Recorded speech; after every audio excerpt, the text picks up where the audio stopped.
such as it.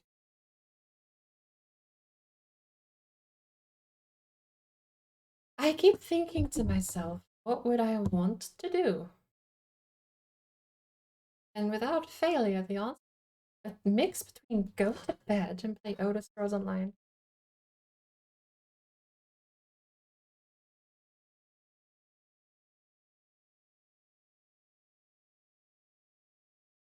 But I like having Wednesday wildcard.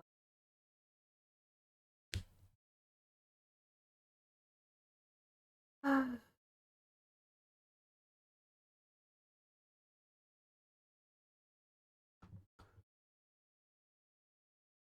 oh well.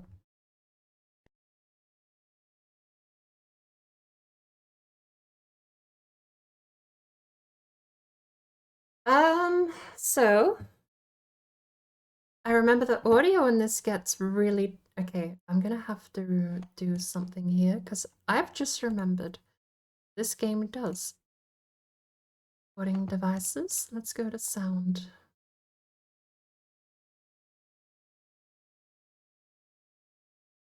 Open up my microphone, go to levels, and we're gonna keep it at. Is it capturing, by the way? Is the audio in the game capturing? Yes. So,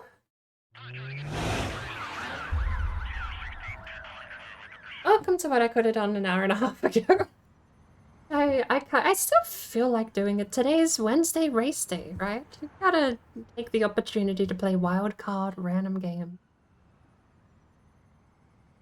Last week we ended the league race and we went immediately into playing Crash Team Racing. Of all things.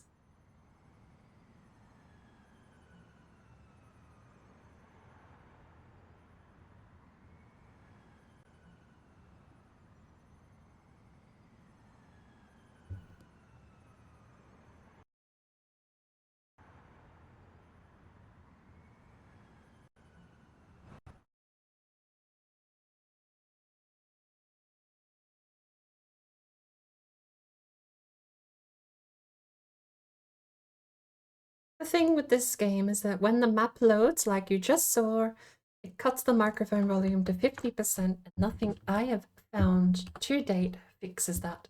The only fix? Dragging a microphone volume back manually. Right. Here we go. Where am I? Challenges. Reach 1 most wanted stars in a single police chase and escape. That's literally just get the police and escape. 4 cosmetic changes to any vehicle. 500 bucks from any oncoming in a single combo. Oh, that objective 3 is just going to happen accidentally. 10 most wanted stars total. 5 PvP events. Don't think we're going to get the medium one then. And the last one is find 8 wreck parts. You're just screwed. If you found every single wreck part in the game, you can't get that bonus. It's a little lame. Where is faction warfare? The lions? No, the wolves own everything. I'm part of the snakes because the world spoils for the snakes is the highest. I think we're the smallest group. Eagles is second down, and apparently I'm not able to change. You cannot change faction in the last 7 days of the month. Right, so you can't hop rank before they pay out. Makes sense. I kind of want to go to Eagles though. If I change, I want to go to Eagles. The payout's not much better, but we still have a fairly big percentage of people in Eagles by the looks of it. Now, we are currently driving a gross little car. Are we next to... Hang on, we just head north.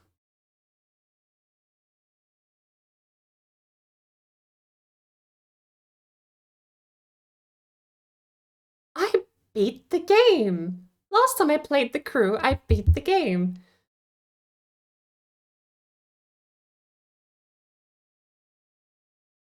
Look at that.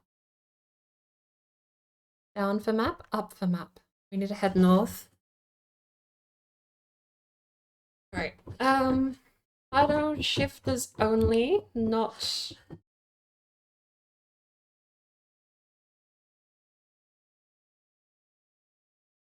Why is it so quiet?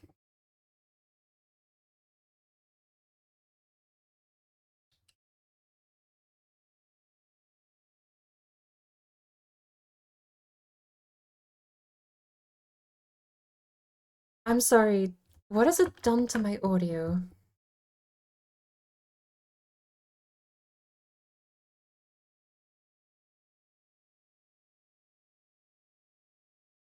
It cut the Chris speaker in half.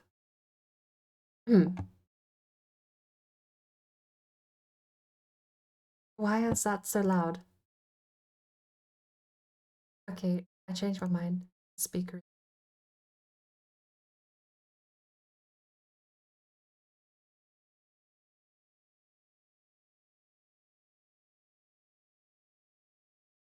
Oh, I know what I did.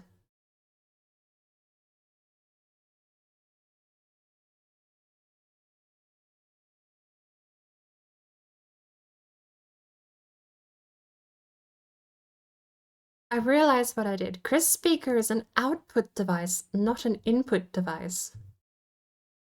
Crisp microphone is the input device. Dragging the output device up was silly. Okay. Game volume 50. Okay, so the playback should be at 50, but the game shouldn't be this quiet.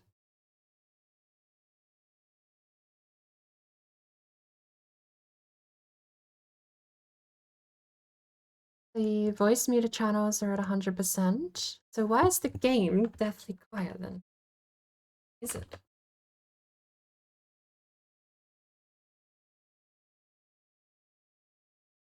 Nope, it's deathly quiet.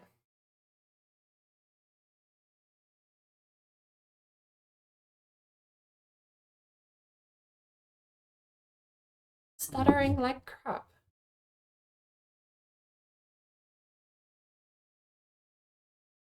Okay, no, I saw it come through the right audio channel, but this seems to be coming through speakers right now. Actually, that would explain it, because I turned the game down on speakers. So it's not coming through the audio. Yeah, I don't see it registering anything at all in OBS.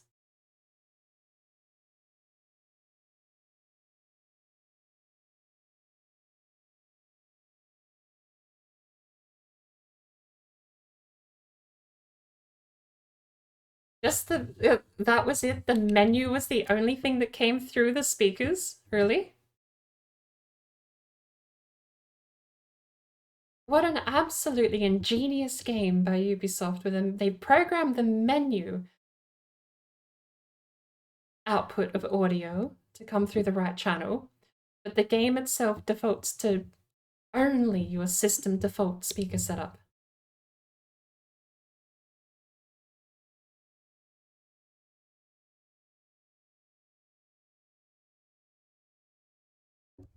Let's get back to the carport and try and fix it then.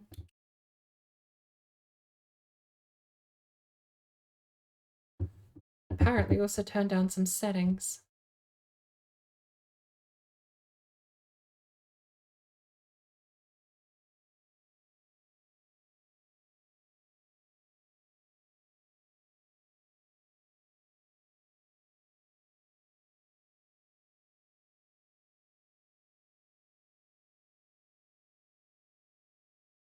So,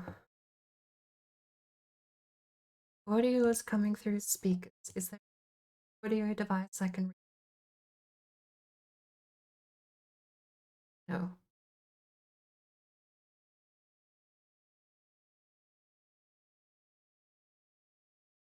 Fix it?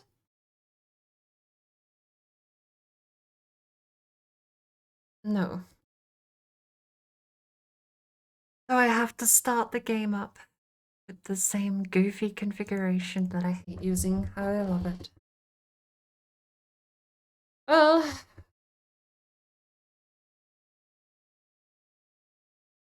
this will be what we're racing in if we do the 3-hour race. If anyone wants to join us, because this is a lot more base level config than the other one I'd be using.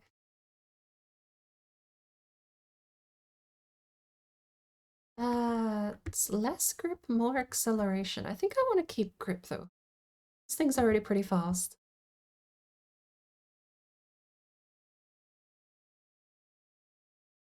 Got a good gearbox there. Gray fuel injection. Gray air system. Gray tires, really.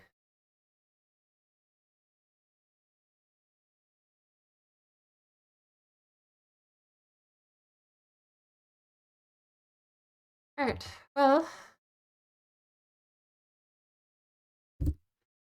let's restart with some audio. I am so fascinated by the fact they made the menu come through the right channel, but the game doesn't. Like, someone went to the effort to make the menu sounds come through my audio system, but the game is on a different output channel? Why? Like, I'm not a fan of AAA games, that's no secret. I don't think it's a big secret that I'm not a fan of AAA games, but it is fascinatingly obscure to me what goes on to cause absolutely mind-boggling simple problems like this. We're gonna get back to the map and my microphone's gonna cut back in 50% volume again for some reason. I mean, it has to be one of those things where the entire office was playtesting this game and none of them noticed microphones were cut in half, volume-wise. None of them noticed if they changed the audio output, it got ignored by the game, but not ignored by the menu. How do you get so far through to the end result of a product and have things that, in my mind, you would notice simply by opening the program? The entire office must have just lived with 50% volume and thought that was what Windows set their stuff to. Never changed it. Again, I don't get, how do you get into this sort of business, this sort of career, and not pay mind to like all the fiddly little details? It's my job to know the ins and outs of how an operating system functions when you run it through a certain program or when you run a program through an operating system. Because if someone comes in and says, this program stopped working, that tells me nothing. I need to know why the program stopped working and what might have caused it. That's my entire job. Sure, I don't make games, and I get games aren't super simple to make, right? But it just confuses me how what seems like something.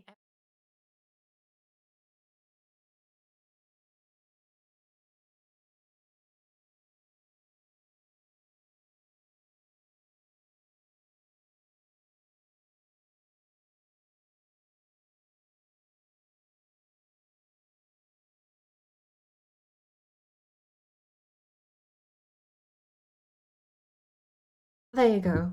As soon as the game cuts in, the microphone cuts out. Beautiful.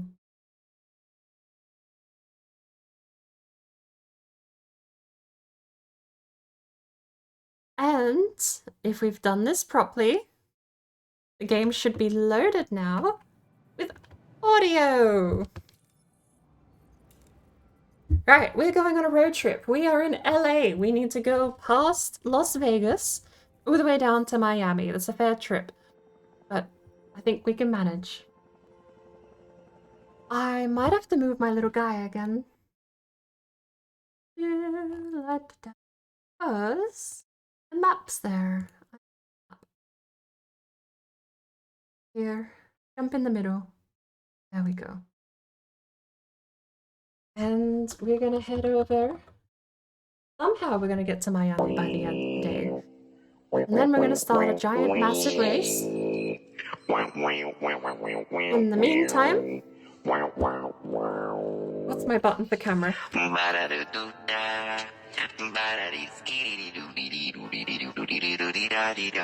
old-fashioned button for camera. Alright.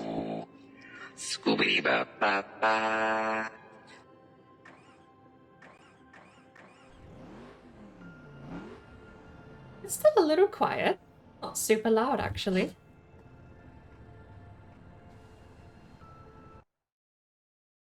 I'm gonna switch over to select loud game instead of loud game. Fun fact. The last time I played The Crew was the same weekend that I made my VOD channel on YouTube. And the first VOD on my channel is not even uploaded to my VOD channel. It's uploaded on my main channel as an unlisted video. And it's put in my playlist over on my VOD channel as a VOD. For the start of 2022.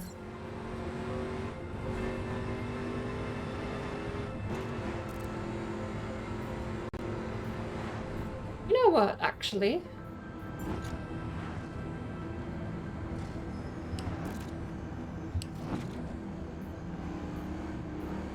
Let's head down south.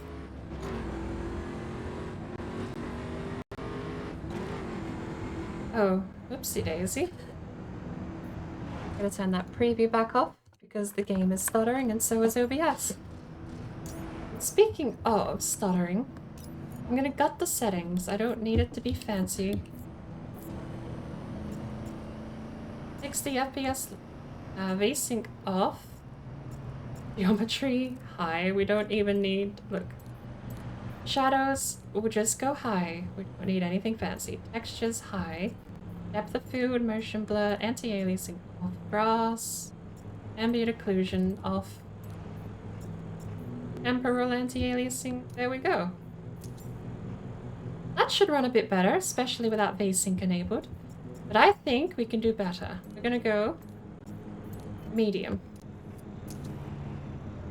Some of these changes may not take effect until the game restarts, eh? Well, fortunately, I think that means we live with it.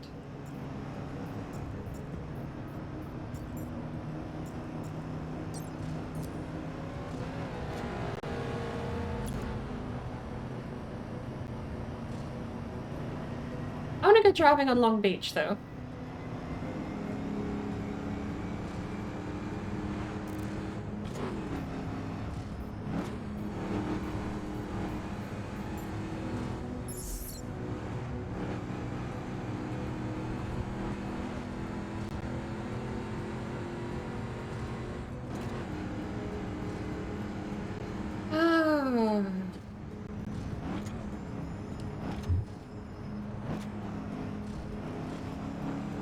Camera's a little zoomed out for me, but I'm not allowed to change that. Okay. Oh, that looks gorgeous.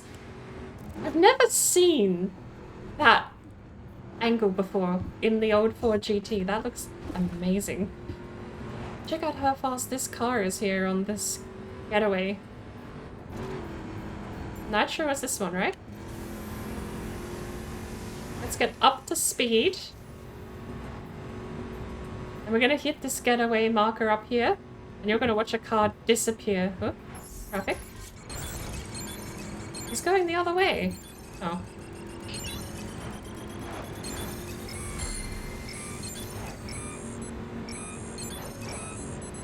I didn't even get silver, let alone gold or platinum. I have still not beat that speed check yet.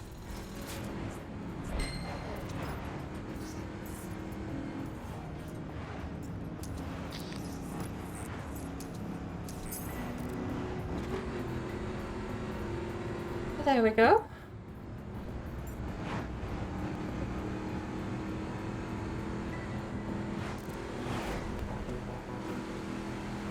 It's not a bad looking car, but if I honestly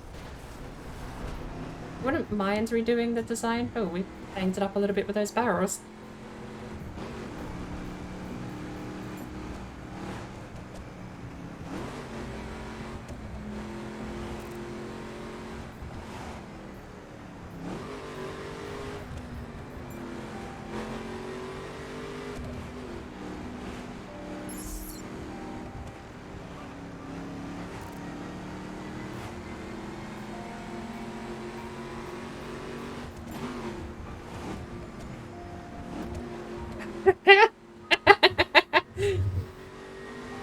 am throttle blipping on downshifts in an arcade game.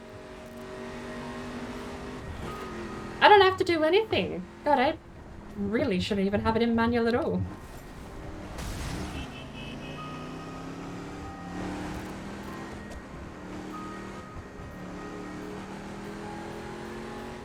Oh, that camera's nauseating. God, don't let the car rotate separate to my view angle.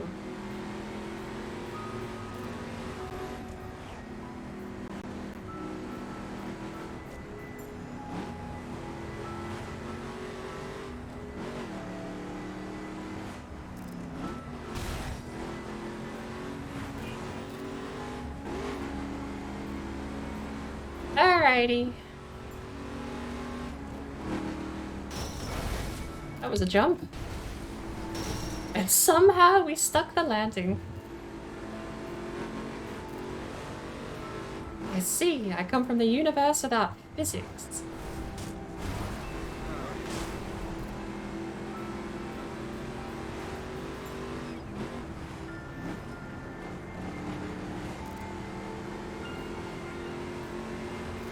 It's actually kind of nice out here in the countryside.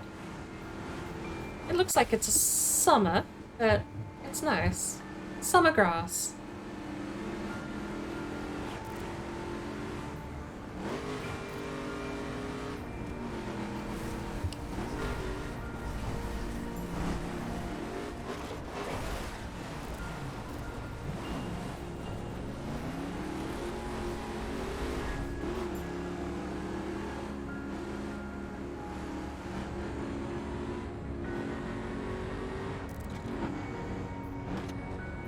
I get this game has motorbikes now, actually.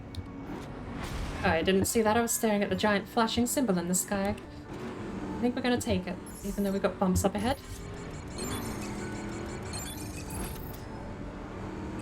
It punishes you for leaving the road, though.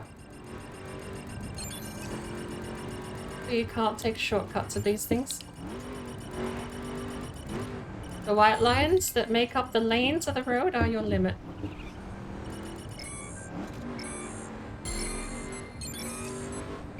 And you'll definitely get way more benefit. Oh, I can't change gears like that. That's the south border. Hang on.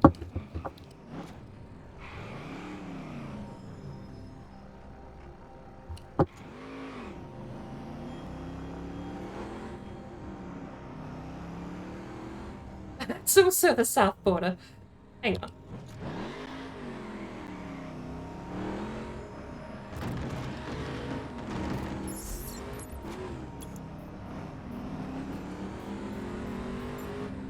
We need to head a little bit north.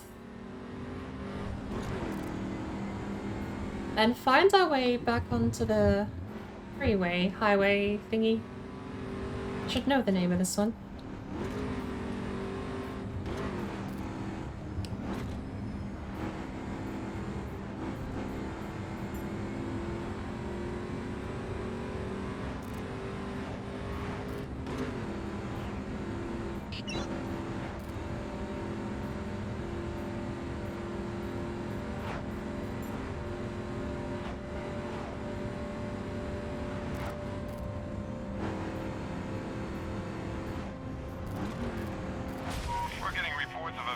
Driving dangerously.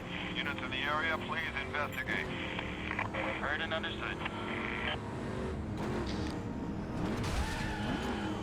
Oh, police left. I could have actually got my one chase the daily.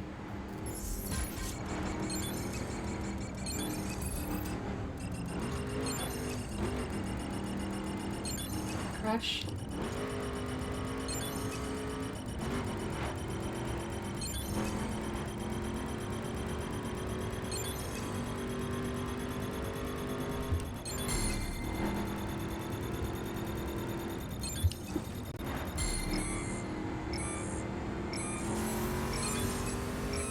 We at least got gold. Alright, what do we get? It is a weight reduction part. Nice.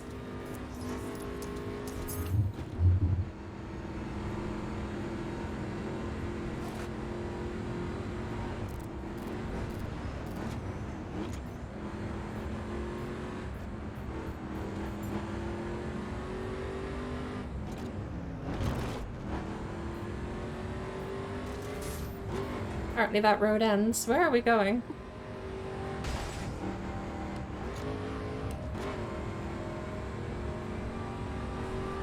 We're heading back to either LA or Las Vegas, and I can't tell. I've not really been keeping track of my navigation at this point.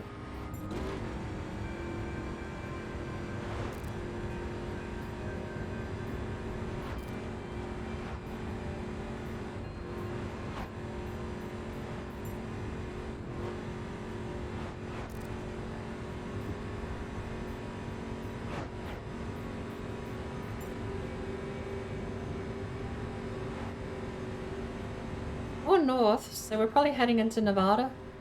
I don't know how far along the freeway we are, though. We'll find out. As long as we eventually make a right-hand turn onto a different freeway, we'll be fine.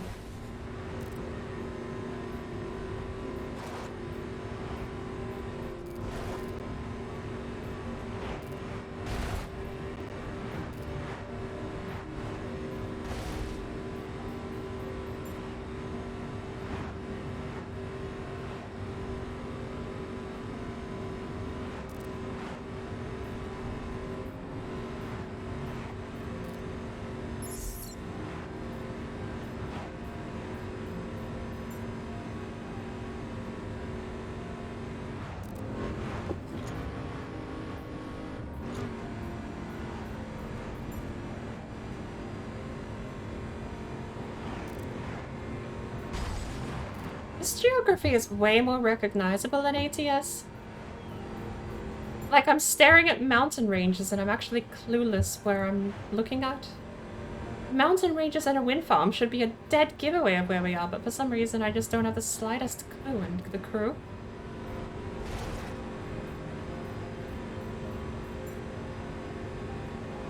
Still making some fair decent distance north, though.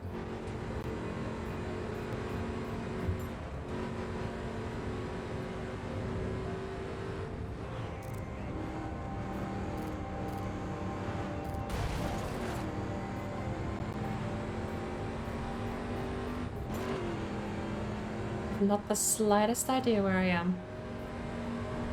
I feel like I should, though, but none of this is familiar. Is this what people mean when they say I live in flyby country? I'm experiencing the other end of it firsthand, good lord.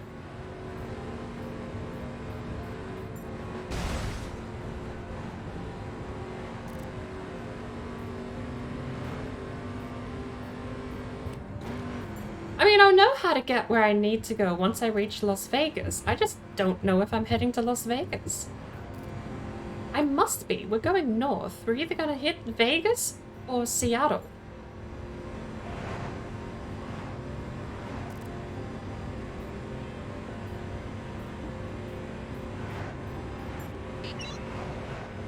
I minimize the map. Does it tell us we're on the west coast, Inland Empire? That still doesn't help me, but...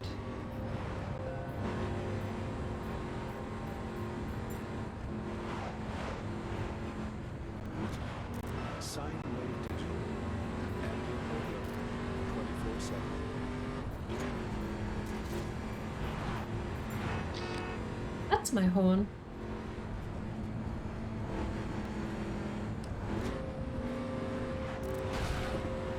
I wonder if those loot crates there are still giving out the Koenigsegger. If I find a gold one, we might have a look and find out. We are now in Central Valley West Coast. That sounds familiar.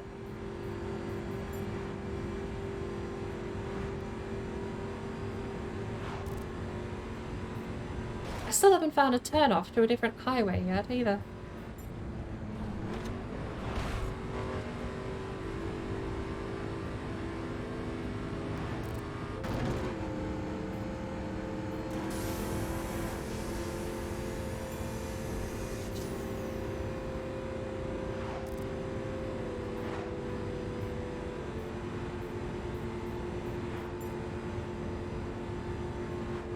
Uh-oh.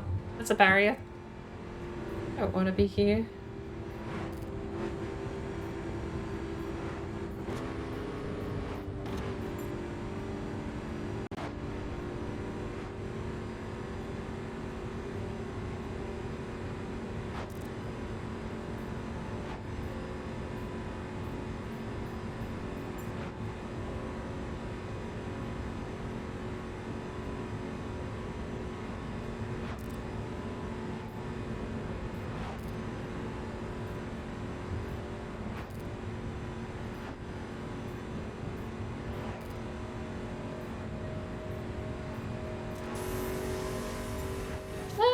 not quick enough.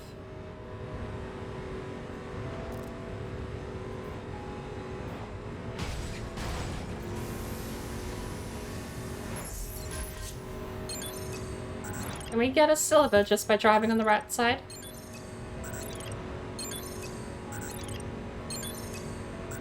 No. I don't think we can. This is already pretty fast-paced. We'll get a bronze.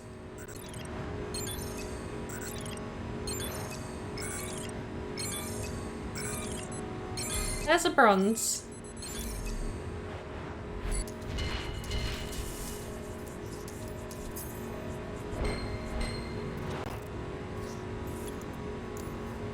Central Valley, West Coast still.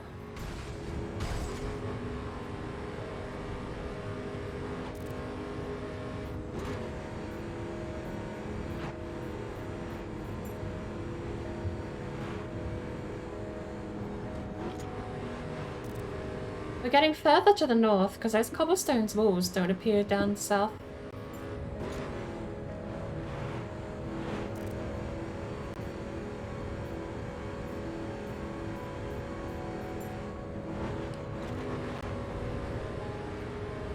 Do we have any takers yet for joining in on the 3-hour race? And open it up for a crew if we'd like.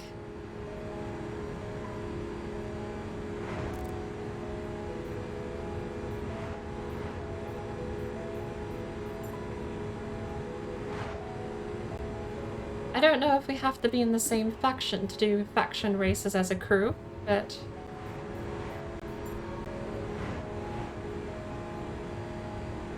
I wouldn't imagine so. They wouldn't stop you from joining up. Even if you can't team up, it's silly not to let you compete.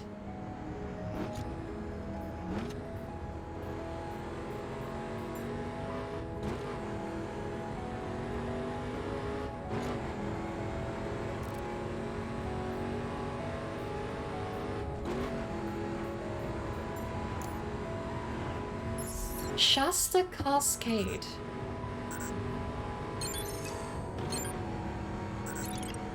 Let's do the half-assed where we get every second and third.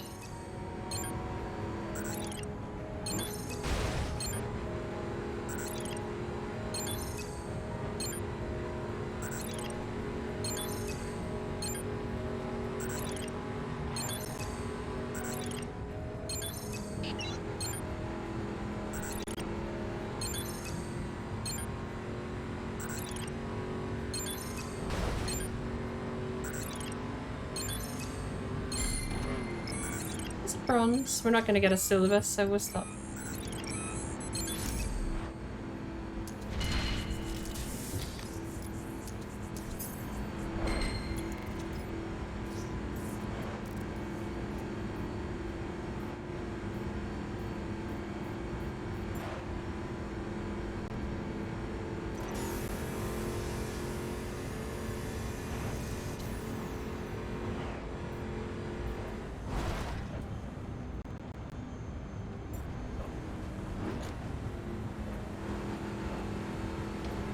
I don't remember if rain affects traction in this game.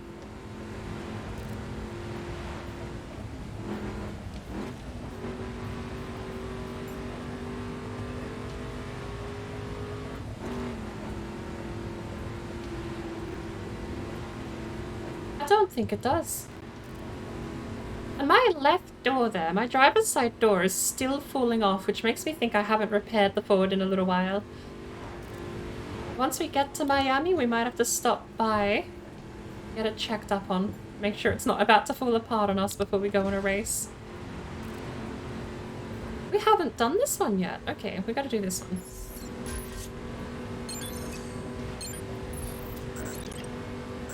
Oh, we missed that one.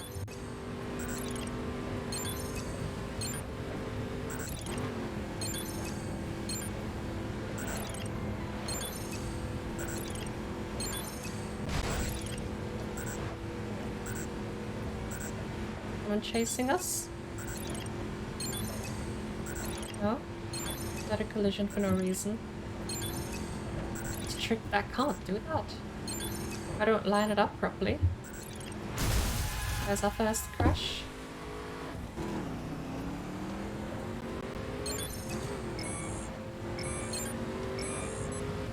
No bronze even. Never mind.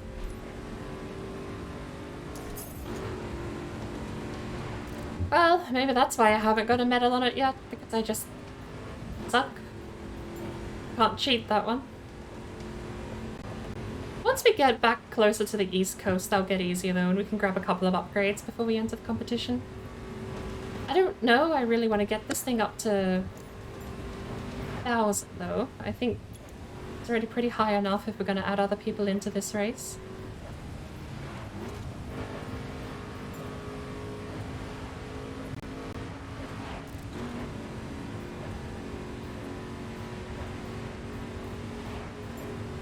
If it's public, I would just take my best car, but if we're adding people who are watching, who want to join in, then I won't take my best, I'll just take something that's achievable. 900 I think is fairly okay.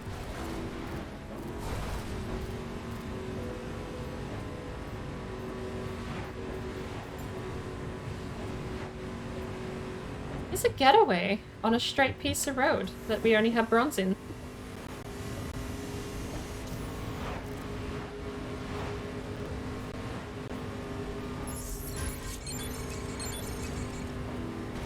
We're not allowed to cross into the mid-strip. Okay.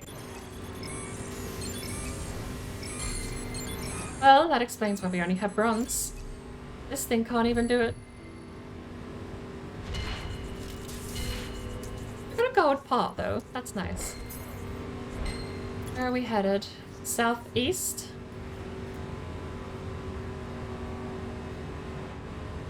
What city is that up ahead?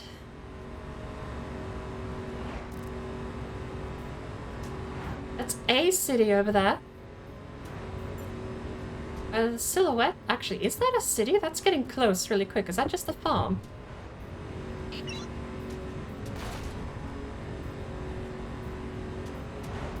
It looks like it should be a city. Be advised, we've received word of a vehicular menace in the area. Be on the lookout. Oh! Wow! It's the Salt Flats.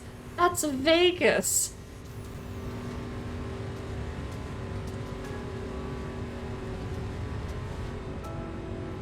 We have got nowhere as far as I thought we had. Somehow we're heading south to Vegas. Right? It is Vegas. Don't second guess myself. I know we're in the Salt Flats. That has to be Vegas.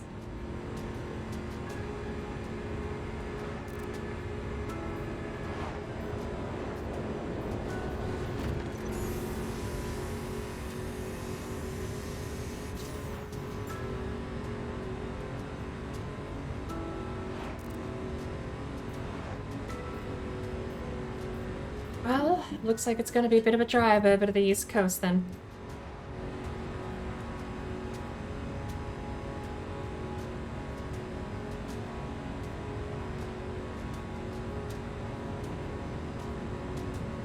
Let's rest up for the night in Vegas and maybe we'll take something a little faster across the country.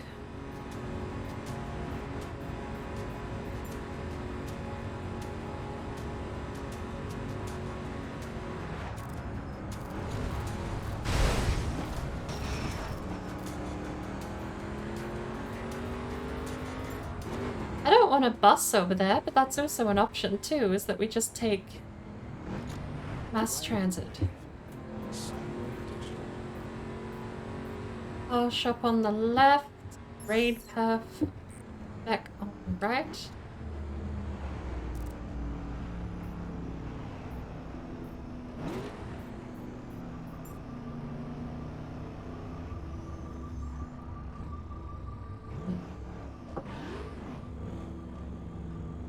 Ford drivers scoffs the person in a Ford who nearly rear-ended the other guy.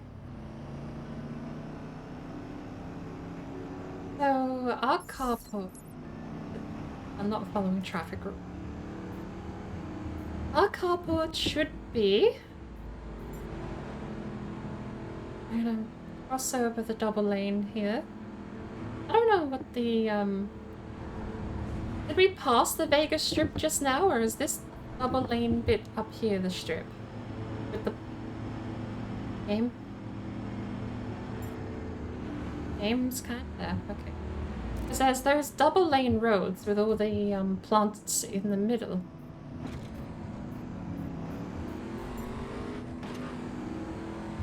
But if I turn down here, pretty sure we've got a carport down this road somewhere, I think.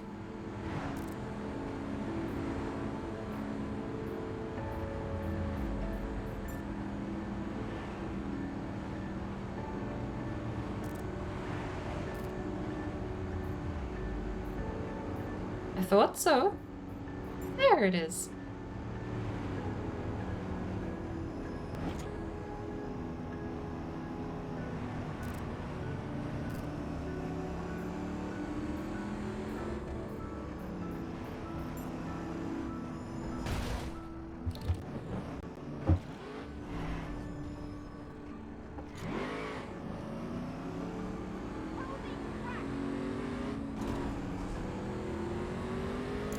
Maybe I should have the smaller map when navigating smaller cities. Or smaller corners.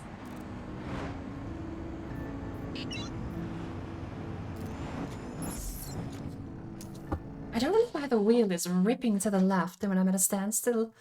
I've only had a couple of games do it, and this is one of them. It used to happen in American Truck Sim. Turn to the left at a standstill, and it was infuriating. I can't tell if it's just because the drivers have loaded wonky or not. We are at 29 health. That should be enough for the race. Got 7 performance parts on the way here, though. Negative 12 grip. I'm actually going to say no. We have a gold upgrade to fuel injection, gold upgrade to the system. 23 grip. I actually might take the other upgrade then. That's a brilliant way to offset it.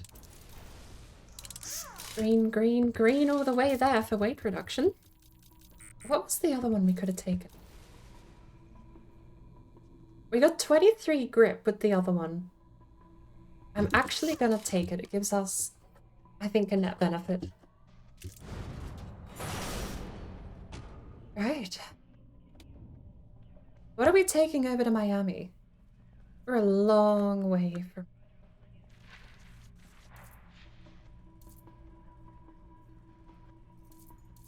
I would love to know... Actually... know what I'm taking to Miami. Where is it? We're taking the fastest car in the game.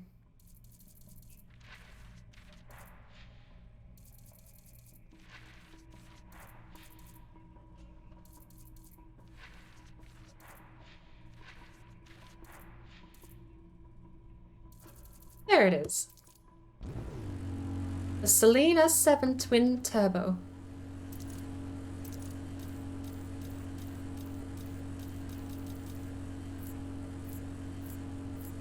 What colors does it ship with?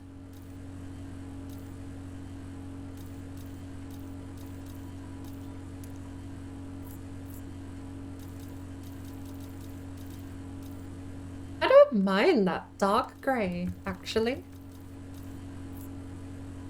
I'm not taking chrome.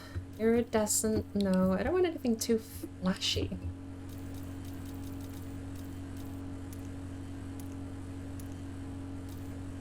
Is there anything chrome that doesn't look chrome? Can we get a,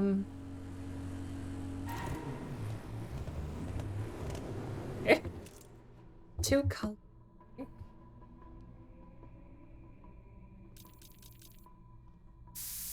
Okay, that's fancy.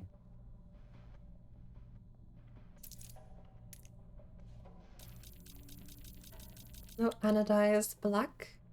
There's official black. Metallic black. Honestly, chrome black wasn't too bad either.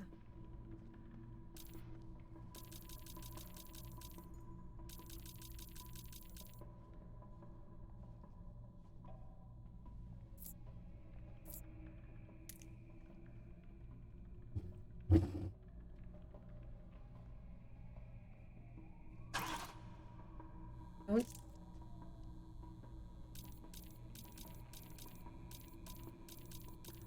Something green and blue, but I want it really dark in tone.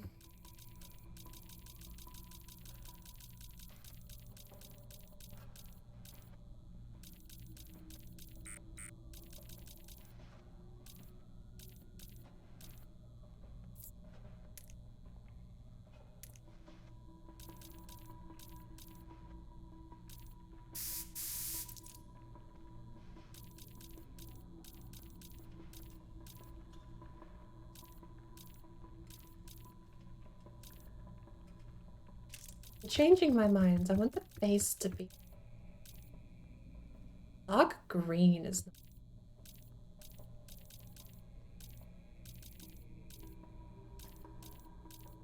purple with green highlights, or we can get green and black. I don't think we're gonna get anything simple enough to suit my idea. Do we have stripes? Animals, vintage urban, tribal gothic, racing. Where's the op center one? There it is. We get black or white. Is that it, really?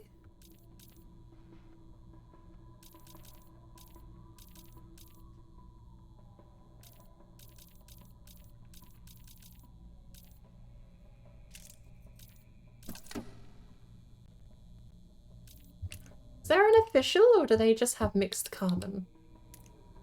They have mixed aluminum. Or just aluminum. Mixed aluminum.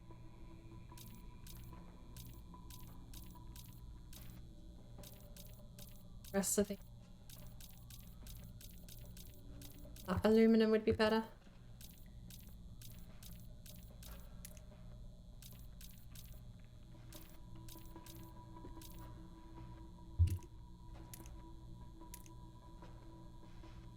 The interior there is nice. The mixed aluminum doesn't look. We'll just go flat aluminum. Now we are green with black, so do we not have access to green interior? That should be a crime.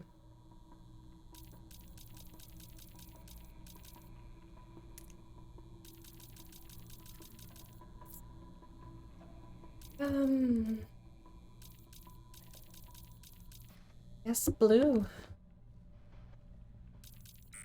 But then we gotta go blue, surely.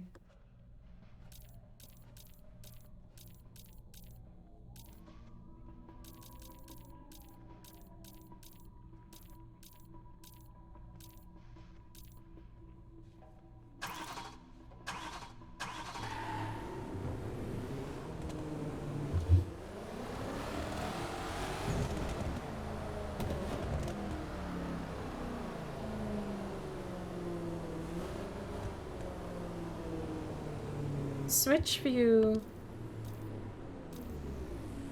No, I just want it to move on its own.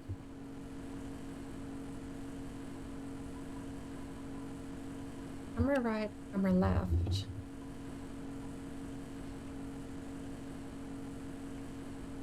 That's the one I want.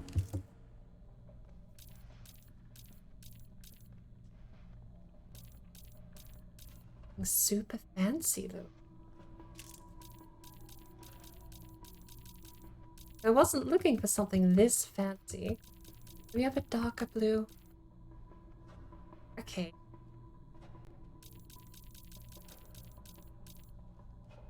We're going fancy. We're going fancy. Where's that green? Oh, that looks terrible. We have a different green we can use.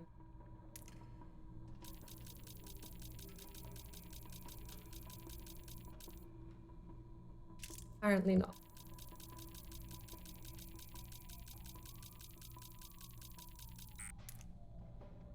Getting out of hand. Let's just pick a color. It was blue. Let's just pick a nice flat color. Something nice. Period. Timely? What do you call it? Period accurate.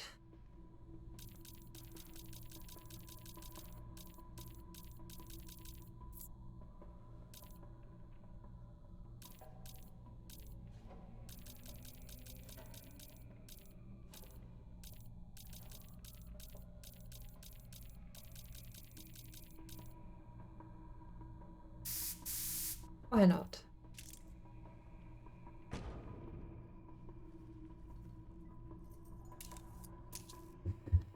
That's what we're driving to Miami. Still not morning, apparently. Either that or it's been a whole day. Wait.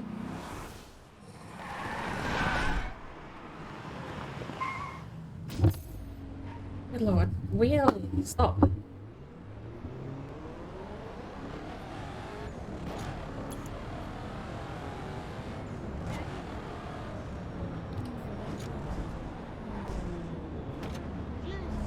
We're in Vegas.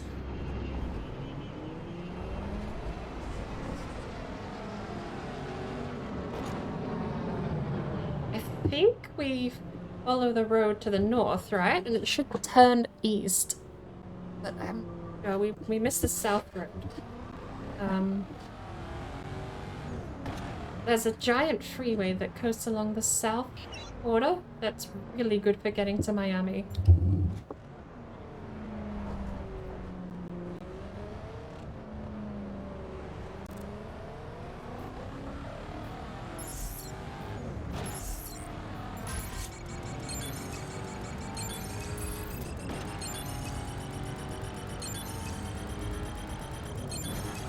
Because we're in a full stock, we don't get access to nitro, we don't get access to any upgrades. They'll give us cosmetic upgrades, I believe, if we do these events.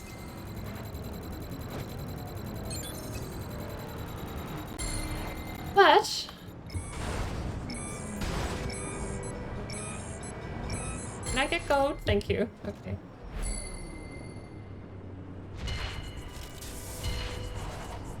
On a sticker! Wow! Look at it. Look at that. Oh. Hey.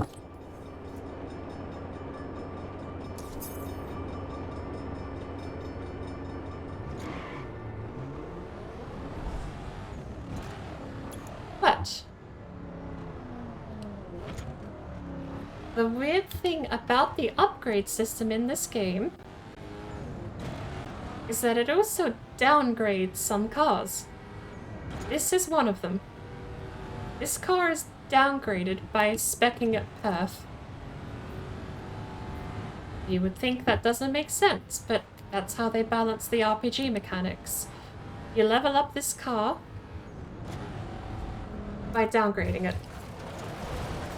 I'm pretty sure at max level it would go faster, but as I have it tuned and with all the upgrades I have, this thing is faster as full stock.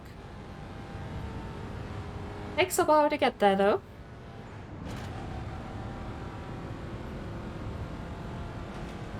And it don't handle too great, but in a straight line, I think it's the fastest thing I own. I remember the Ford GT we were driving earlier was maxing out at 211. And we are not close to top speed, and we've just passed 211 now. I just have to be a little more careful around corners.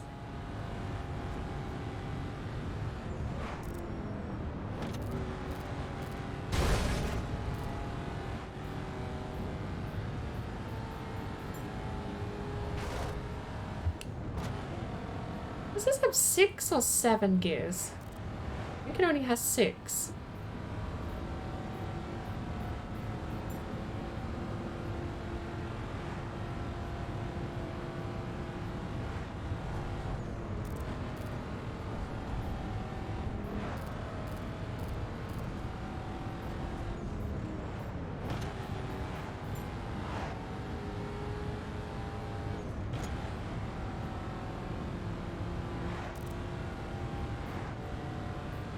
I'm gonna try it. Why not?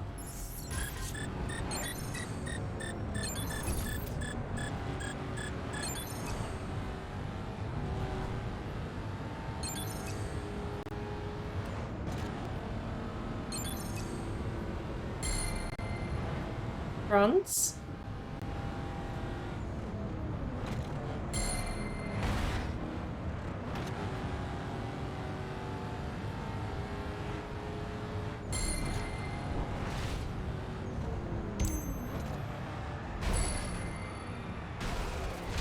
I think the timer expired there. But we unlocked rooms. It's a good way, actually. Driving full spec is a great way to get cosmetic items that you don't want to spend thousands of dollars on.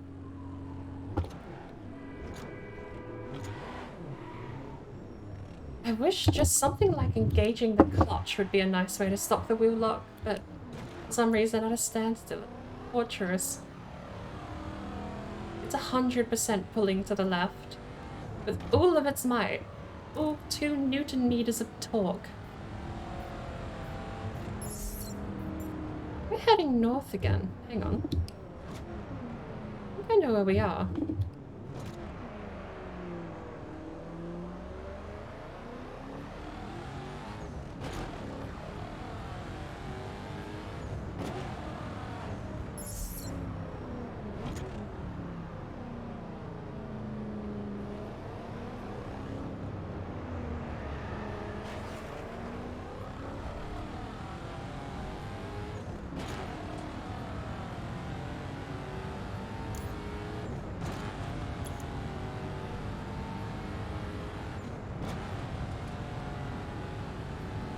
Is there no freeway? Or is that the freeway up ahead?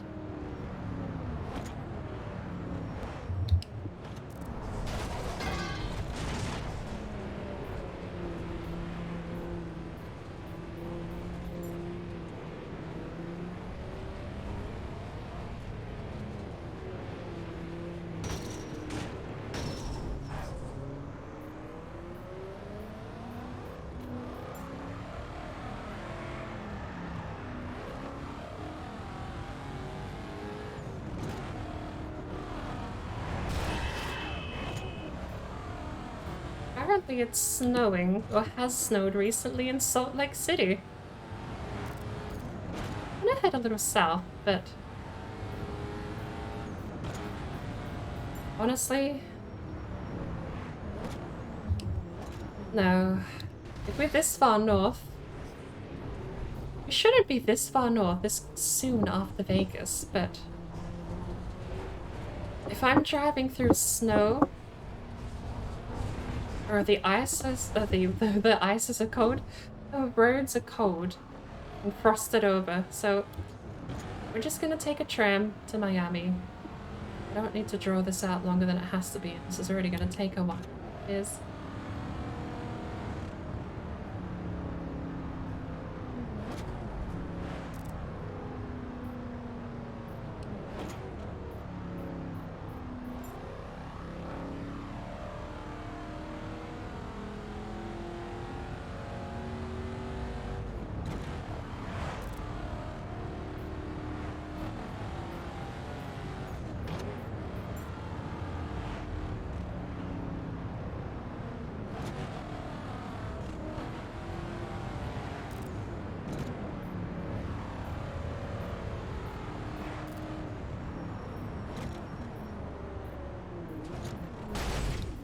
I almost thought I could have driven through that.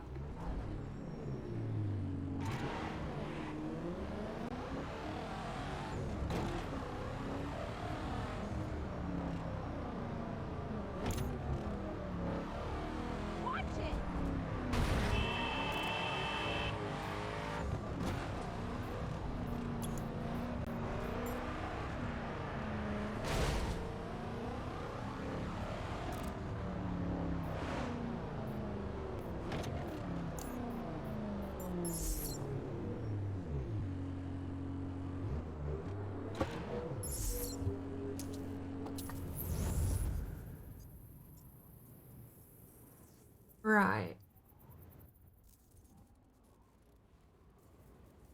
Well, not as terribly as I thought, but... apparently, we take the train back to Vegas, and we fly to Miami. All of that progress just to drive back to Vegas to catch a plane to Miami.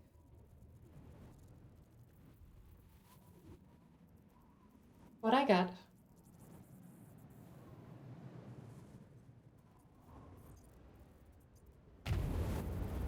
Do we have any people that are willing to join up? Calm down, Wheel.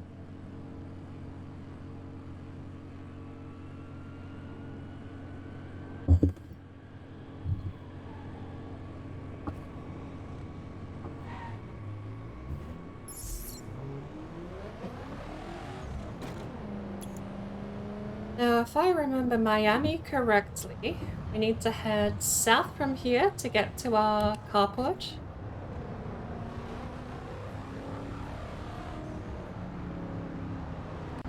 Also, interesting design of the airport, but the inner loop has no turnoff. You have to drive into oncoming traffic to leave the airport. And I mean, you have to. There is no lane to leave the airport. Only incoming traffic allowed.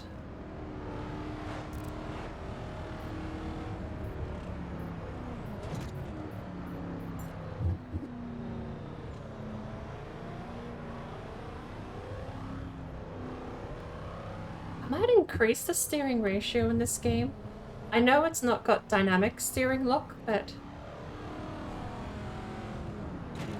I could try 600. I think 600 would be fine.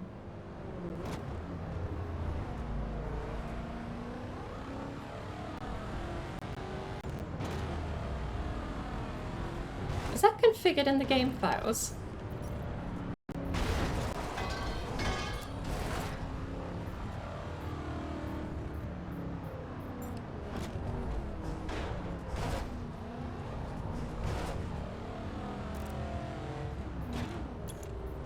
Where's Gradgar? I also need to ask him if this game is the origin of turn left.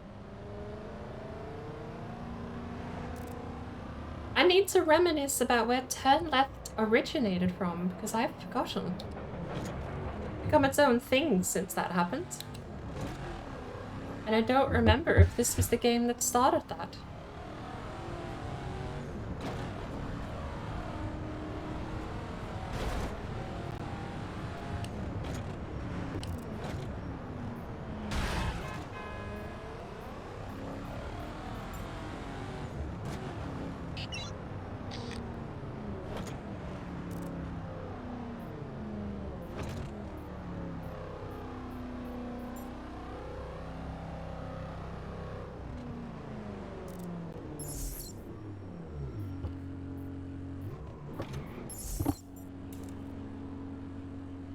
Please. Go in the thing. My wheel is fighting me every time I come to a standstill. Where is my wheel ratio thing? I need that there, click that. Crew 540 is now active. So it already basically is 600. I'm gonna go with 620.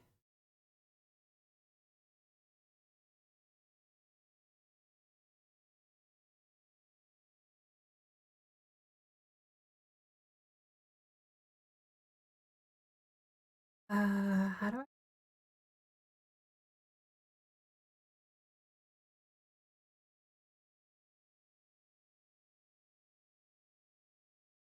What? How do I change? Yeah, 620. 540 is nice, but I'm used to a bit more room to move these days.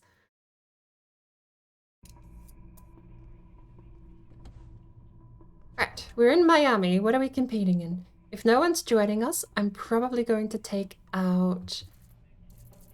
the race is classed at 700, so there's a couple of cars I can't take out. Some would be below par, but I think it's 790 is what you need. Anything about 800 plus would be fine. Bear in mind, it's such a long race that the AI can bug out and fall through the world if you get too far ahead, which is a brilliant side effect of the game engine. But my pick, if no one is going to join us, is going to be the 1371 McLaren. Otherwise, I can downgrade myself to something like the Nissan Fairlady. Also got a couple of others, like the Ford. We've got just generic cars out here, like the R. 7, Mercedes-Benz, MX-5. So I'll stick around for a couple of minutes. I think if there's one car that will guarantee I don't win, it's this one. 473 perf spec hot rod. Probably handles like trash. So basically stock parts. We bought level 20 for it and left it at that.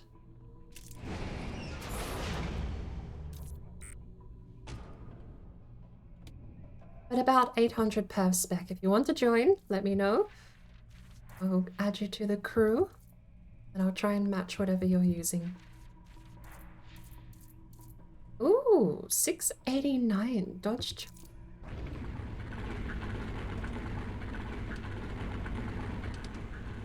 Got a couple of upgrades pending on this thing too.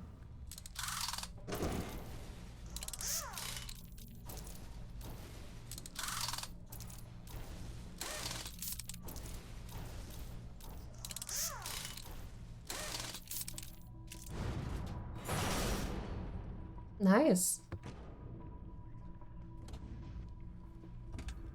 That brings it up to 740, which we can compete.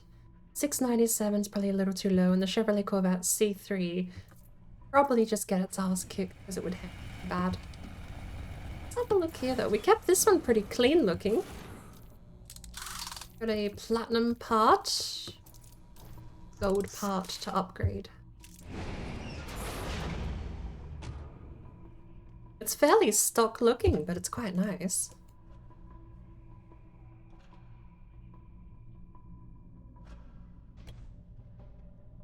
What's it clock in at? 809.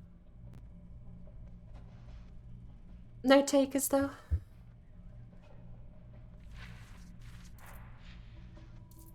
We've got the Cadillac Eldorado, which the stock version of is the best thing in cutscenes because the game doesn't know how to stop the suspension going haywire and just throws it doing barrels. Brilliant car.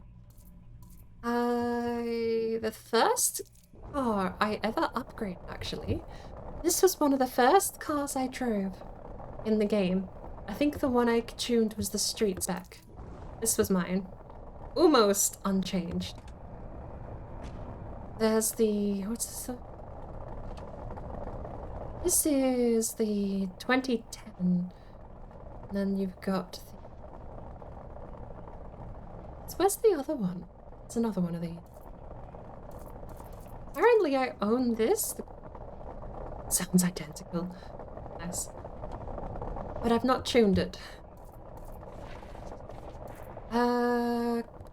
Corvette. This. Do they not have another Dodge somewhere?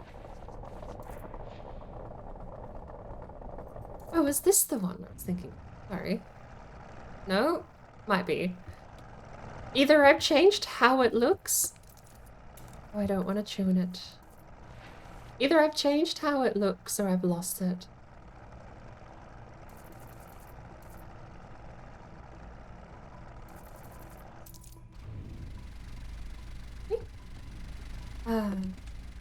MX-5 was my starter car through too.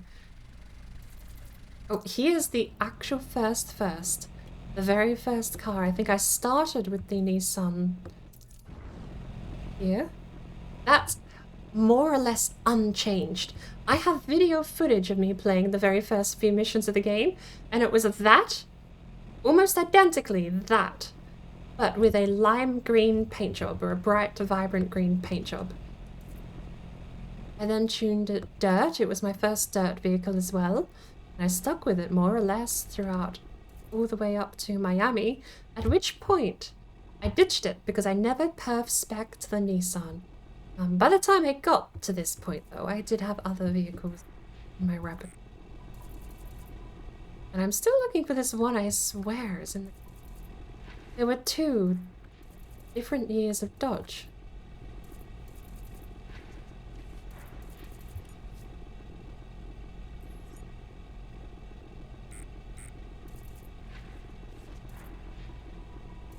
Zoom in and next page are the same button. That's...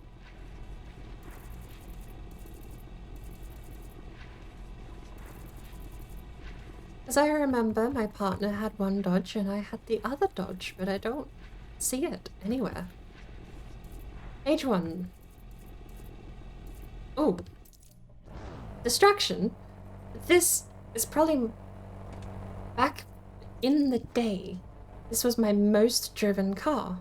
And it's such a classy looking thing. I kept it really simple. I didn't tune it too much, but it's got a lot of upgrades.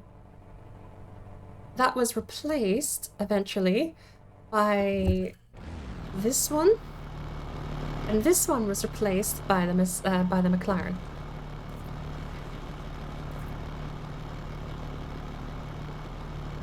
I don't see it. All I see is the Chevrolet Camaro. This one, but I know that we tuned 2 different versions of it. I had one. And I must be thinking of the Ford, but I don't know which one I had and which... Oh, well.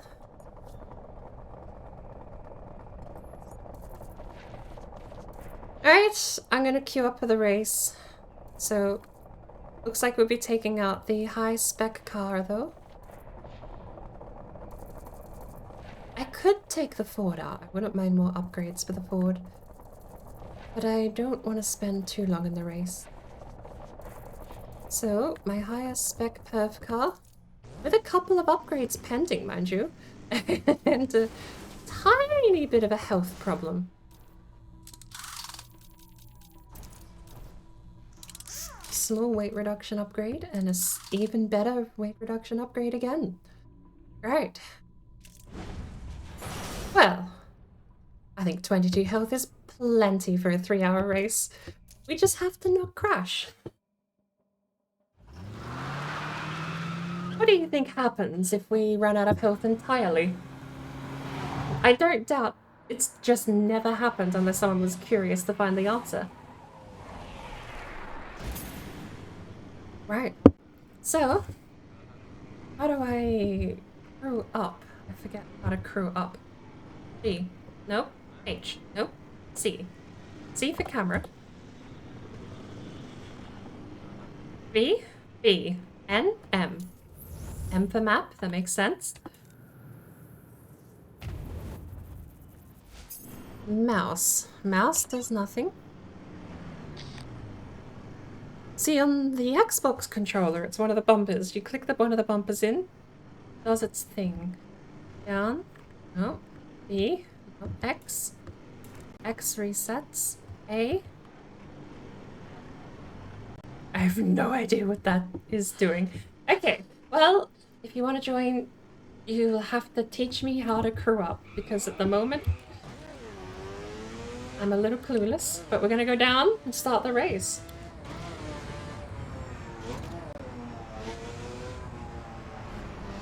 Got a little extra rotation on the wheel, which is actually quite nice. Hang on. Do I need to be on that road?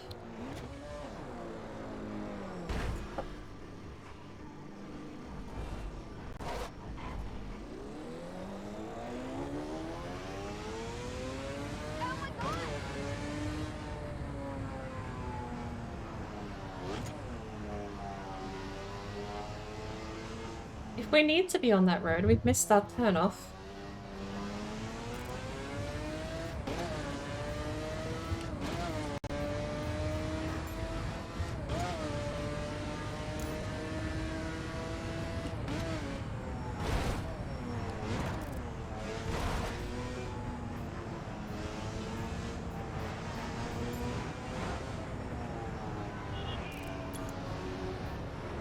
Apparently,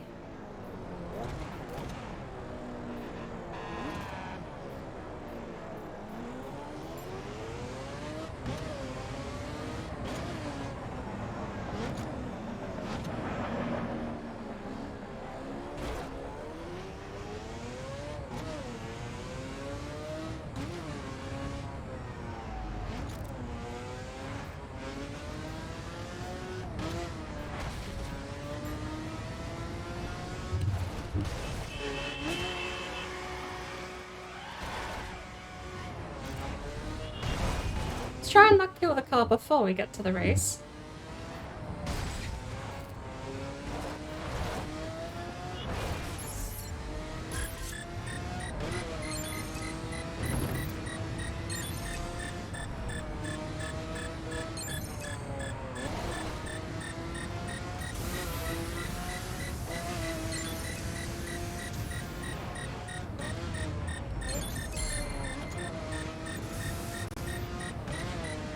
Come on. Almost.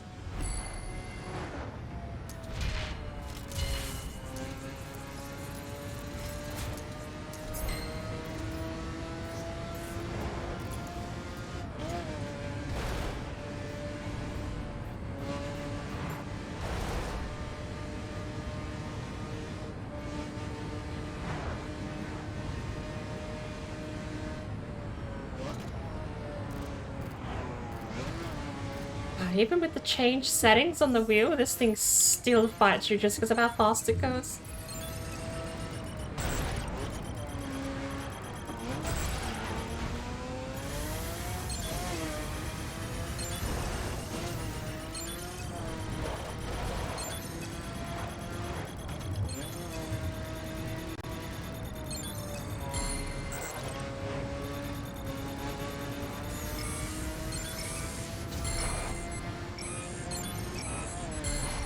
You at least got a gold there.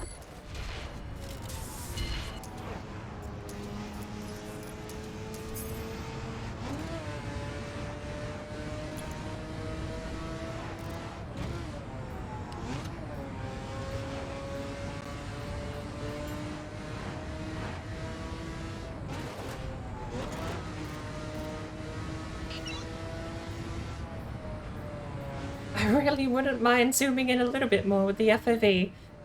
Really difficult to see traffic this zoomed out. It's not terrible, but it's not great.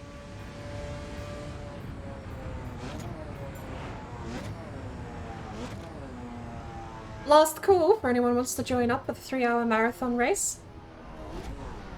2 hours 30 minutes, but if you're jumping in I can switch back to a slower car, which makes it a 3-hour race. At 1300 Earth rank though, it should be 2 hours and 40 minutes. And that's a bad case run, we should be fine. It pays out 31,000 bucks, which is your regular money in the game, and 11,000 experience. I don't know what the requirements are to join. Restrictions, you must be level 59 apparently. Perf spec, it's recommending us 1370, but I think it's scaling that for our account. It says difficulty normal, but that's only because you can completely ditch the AI. We can look for a crew, but I don't think anyone is going to be doing a 3-hour race randomly. Let's start it up. I think the lowest rank you can get per vehicle rank is 870 for this. It's either 870 or 790 is the lowest rank I think you can queue up for. And we are going to crash a couple of times. I'm not perfect at this race, and I think it is just the nature of traffic.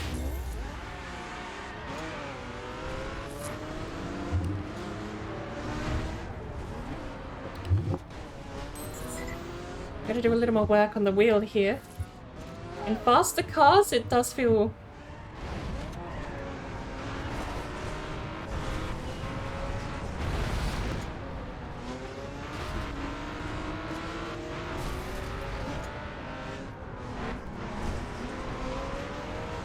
Faster cars, more wheel work isn't always good.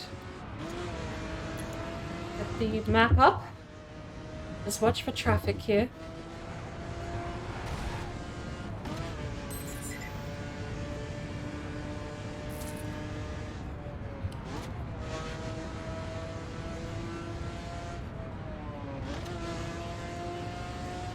Do you know if modding, tweaking the game's FOV in first person is a bannable offense?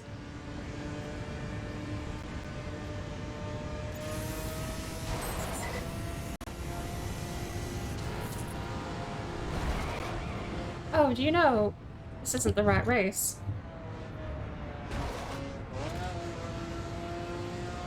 Do you know where I've gone wrong? I've picked a race that takes me to the place where the next race starts. This one takes about 40 minutes. It's a race to the Midwest. Just straight north. Alright, so then, hey. I guess roll call isn't over yet. We were at the wrong spot, the wrong race.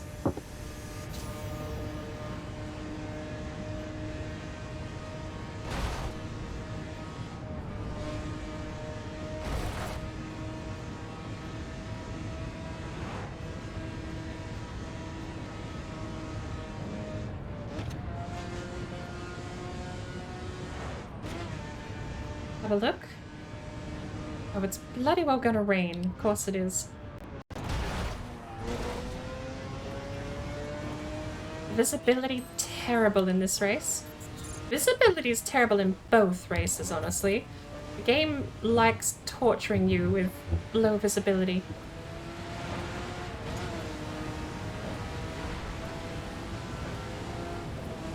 We might genuinely have to check on the car's health then when we get to Chicago.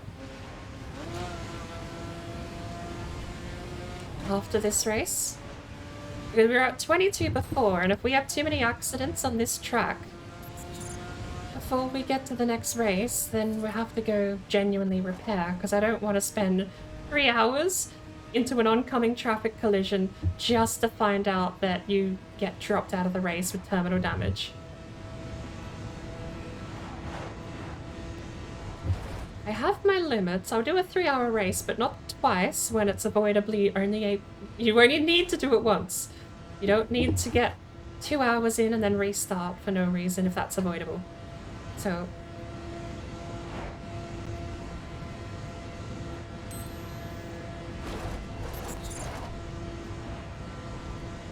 what's our max speed here?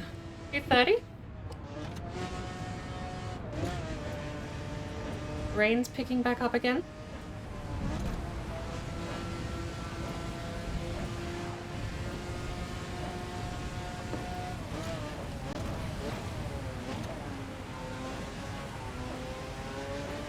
Okay, rain does affect handling. Side turns like that, definitely not as smooth when it's raining. It doesn't affect your traction, but it does affect your handling. There you go.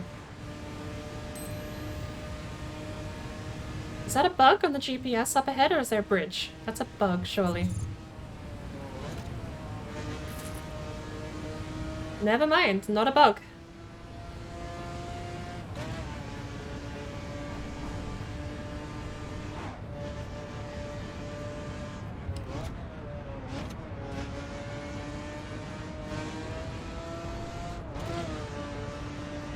All right.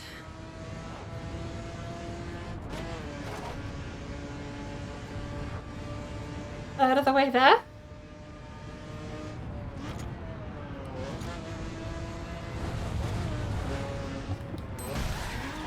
We might be able to reach Chicago within 20 minutes. In 5. Got another sharp right-hander coming up, and of course the rain kicks back in. Every time we need to make a tight turn, the rain is here to keep us company.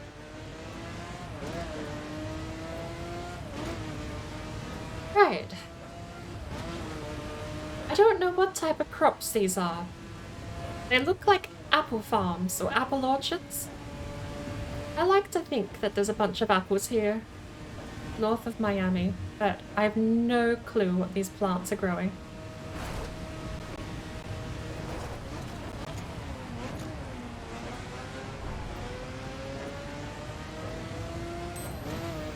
Start abusing our brakes a little bit more. We need to keep up the pace. The AI are actually keeping track.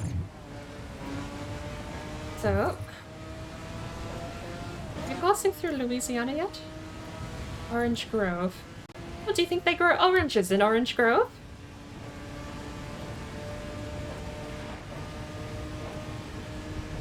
There is some swamplands that's got some dirt road through it a little bit, but I don't know if that's up ahead or if we've already passed it with this the way we're driving now.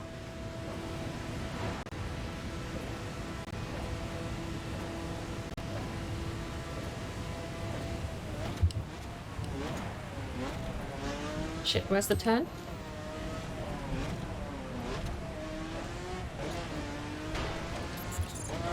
A little early there. A 5-second gap, dropped back to about a 2-second gap because I just hit the brakes way too early.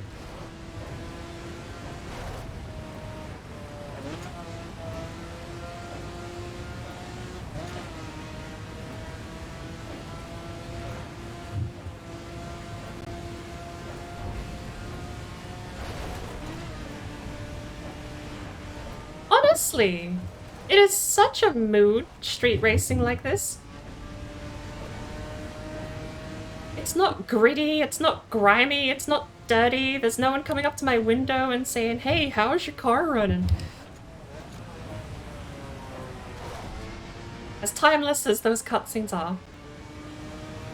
It is nice, simple street racing.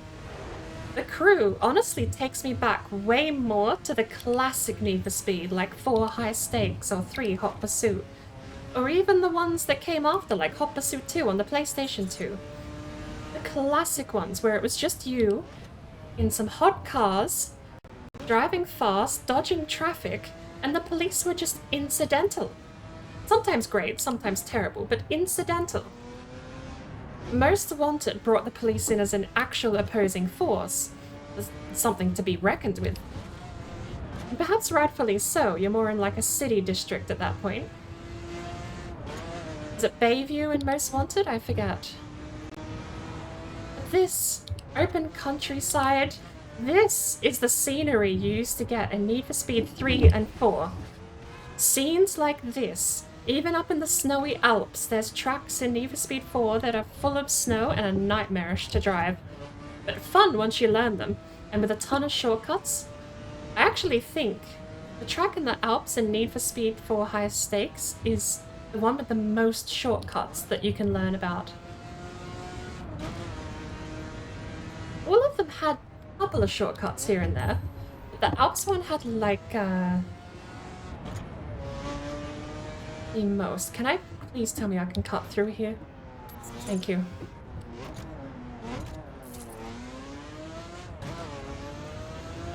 The less corners you have to take, the faster you go on the straightaway. Ignore the arrows, take fastest line. You only have to hit the checkpoints, you don't have to hit the every corner that the arrows tell you to. That's something I don't think has ever been tapped into either in the street racing scene. Navigating your own way. Burnout Paradise tried it, but unfortunately, because Burnout Paradise relied on high-end, high-octane, speedy, absolutely high-speed racing, you either took sidewinding tracks, overhanging train tracks that just cut you straight to the destination, or you just took the same, like it was the same route every time, basically is what it boiled down to. There was never like a high risk, high reward way to get to the destination. It was just, you're starting here at the wind farms, race downtown to the Wildcats baseball stadium.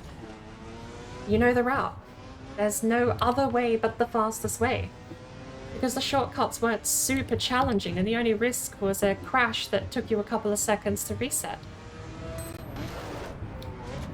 Oh my lord. That visibility going down. Maybe I need to zoom the map in here.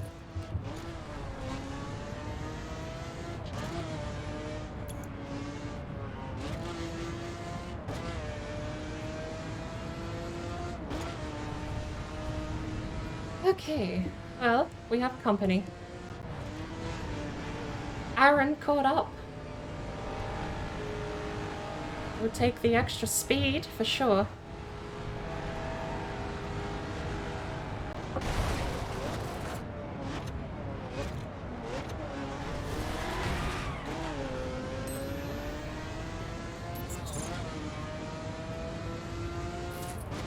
One spun out. Caleb spun out on the turn behind us. I really can't see. This is a bit abysmal. Nighttime driving in this game, not super great. In fact, I learned, and I detest, but I learned, the secret is actually just the window. Oh, that was my bumper cam. Tree there. That is my bumper cam. Sorry, my hood cam. I just can't see my hood. Ah! But the night sky and the road and the reflections are all pretty clear through here. But if I go back one more to cockpit camera, it fades. It's got a tint because it's tinted glass. And that's not something I configure. I can't tint the glass or not tint the glass. That's just it. That's just what first person looks like, sadly. Slightly dimmer than the rest of the game. Enough to make nighttime driving a bit of a nuisance, but on these highways you're pretty safe. Red Road gives you the shivers.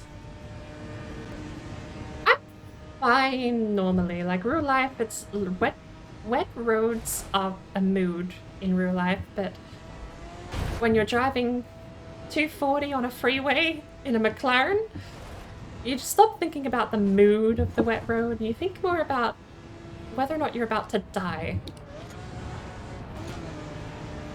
As far as what tire we're using, this game doesn't let you choose. You get one tire only. Back here. What are you driving, by the way? I don't know what he's driving.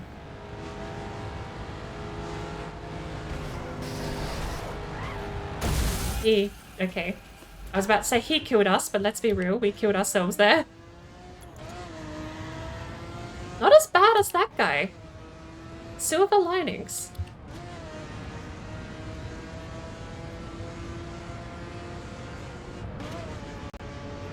Alright. 20, checkpoint 20 out of 30 coming up here.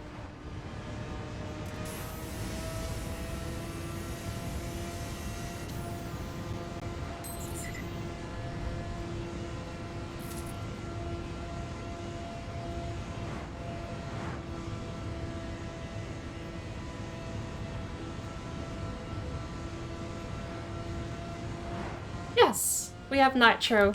God, that slipstream is so far away. 254 with slipstream. Good lord.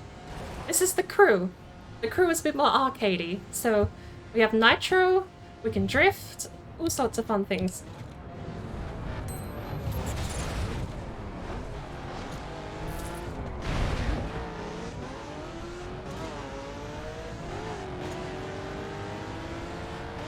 But his ass is so bright.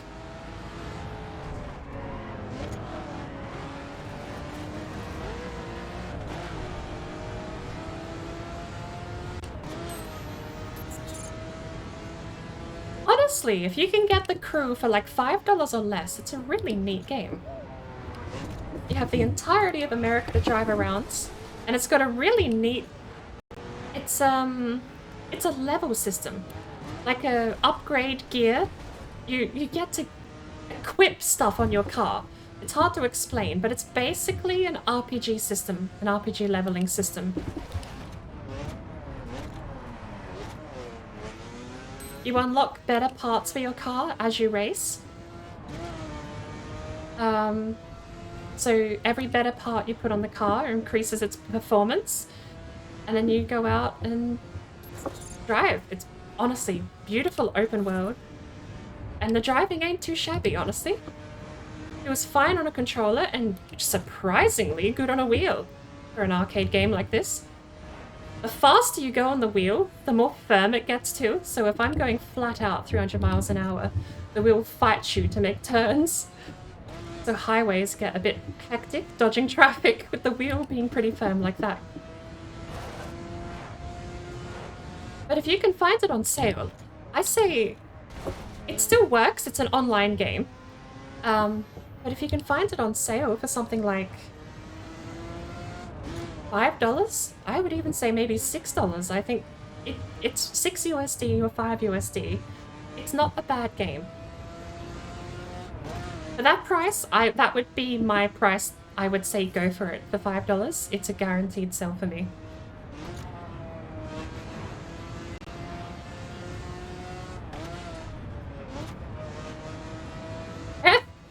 No, not the new NFS. I do have that though. There are some detractions to the game, like small annoyances to be sure, but I do think what you get for like $6, $7, $5, $6, $7, you get a pretty decent racing game. Hey Blue, how did your Overwatch go today? I saw the stream struggling all over again.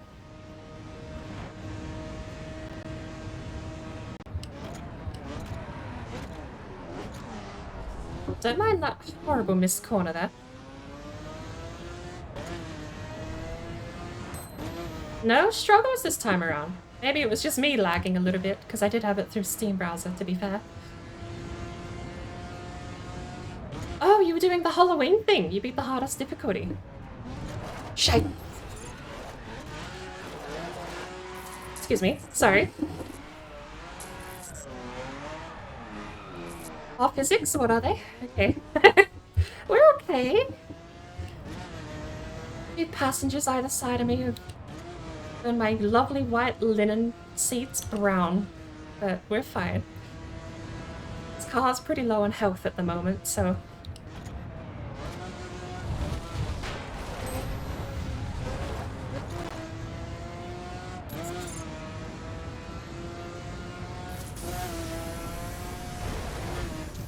This isn't even the race I wanted to be doing. This is the race that takes us to the start line. Alright, we're fine though.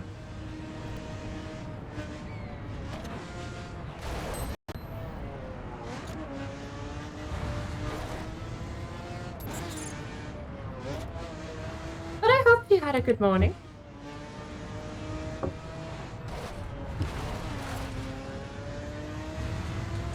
I swear when we started this race it was morning and it immediately became night.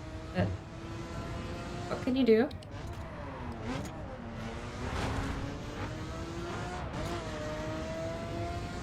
Where are we at the moment?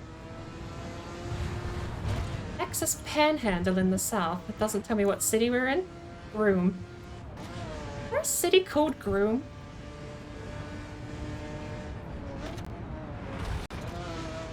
Hey, okay, where's the road?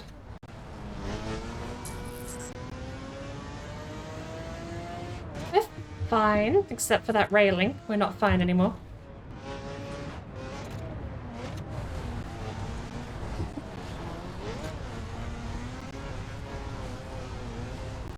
I saw you playing the card game before I jumped in stream, actually. I was kind of curious to find out more about it. That's the one... Right, that's the one you were talking about the other day. I never did get that demo downloaded, but I did click add to library, but for demos that doesn't seem to work.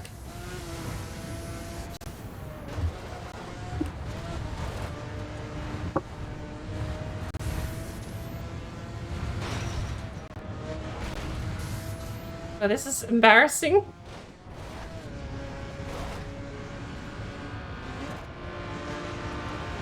Not as embarrassing as those two nerds. Wow. Someone went wide on the corner and completely missed the turn, and the other guy just had a terrible car. Well.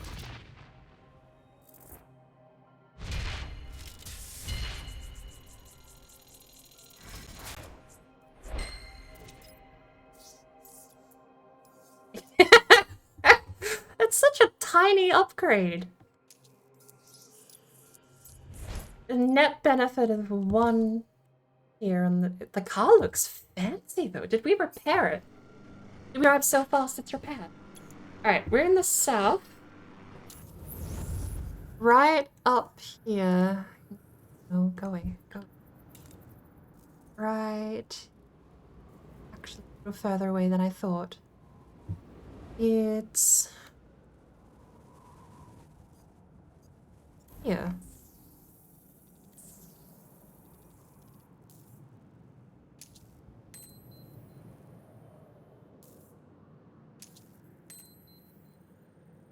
We're going to Dixville. That didn't get us anywhere as far north as I thought. It's not even in Midwest yet.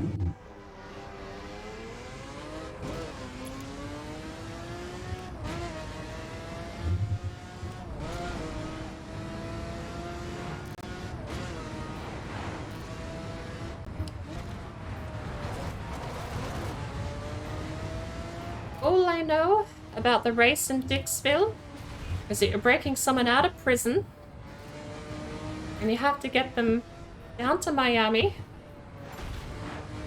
They've got some contacts in Miami. And you drive them all the way over to the west coast where they get on a plane across the Canadian border. On the real, how many street laws am I breaking? Oncoming traffic, reckless driving. There's a couple of different iterations of reckless driving too. There's reckless driving. What's the other one? Definitely speeding. But there's also tiers of speeding, so if you've ever got a speeding ticket, you might know that you get speeding tickets based on how fast you're going. So we've probably got like 4 speeding tickets here. We're not avoiding police. So there's no avoiding custody or resisting arrest.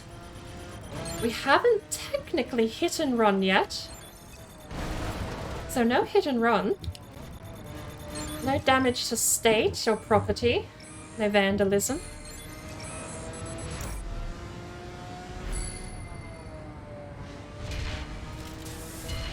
Okay, there we go. There's a hit and run.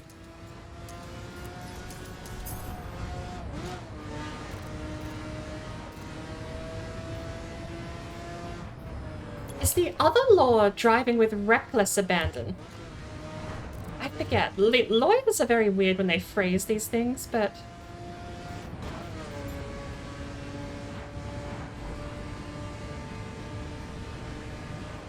Reckless driving and driving with reckless abandon sounds like the same law from a different state, but I don't know.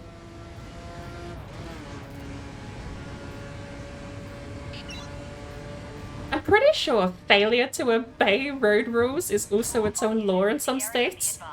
So that one's on the list too.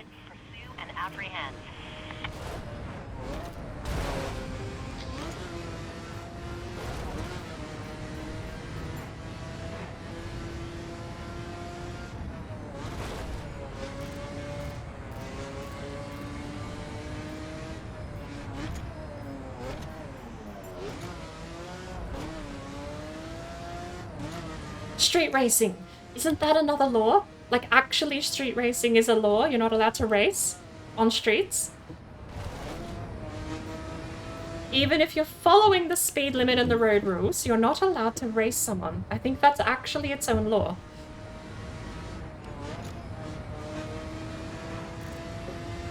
Like, that one could be state-specific, I don't know. And as far as federal and state laws, I'm clueless. If it's a law, it's a law to me. Very bad way of looking at it because of getting yeah. But yeah, but it is. If it's a law, it's a law. If it ain't, it ain't. It doesn't matter who set the law for me.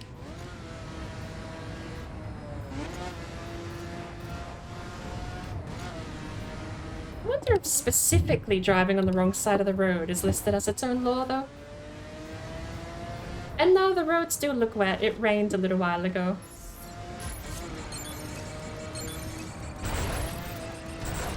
What I get for reading while driving. Don't text and drive.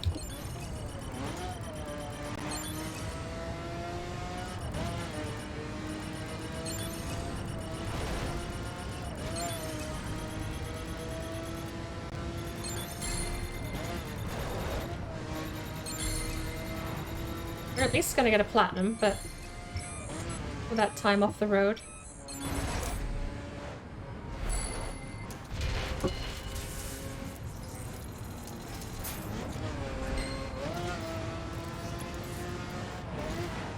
Alright, here we go. The actual feature events of the day. I'm starving hungry, by the way, so after this I'm definitely bailing for food. Proper eggs on toast today.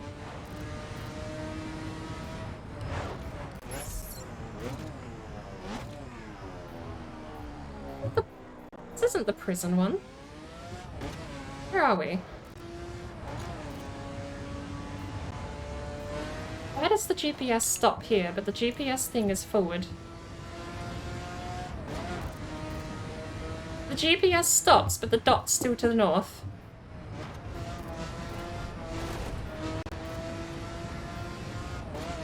I know where I need to go. It's the prison.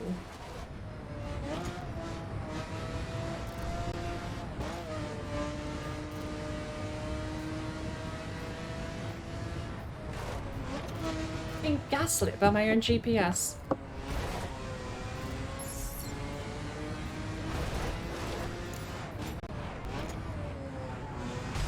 There's so much traffic all of a sudden.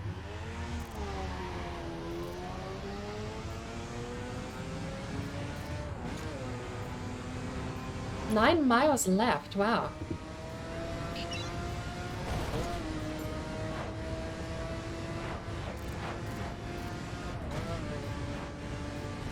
Can I get a beep beep?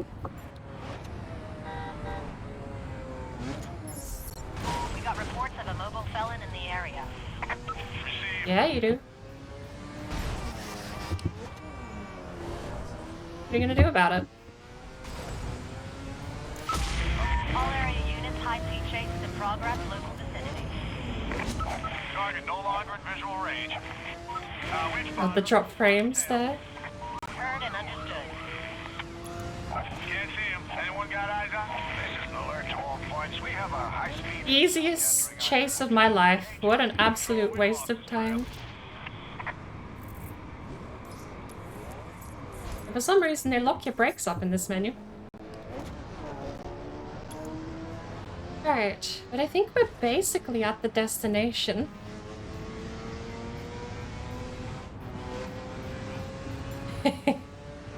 Oh, you weren't asking how many can we break? I thought we were adding to the tally blue. We're in Chicago. Why? Why do I need to head west? I was following a GPS. Why do I now need to head west? This is silly. Are we? Wait. No, I wouldn't know if it's New York.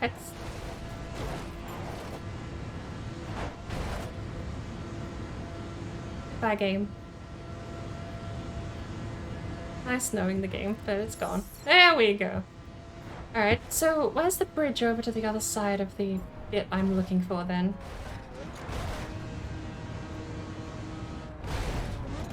I'm gonna make a left turn here.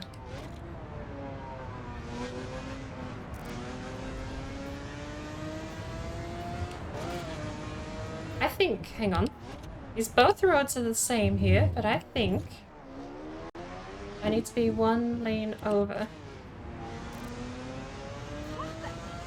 Another road here, and I have a hunch that one's the bridge I need.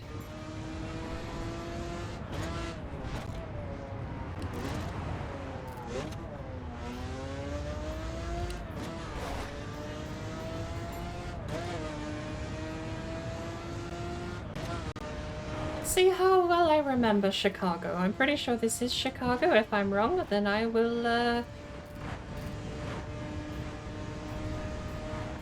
drink the rest of my cold tea. Well, this isn't the bridge I was looking for. That's a cop car!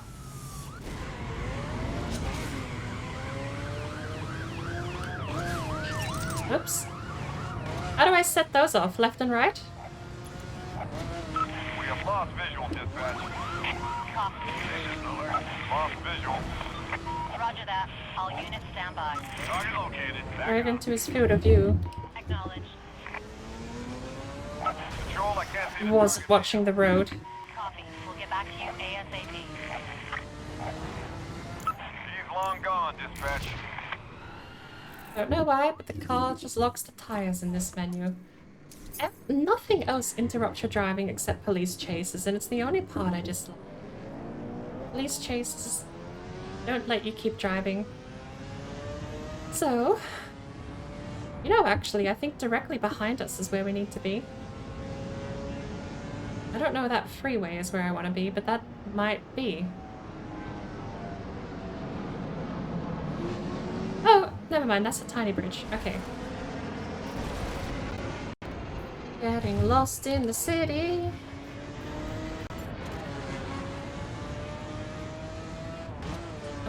to set another GPS?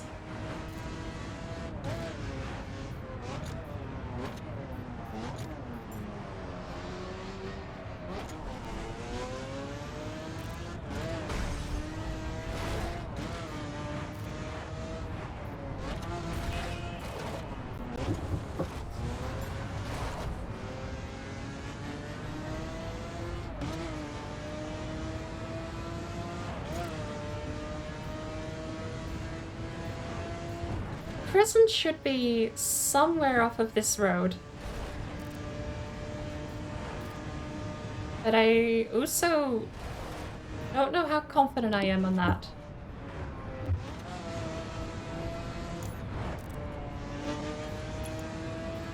Apparently we're in Dairyland. Really should be watching the road more, hey? How do I know what health my car has without going back to the carport? I noticed there's a big bridge over there. There's a little bridge here.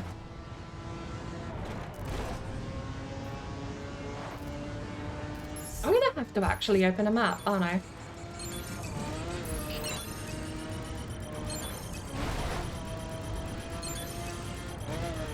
Do not hit the cop car. Any other car but the cop car.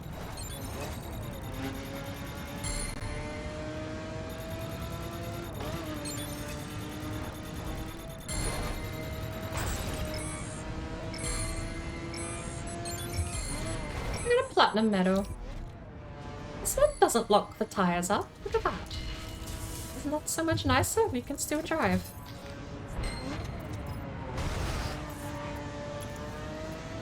I'm actually gonna have to check the menu. Because I see nuclear stacks up ahead. I'm pretty sure I'm on the right side of the river. I just need to know if I'm heading north or south. It shouldn't be that far away from Chicago.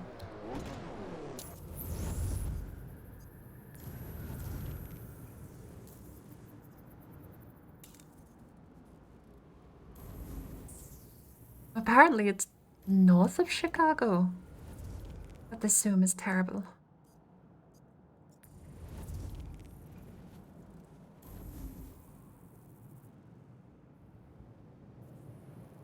So Chicago was fine. We just needed to head north still.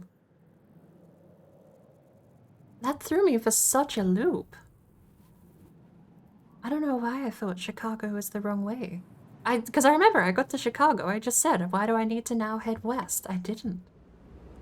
I didn't need to head west at all. But that's enough messing about. I don't rarely fast travel in this game, but... Do we have any takers for the 3-hour marathon race?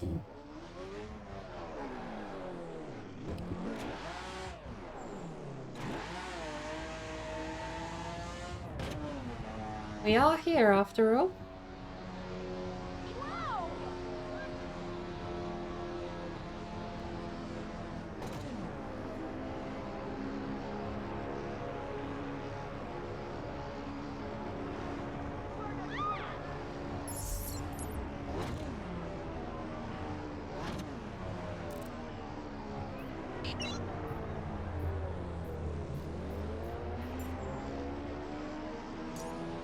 Let's see if I can't...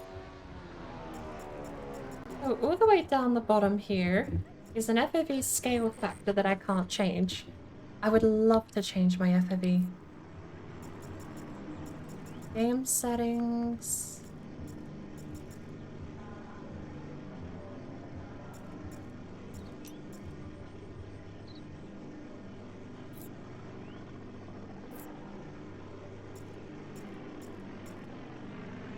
Launch automatic.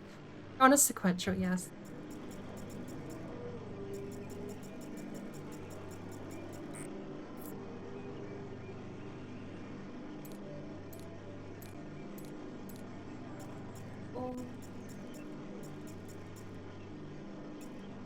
camera and a minimum, and it's already there really is no FOV change besides that one down here, which we can't affect. Oh well. Here we go. The race for my breakfast at 7:30 in the morning. This one pays a little better, $169,000 with a reputation of 3,000 for your faction and 18,000 XP. It'll take more than 1 hour, which is the longest classification of race they have. It actually takes 3. They recommend my vehicle, I guess. Normally, I'm pretty sure it's 890 is the minimum you can take on this race. So if you do want to join up, it even says in the title, look at that. Because they realized more than 1 hour is the longest. 3.5 is what they've got in the title. Take your fastest perf car in a single lap around the perimeter of the entire United States of America. Before we do, if I go solo, I think I can pause if I'm solo, but I'm just gonna sit back for a quick while, a short break. I need to go to the restroom. Stretch my legs because this is gonna be one of the longest races I compete in ever on this channel. Give me a second and I'll be right back.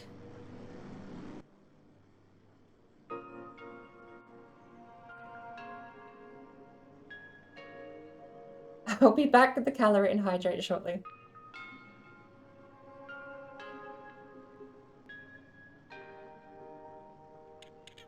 Don't drink and say drink only water and milk, or else your bones will be weak. Like in Skyrim, water's health is fucking bitch. You better drink water, drink water, drink water, drink water, bitch. Drink water, drink water, drink water, bitch. Drink water, drink water, drink water, bitch. Drink water, drink water, drink water, bitch.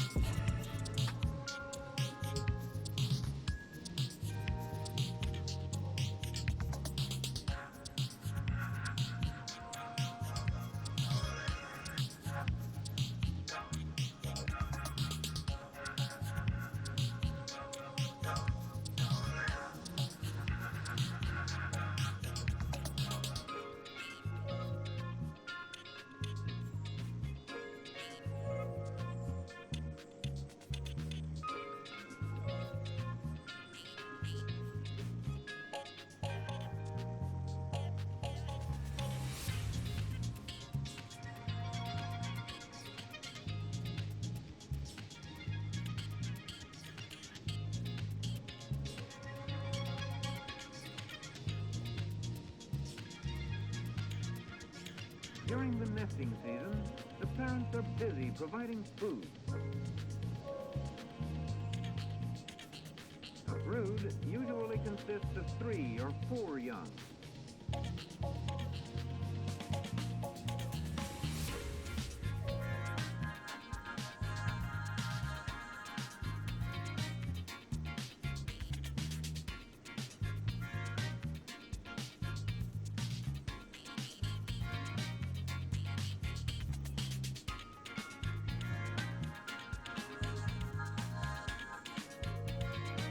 Feathers appear as it grows older, but the brightly colored feathers do not appear until the 2nd year.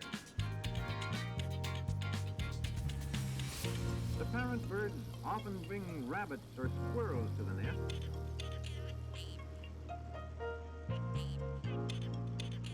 But when food is scarce, they may attack other birds.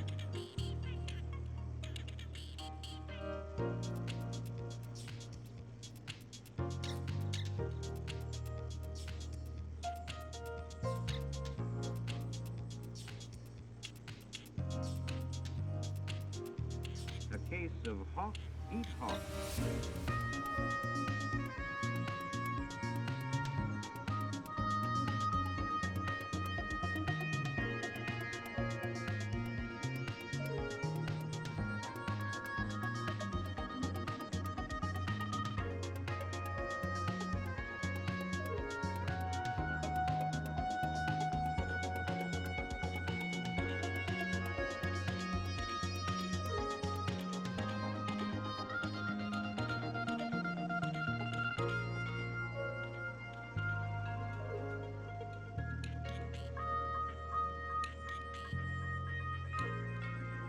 These young red tails are nearly full grown, and they are learning to fly.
And we're back.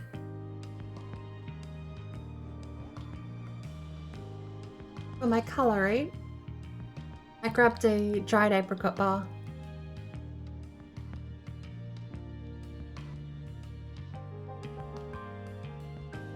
What do you think that guy's waiting for?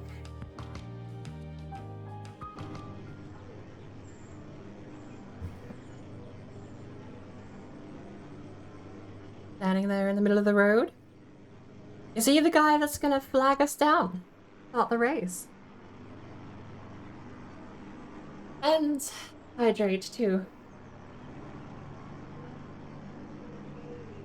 Thank you very much.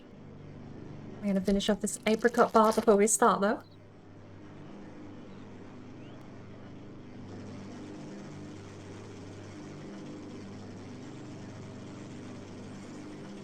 What emote is that?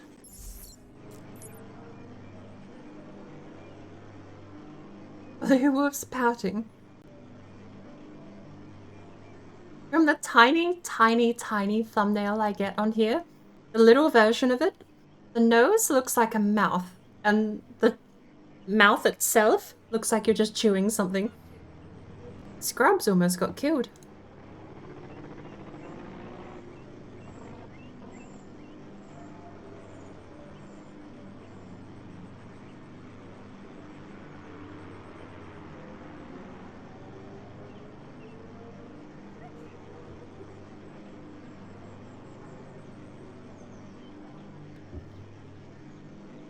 Oh, it's interesting. My odometer. I've only clocked up 3,000. Look at this. I've only clocked up 3,560 in the bottom left.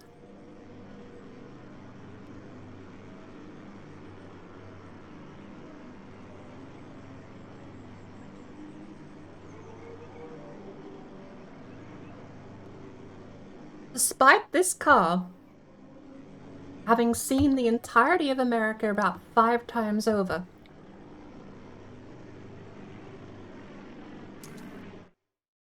Due to scaling of the world, it's equated to 3,500 miles.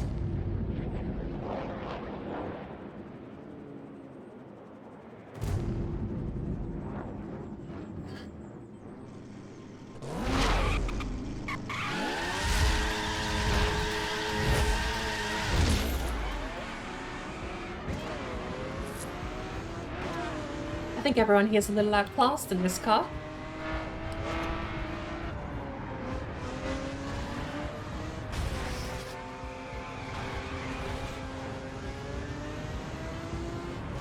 We are gambling a little bit. The car's health was at 22 when we left today. We haven't checked since we got to Chicago. Technically, we haven't even checked since we got to Miami.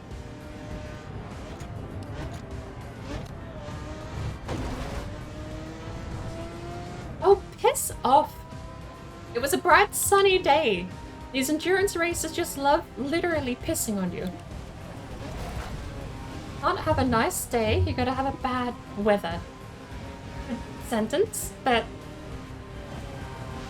I don't know why, but every time I do one of these races, you never get nice weather. It's always raining or nighttime or something else in between.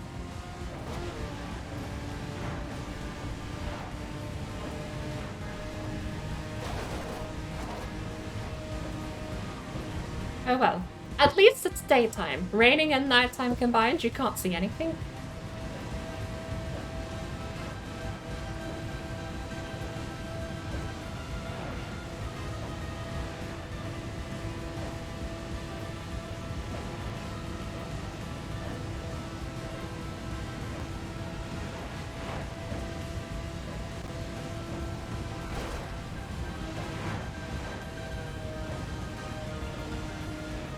Here's the bridge I was looking for out of Chicago.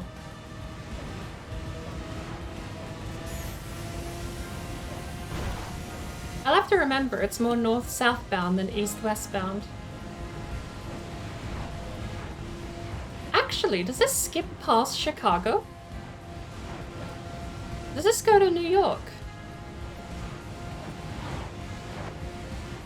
I don't remember. I think it skims through the north of Chicago, doesn't it?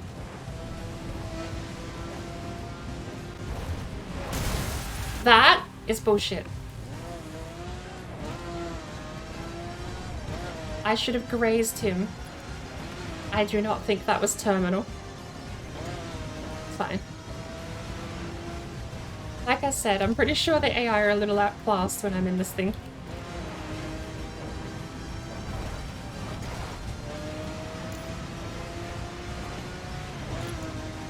We don't have any turn-offs until there's a sweeping left-hander coming up.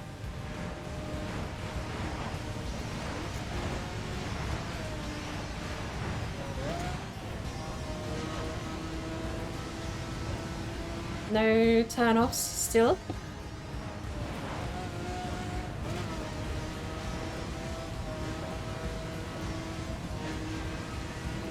Alright.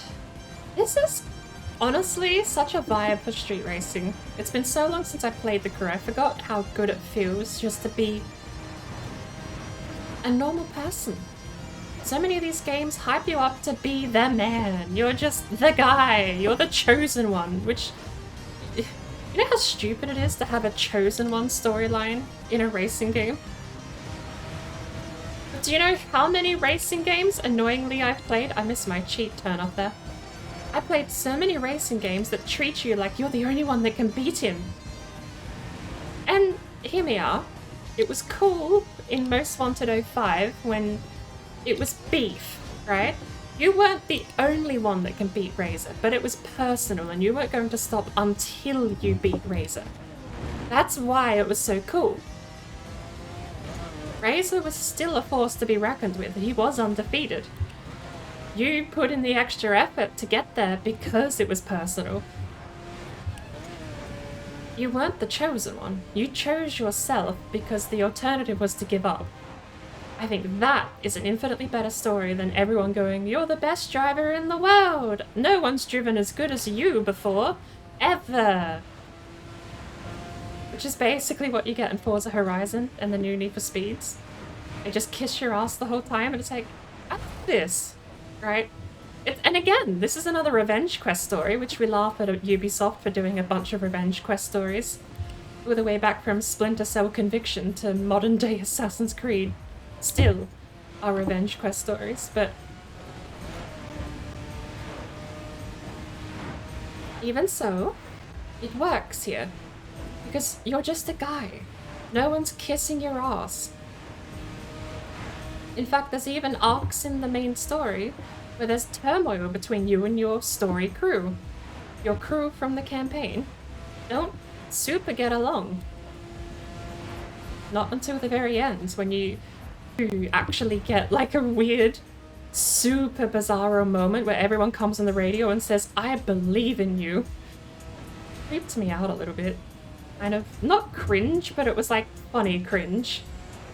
I didn't recoil and get ugh, but I you know, it's an entertaining cringe. Lighthearted. I don't know if it was tongue-in-cheek and they knew what they were doing, or if it was genuinely meant to be a "look at you go, hero" kind of moment.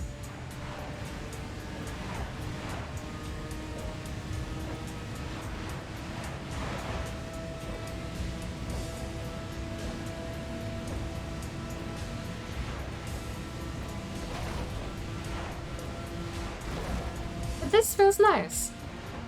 No one's on the radio telling me how great I am, or how awesome that drift was, or how many super cool overtakes I've done this year. I'm just driving. I'm just a guy. It's a really nice, chill time, and this is what street racing should be. Just open roads, countryside, beautiful scenery, and fast cars. That's all I need. Take me back to Need for Speed 3 Hot Pursuit, Need for Speed 4 High Stakes, and just give me fast cars and open road. And it is weird to say that I feel like the crew is a more sincere representation of classic Need for Speed than Need for Speed is these days. But, I mean, I say that knowing that classic Need for Speed detoured when they hit jackpot with Underground, which is still a great game. And I still think Underground, and even Underground 2, probably more Underground 2 because that was open world, kept the massive feeling of open world, fast cars, and all of the same moods are there.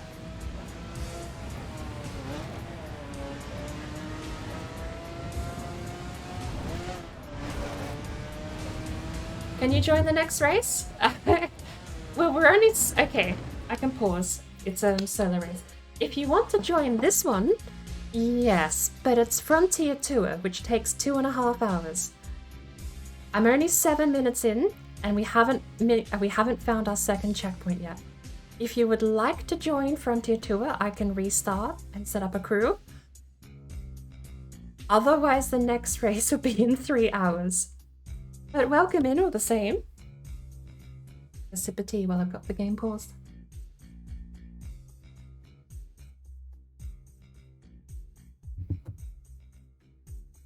I wouldn't mind doing another Miami to Chicago run after this, though, if people are actually interested in joining.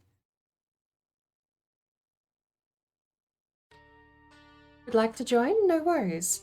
How do I find you?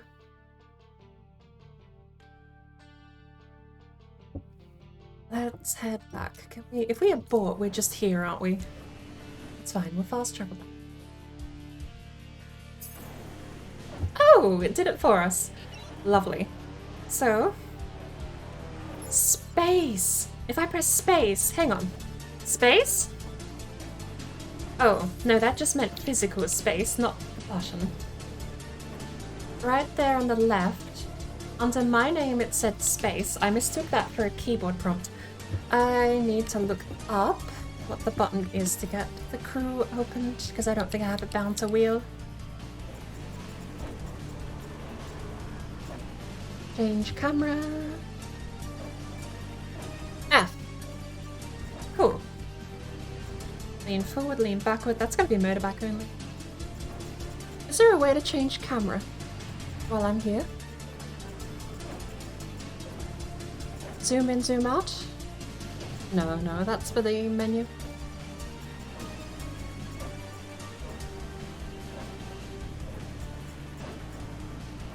Alright. Probably could have just done it from the menu here, couldn't I? Or a roster. It's right there. So, I would need to probably add you as a friend on Uplay So, if you want to send an invite to Fatty Potato Bake, I'll figure out how to get my overlay open.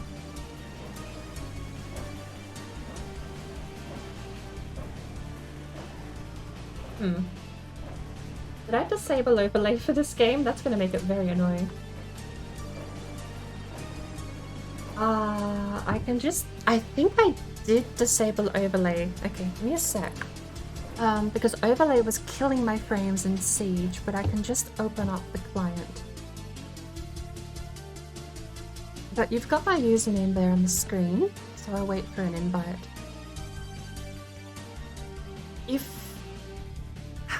You would need to use Uplay. So Ubisoft Connect is what it's called on PC. Or if you know your own username, I can add you. And friends and groups.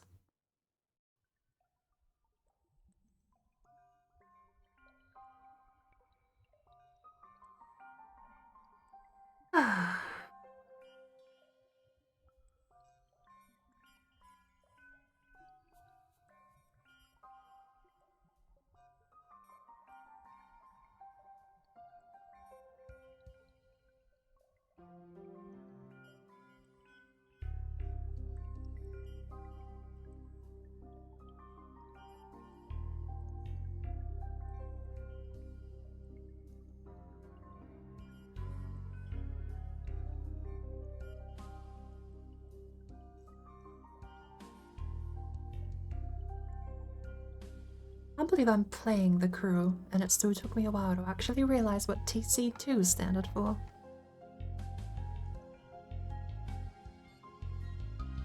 But if you're in the Ubisoft Connect client, you can bring up your friends list and click the plus sign to add me. Oh, the name's not on screen anymore, sorry. Can I do that? Well, I'm not tapped. No.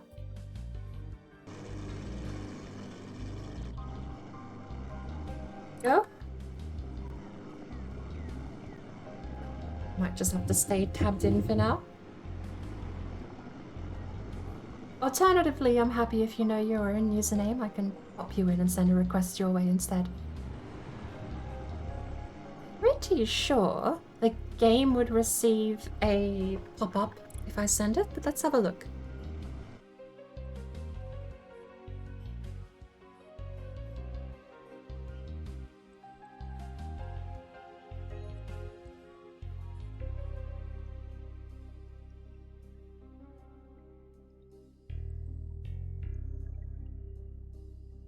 Is it capital Y? Do you have a... Is Misty got a capital Y on the end? Send it anyway. Worst case?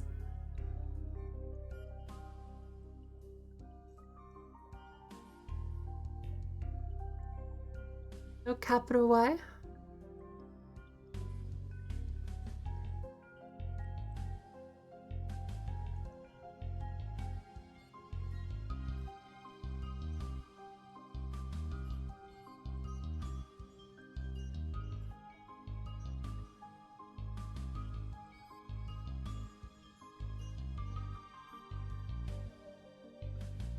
I found that account. So I've sent 2 out now. One of them should pop up. Hopefully.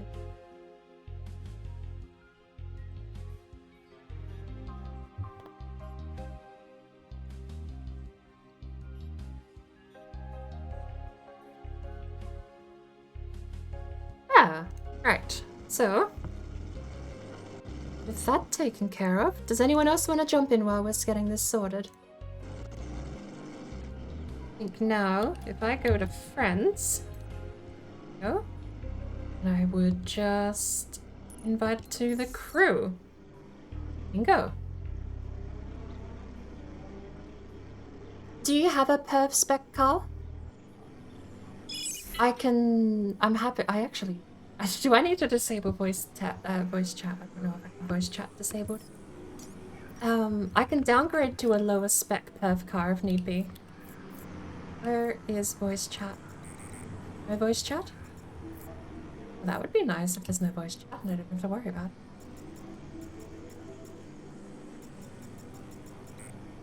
Oh. I guess there's no voice chat.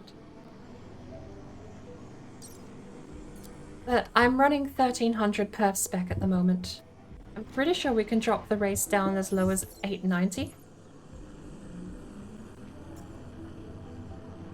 Perf is 1331. You were in a... What's the C? Circuit. C? The circuit?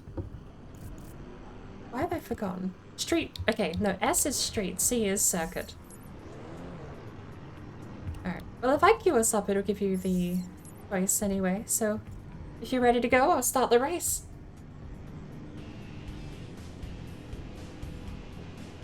I will wait for the all clear in case you do want to pick a car specifically. I think it should give you the choice, unless you're in a perf car.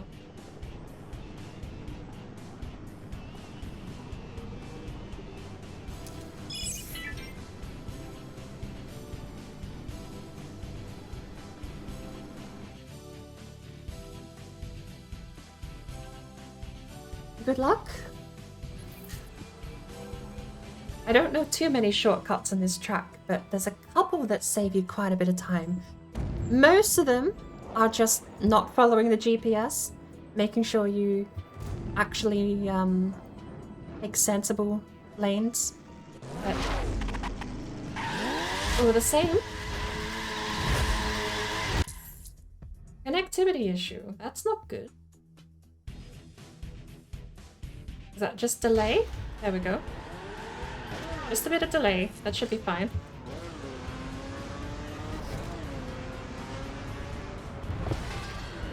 Good start. Good lord. Flashbacks to Baku City. Just immediately crushing. Honestly, Baku, we were fine in the first part. It was the latter parts that weren't so great. And again, not watching traffic here. Good lord. Okay. Let's focus. This is still a race. One of us needs to finish top 3, so...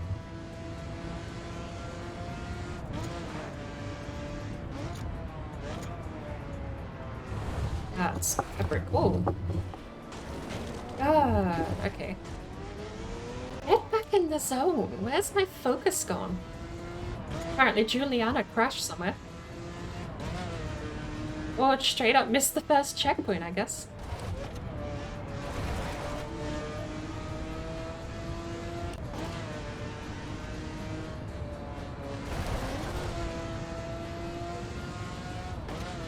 Right.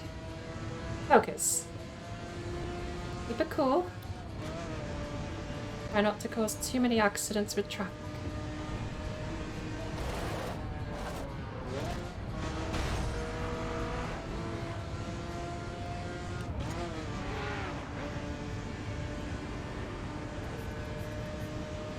Wait, Juliana's in first? What happened? Okay, that can't be right. That's gotta be a bug. Juliana was behind me just a minute ago.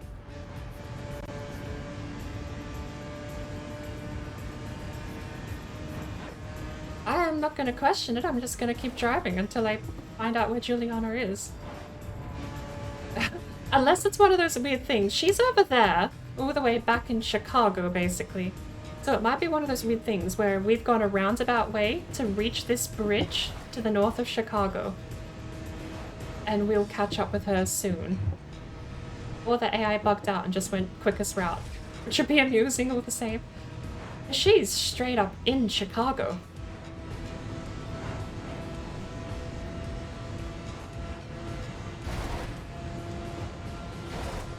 That's the worst I've seen the AI bug out.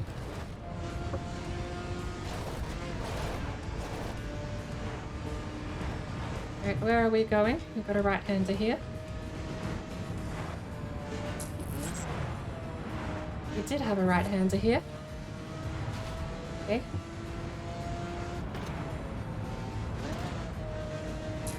Let's try and recover. Best we can.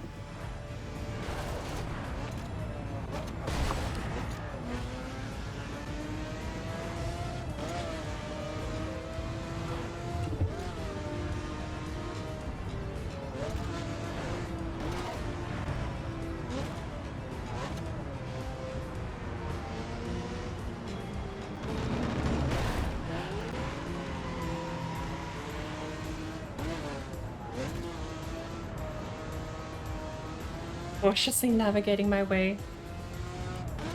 Bit of a mess up, but we're still on track. The one benefit of having large spaced out checkpoints is you can navigate the wrong way and still end up in the right spot.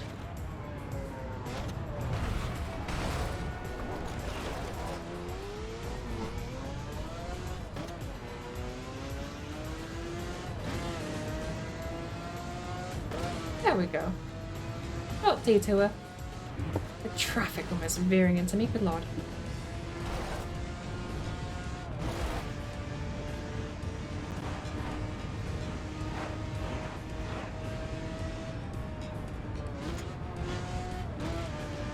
Nice open road though from here.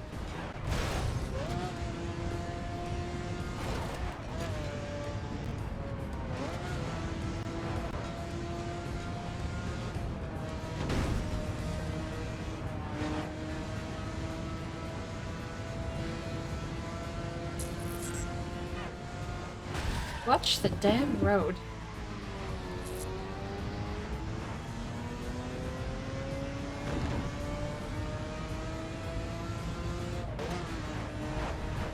Especially in oncoming traffic, good lord.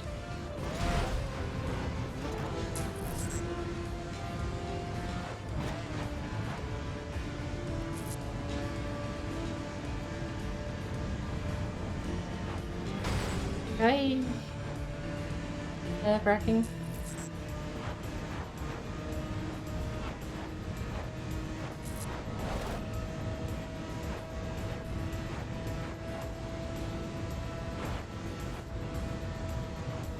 We're just cutting across here, I think. It's safer that way. Juliana is, somewhere. Happened to her. I'm closing in 1.5.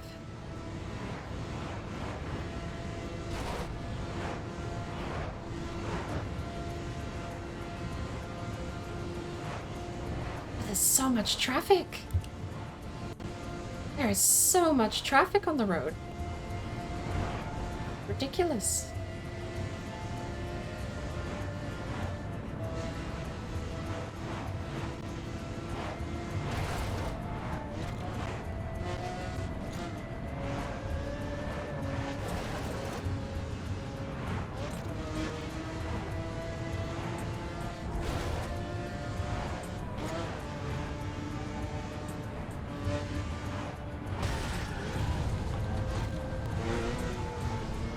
I've at least found where Juliana is.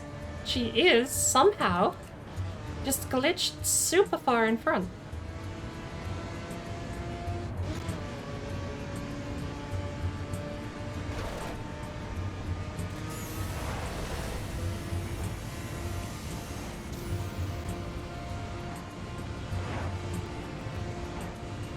Okay.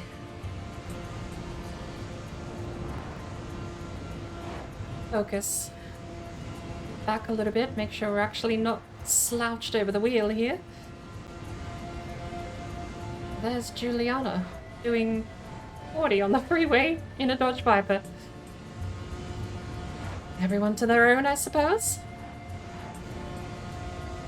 She wants to do 40 on the freeway, she's welcome.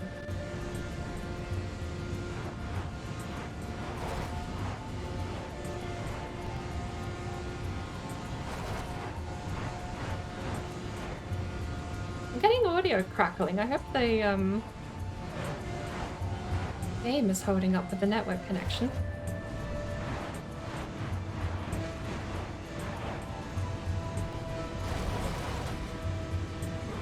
I think at the end of this, isn't there? Yes. And oops. GPS said go forward, but I don't know how much I trust that. It's probably just telling me to U-turn, and there's nowhere to U-turn coming up. That's bad news. Okay, this is one of those things where you turn around on the spot and you don't keep forcing it. Okay. We have another intersection coming up at least. That's like a cliff. Okay, we are big problems at the moment. And I have committed way beyond any form of turning back at this point. Apparently we're taking that turn off here, though.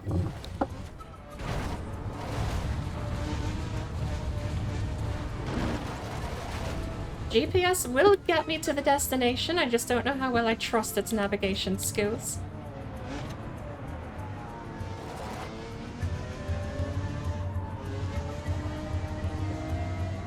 Juliana's back in first, undoubtedly. No surprise.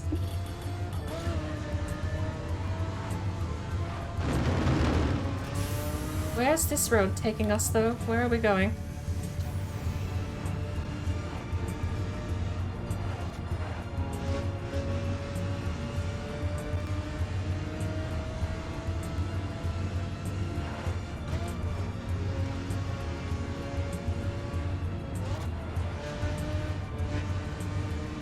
I feel like I'm doing a part of the same race backwards. Like, I think I'm just gonna hit the checkpoint and then have to do a U-turn. Not the first time I've done that on this track, to be fair, but... apparently I've been overtaken as far as distance to the next checkpoint goes.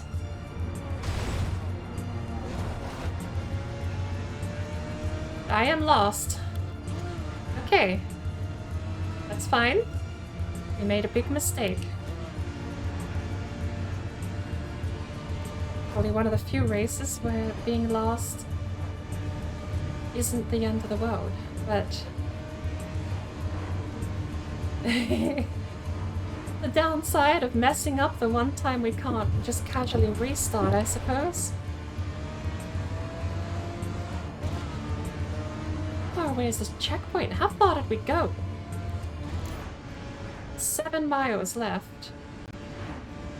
We're either gonna shoot super high up the leaderboard in a second, or everyone else needs to spontaneously appear in front of us.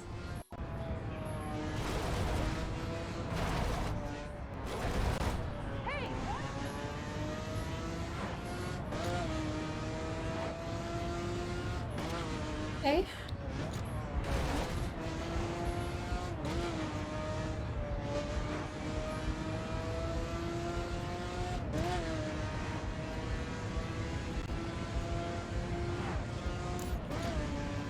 Five miles to checkpoint. I still, like, everyone's markers are off that way. And we're both racing towards the same point, so I don't know how well I trust the leaderboard over my own eyes. But it all depends on how quickly either one of the groups can get there. Whether or not I have to make a series of turn-offs and complicated steps of navigating small towns.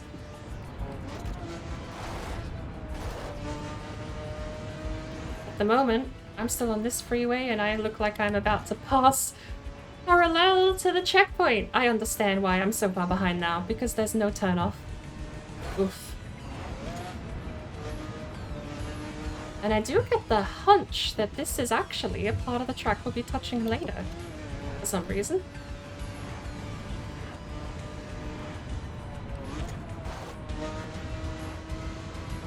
Nighttime. Not a shot at a clear day with these events.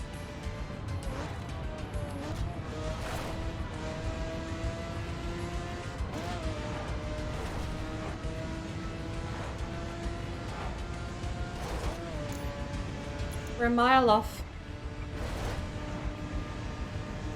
Heading fairly quickly towards first place.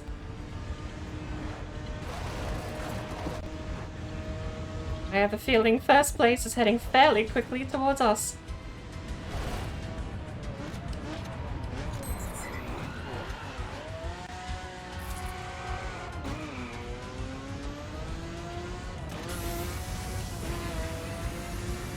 Right. We weren't too far off. I thought the leaderboard looked a little shoddy. And I was right. Or it did look familiar, just backwards.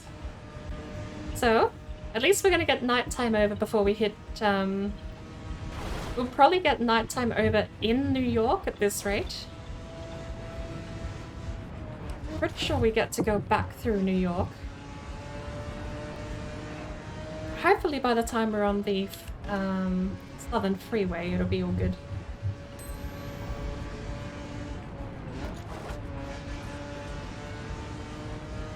Oh, of course it's raining and nighttime. Thank you, game. I don't know, actually. Would I prefer the freeway to be at night or the navigation prior to that point? I think the freeway is better at night because you just get all the lights cherried along the side of the road, keeping you well lit and high visibility.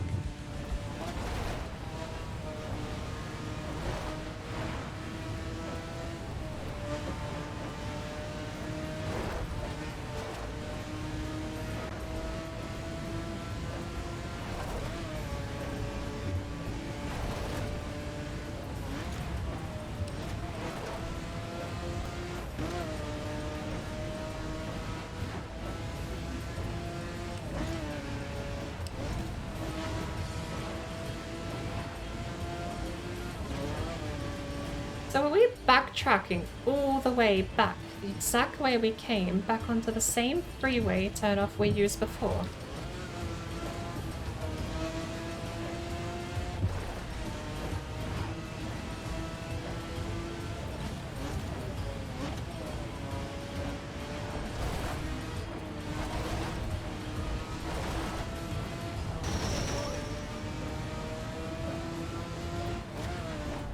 Actually, if the checkpoint is on the turn off the freeway that we used. Jesus, forward drive. Even the AI can't help it. The AI gets a forward, it just has to do something silly. I mean, maybe it's just a curse of the brand, because I was doing the same thing when I was in forward. Okay, we got a checkpoint on the way. Where's the next one then? 7 miles?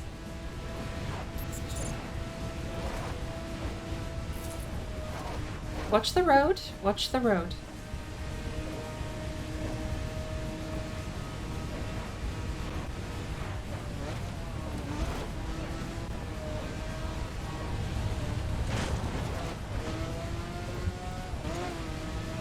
Juliana's flying.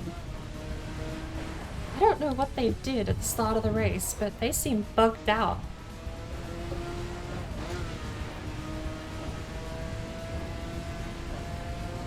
Apparently we are turning off here.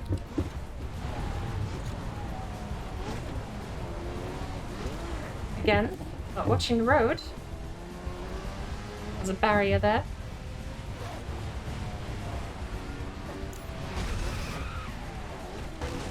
Good old AI, not braking for turns. Yeah, I think I'd rather this part be in the daytime. The freeway ain't so bad, but I can't see the corner here unless there's a reflection on the road. This road ain't very reflective even in the rain.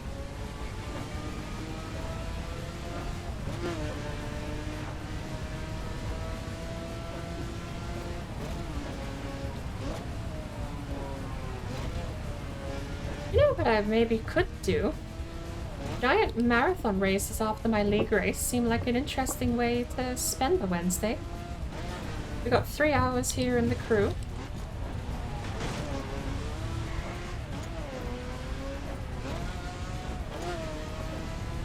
You've got Goliath over in Forza Horizon 4. Look, honestly, if the guy overtakes me here, this AI, I'm just gonna let him have it so I can follow his tail lights and know when the corners are. For the most part, he won't be a blind navigation tool. Maybe closed GPS would also be fine.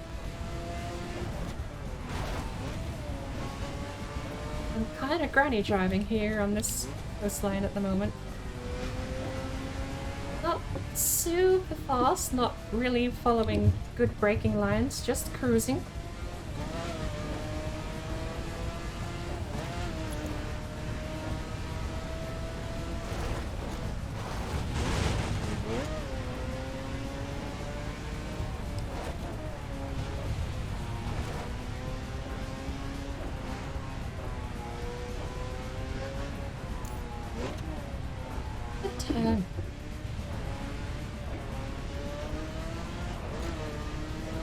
It almost would be beneficial to let them overtake me.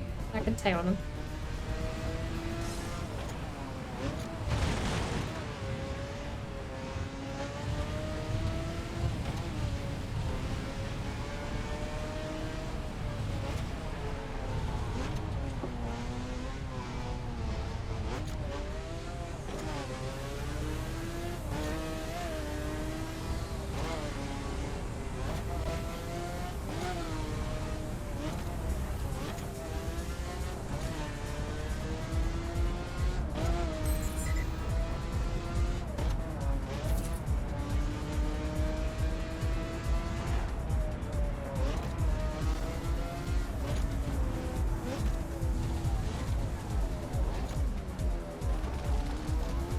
Is that a driveway? No.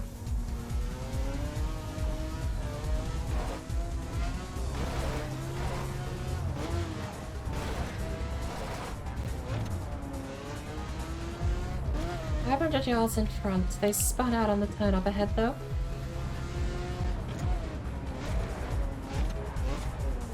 On the bright side, it's only nighttime once in this race. If it's... Too many crickets. Don't be blocked, please. Thank you.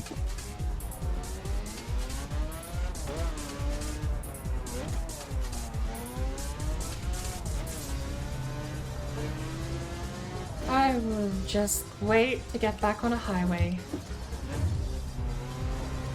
There we go! Reflective roads! Ain't that nice to see?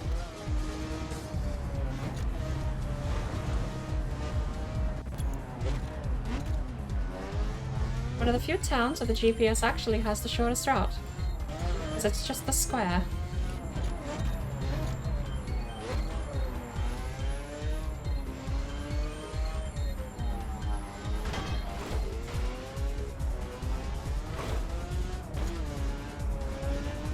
More back roads. Be nice if it weren't nighttime, but take what I can get. So long as they're not 2 miles ahead of me, I should be fine.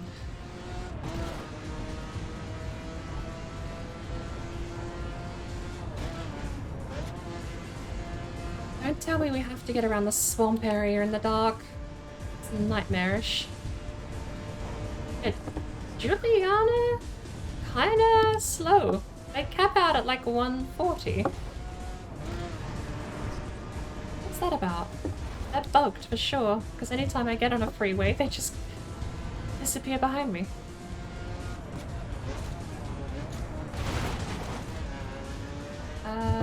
Missed the tiny shortcut there, but we'll just keep it normal.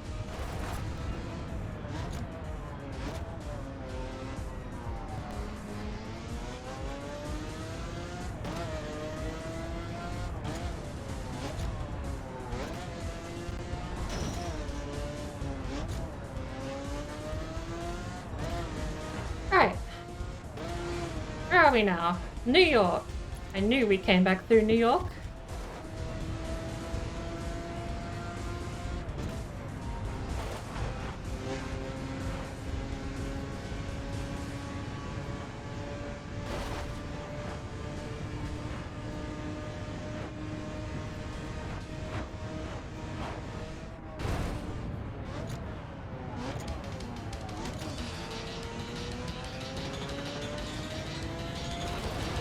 Bit of a hairy braking zone there.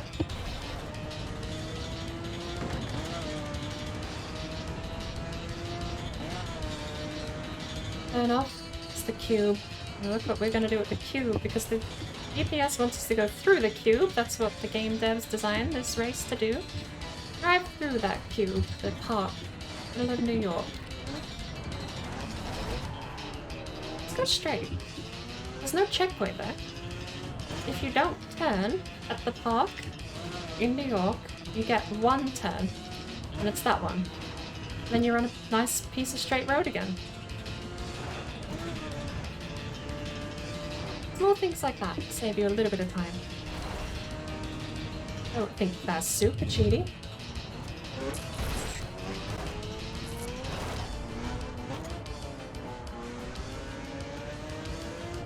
As far as I'm concerned, so long as you reach the checkpoint, you can take any route you can map successfully on the GPS. I would like to actually try and plan a route in this track. I wonder how much time I can cut by planning my own route.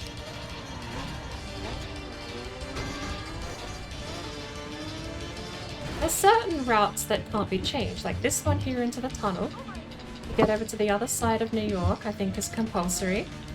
But there's small things here and there that I absolutely think you can change to shave off minutes this track. There's one north of LA. I think it's north of LA. It's either Seattle or LA. Actually, is Seattle in this or is it only San Fran? One of those. North California has a city. Once you exit that city, there's two routes you can take. One is ignoring the GPS and basically keep going forward onto the coastline highway. The other is to follow the GPS. I'm pretty sure if you follow the coastline highway and then turn off where it tells you to get to your checkpoint, that you can do the route faster, but you have to do a complete 180 once you get to the checkpoint, like I did earlier when I completely missed my turn off.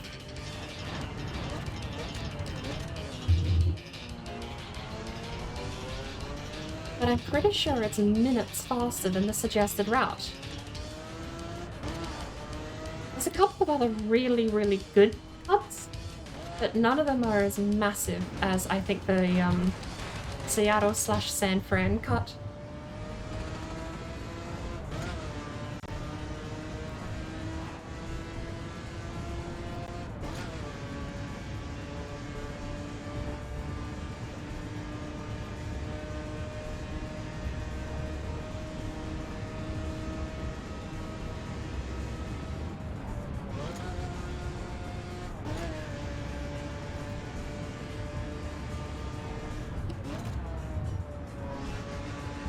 They don't let you open the map though. If you load this race up solo, you cannot open the map to see the route. That's probably standard for the rest of the game too, but I would like to see the route, see what I can change about it.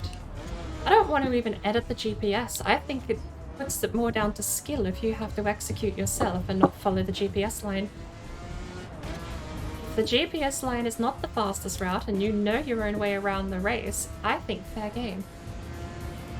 The rules of the game state so long as you reach the checkpoint, that's all you gotta do. And you can, right now, take any route to get there. So, what would be even more curious, actually, would be turning the GPS off entirely.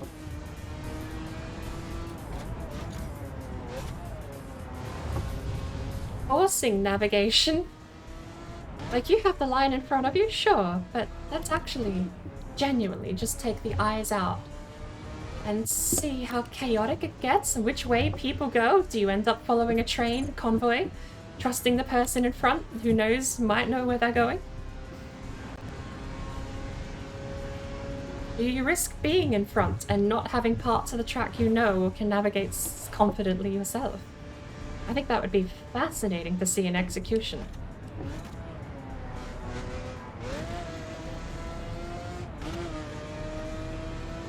We are a quarter of the way through.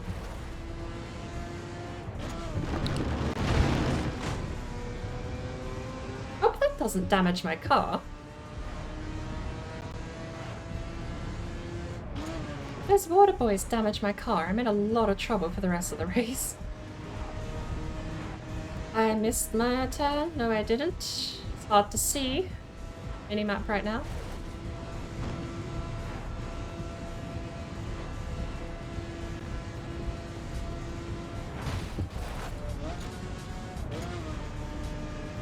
Here comes one though.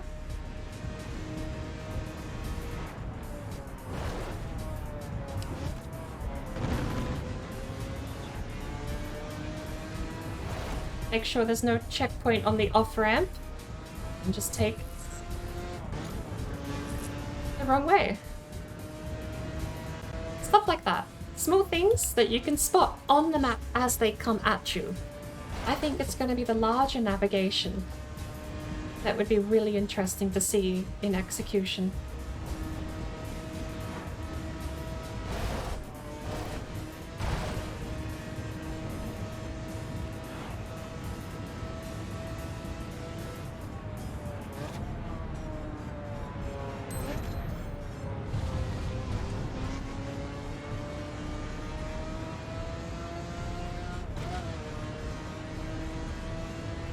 Like right now, 2 miles to the next checkpoint. Safe to say it's on this road.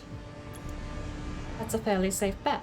But there's some places on this race where you get 11 miles, 20 miles to your next checkpoint. Honestly, do you want to know one of the biggest risks I think there would be in the navigation game? Would be completely avoiding the snow and the ice up in the north. I don't know how well you could avoid the snow and the ice in the north, but imagine bypassing all of that miserable weather up there. There's a highway that goes past most of the icy biome stuff. If you could take that highway and then just take off-ramps at key locations to reach checkpoints, because I think there's 3 checkpoints in the ice biome. So if you took 3 off-ramps on that highway and then just went back to the highway, you would probably eradicate a fair chunk of time spent going through those mountains. There's almost no checkpoints actually in the mountains. There's only some when you get to the start. There's one halfway through at a city, which I think you could highway yourself over to. And there's one at the end, which you would have to take a peculiar off-ramp to do.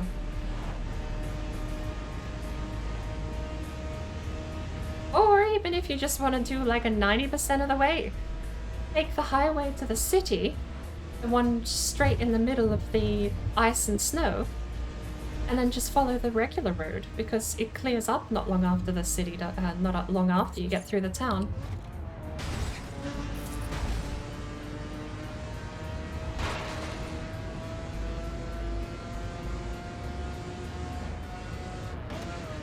Is it daytime yet? It looks like the sun's rising. We have to be going southeast towards Miami at this point, surely. I wonder if the sun will rise before we get to Miami.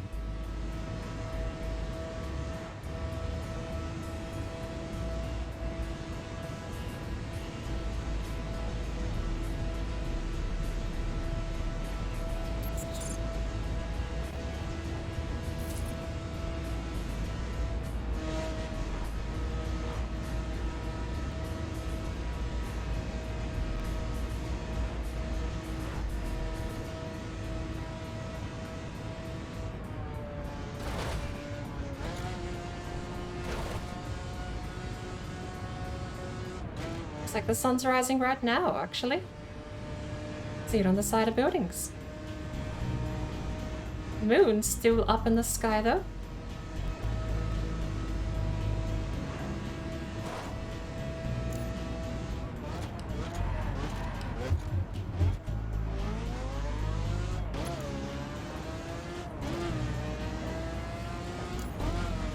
We're in North Miami already. So the answer was the sun rose quicker than I expected, and no, not by the time we got to Miami.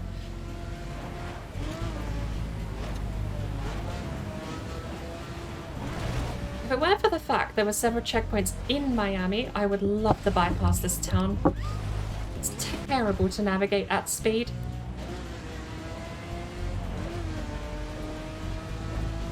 Trees in the center of the road, gridlock traffic. And a winding road that you can't really see around.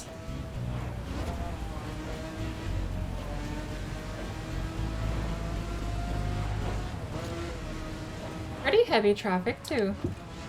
There's a band I haven't listened to in a hot minute. Whoa. Traffic. Oh.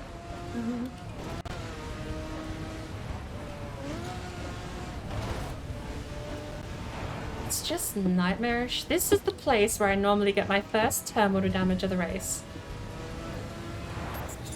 Because someone somewhere does something silly, drives out in front of me. I don't actually know if I've got terminal damage yet. I think I did super early on. We clipped a car super early on with our rear tire, didn't we?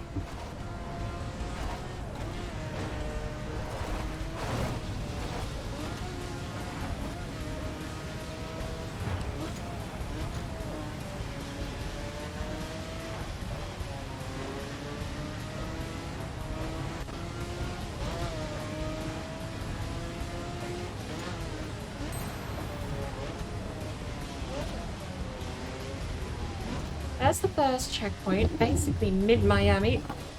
Bouncing off the road there, wrong turn. First checkpoint's in South Beach, apparently, and then you come back across, and I don't know if you leave Miami yet. I'm pretty sure we've got another... I'll call it a lap, but I'm not sure we're done with Miami until we get out onto the actual freeway.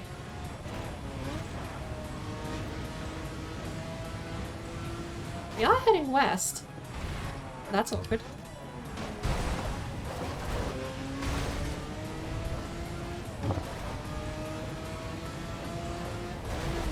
Yeah.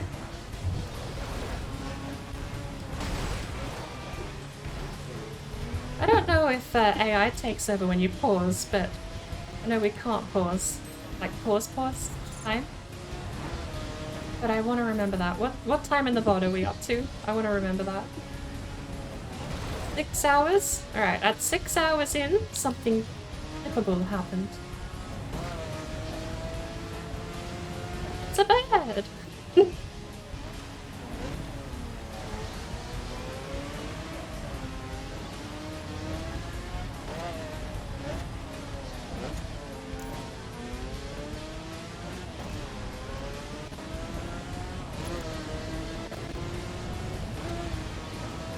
Right.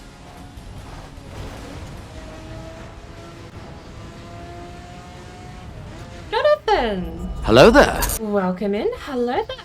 How are you going?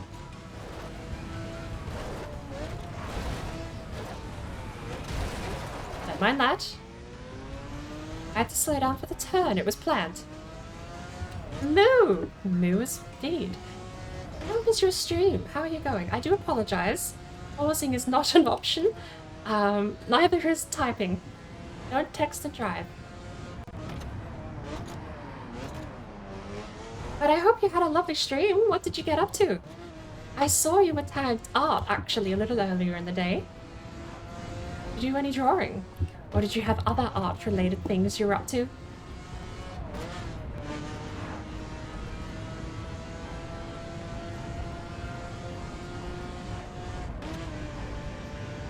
Dali image generating. That sounds absolutely fascinating. Have you got a channel set up in your Discord for all of that? I've missed my turn entirely here.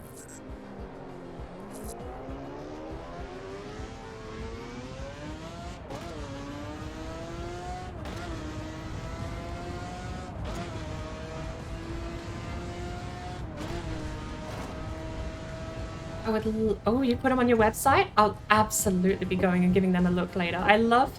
Honestly, I'm a super big fan of the dorky ones that don't turn out like you want. The creepiest image I ever generated. I was using a model that's meant to give you one image. So you type a thing, it's meant to generate one image. What ended up happening was it sent me 110 frames of a video file. And I'm not joking. 110 frames from a model that's meant to give you one static image. And I put them all together and stitched them up. And the prompt was "When Robots Dream." And what I got was a bunch of robot-looking android things. Small, stout little machines. 2 legs, 2 arms, and a head kind of design. And it eventually faded the robot away, and then just had the text form out of their remains that spelled and said "When Robots Dream." That is the most creepy and coolest response I've ever seen, considering the output was not from the right source. I don't know if I got hooked up to the wrong bot that was generating different outputs, but I was meant to get a single image, and I got scared instead.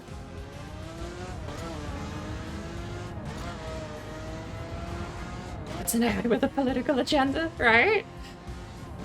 I don't know. Like, when you write all these scripts, when you actually program in all of the variables and everything, don't know how you limit the output, but in my mind, that should have not been possible.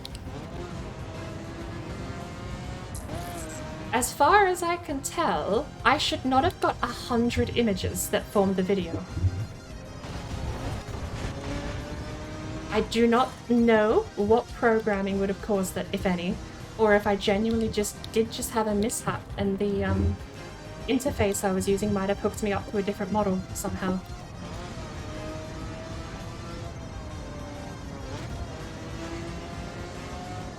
I have the video still. I got about 90 of the 110 frames because I wasn't expecting to see frames go past. But I ended up right-clicking and opening new tab, basically, for everyone. It was a bunch of frantic hotkeys until it started slowing down after about 40. But I got most of them, put it into a video format. It's not a super creepy video. The creepiest thing about it is that it shouldn't have happened. But I love that it did. I would love to know what caused it, what prompts and what the log was for that bot as it went through that thought process. Were you looking for any particular outputs in general? Oops, in specifically. Good English. Were you looking for any outputs in particular? Or were you just messing about, trying different things, finding out what you could get?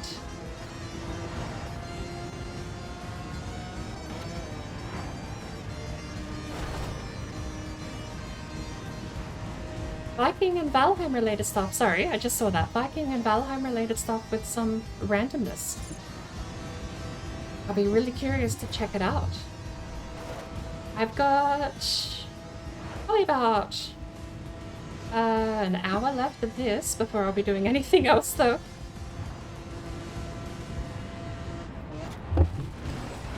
That's not very nice.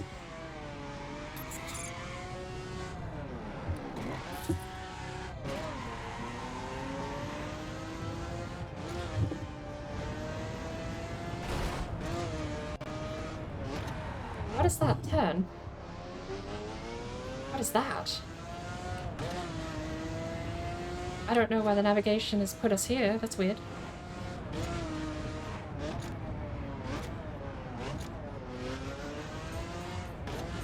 Let people in chat give random ideas to use to make some abstract and absurd stuff. Uh-oh. An activity issue. Yeah, I kind of lagged out. Hopefully it buffers, please. I do apologize if that dropped anyone. Hopefully not. I had another weird prompt actually. There was a prompt I gave a little while ago, which was Smash Mouth, but all of the band is cats. It came out with neither a cat nor Smash Mouth, but it was wearing glasses and did have frosted tips. So, progress. That was definitely a good result.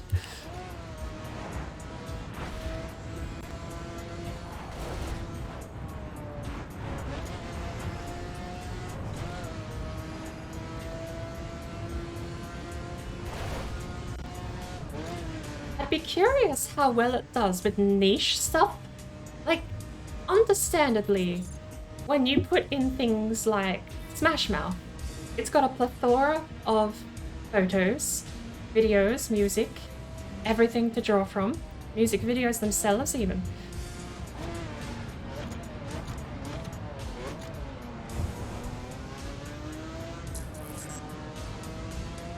But I do wonder with more niche things. You even find this sometimes when you Google image search for characters from a video game.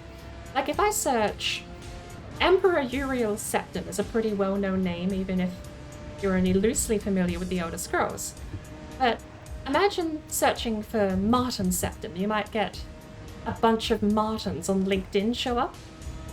I do wonder when it comes to super niche topics and keywords like that, how well image processing using AI actually handles it, because they're going to get mixed results in their pool of knowledge.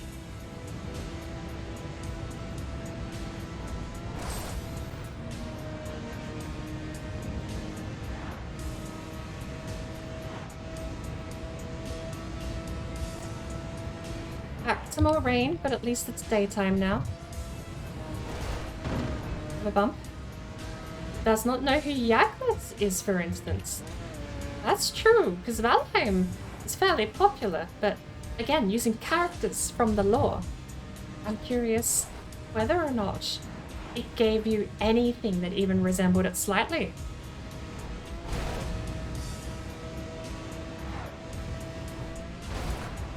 Did it give you the car you're playing as? Instead it's using any other perf car, barely meets the requirements.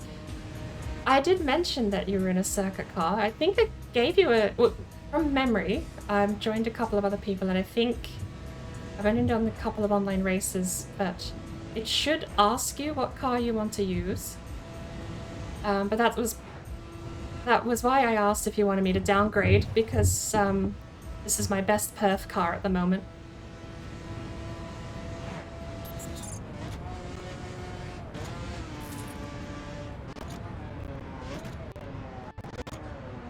Stuttering when we get to the city, though. Did I forget to turn Steam overlay off? Good lord. But I did notice that it wasn't as upgraded. I thought you were doing pretty okay at the start. We both had a lead on most of the AI when we were leaving Chicago. I know what I'm doing. I should be careful here because on-ramps and off-ramps can be very tricky to spot from a topographical map.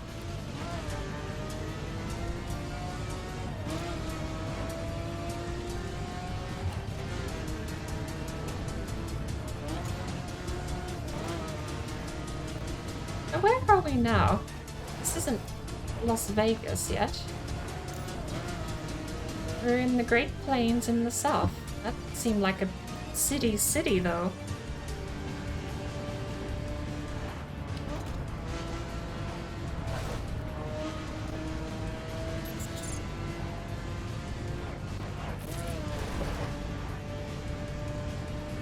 And to be fair, Juliana was kind of cheating. Straight out of Chicago, she was basically over sitting in New York doing 140. She seems stuck at 140 for some reason, so whatever happened to Juliana messed her up a bit.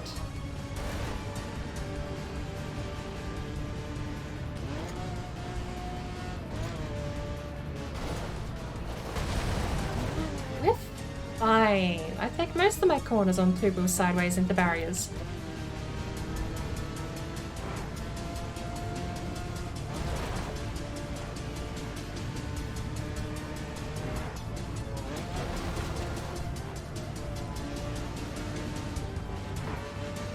So,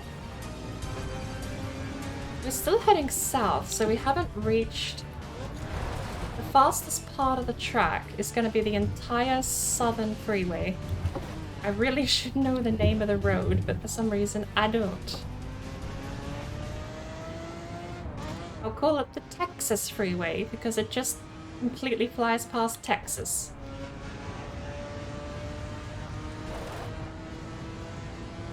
We take that past Arizona, past Texas, past the whole lot, until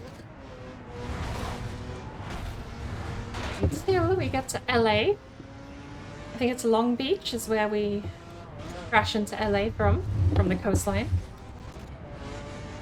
Should just slow down a little bit. This is not double lane traffic anymore.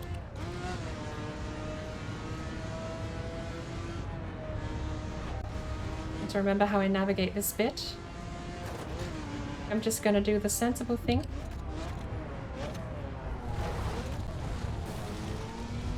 This was not as sensible as I thought it might have been.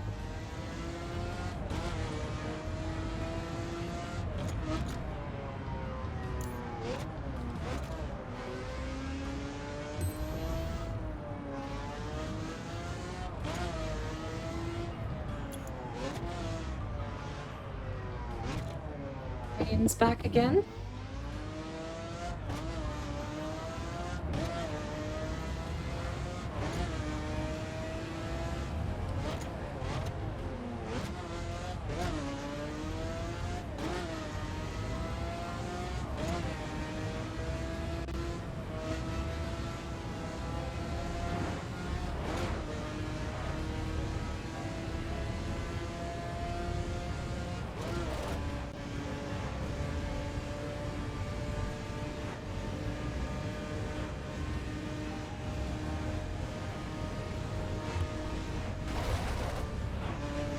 But I was planning on ending on the Miami race again after this. I can drop down a couple of... I've got a couple of cars that sit at about 900. And I think I just upgraded my Ford GT to be over 1,000, so I can take the Ford GT out when we get down to Miami if you're still going to stick around.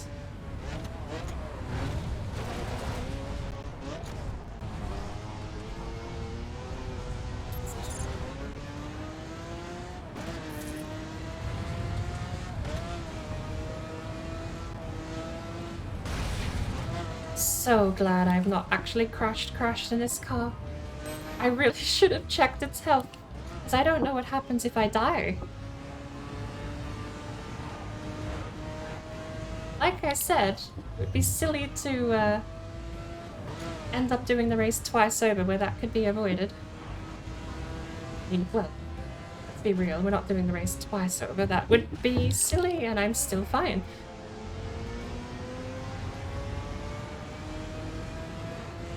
Not gonna question it, and honestly, happy to keep the car alive as long as I can.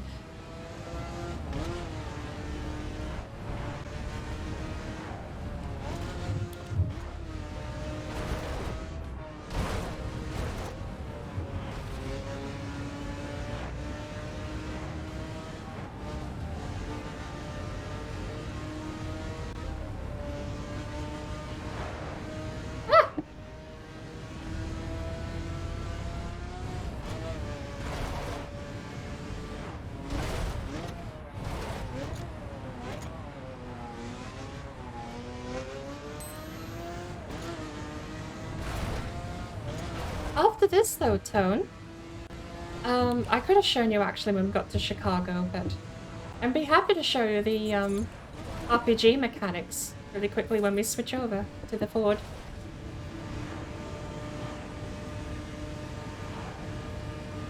Here we go! Heading west on now what I'm calling the Texas Highway.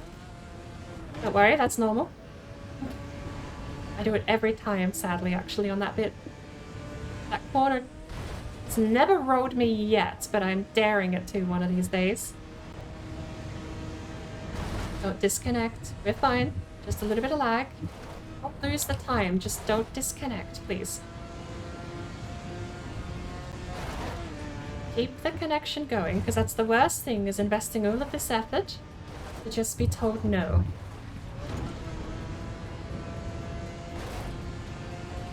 This is the part that gets me killed on bikes, because to turn here there's a crest, which I lose front wheel traction on. The bike auto straightens out, it's got an auto balance thing. And then you have to try and line that corner up, which I did not do even in a car.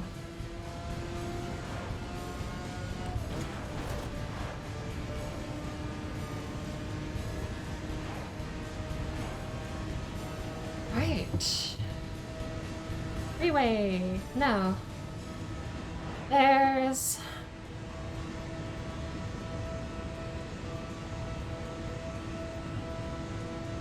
There's two ways to do the next checkpoint. We've got 10 miles before we hit the next checkpoint, but there's two ways to do it.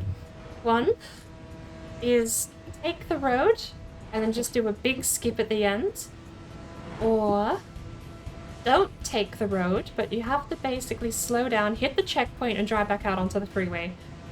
I think the freeway ends up being quicker by a couple of seconds, about 30-40 seconds quicker. Turn back out onto the freeway.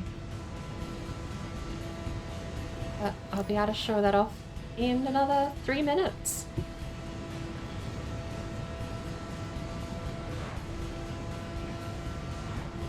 But normally, the usual way, if you're gonna follow the road, what you would do, there's basically a couple of really tight corners over at the end before you get back onto the freeway. You ignore them, because they form a ramp.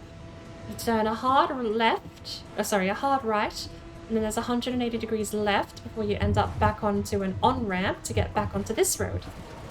And normally you just ramp them.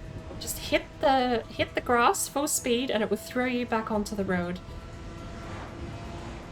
It's infinitely faster than taking the corners, so it's a good way to overtake an AI if they're still keeping up with you at that point.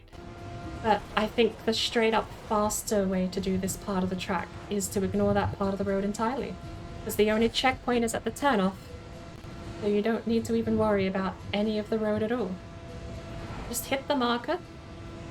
Probably in reverse even. If you could skid through it and back onto the road, but unfortunately it's at a terrible angle because the highway turns left as the turnoff is right. So I'll show you in a second though. 3 miles left. We're getting a lot of dirt on the screen for being on tarmac.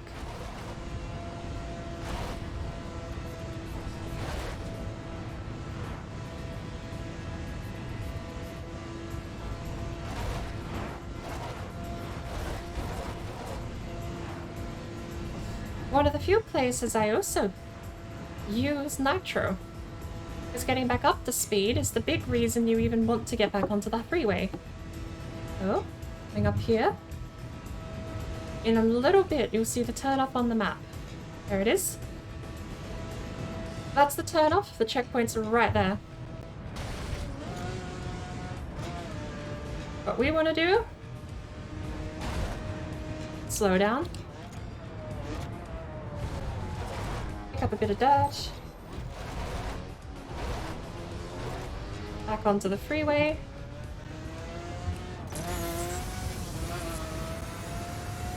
And it takes the GPS less than a few seconds to actually realize you are going the fastest way. And when we get to the end of it too, I'll point it out on the map, but it's basically a loop. It's a shoelace. And you can ramp through the center of the shoelace, basically, get back on the track without having to make any of the slows, turns, braking zones, any of that. It's a good way away though. So we've got 9 miles to the next checkpoint, and I think that turnoff takes about 5 miles. We'll see it shortly coming up here though.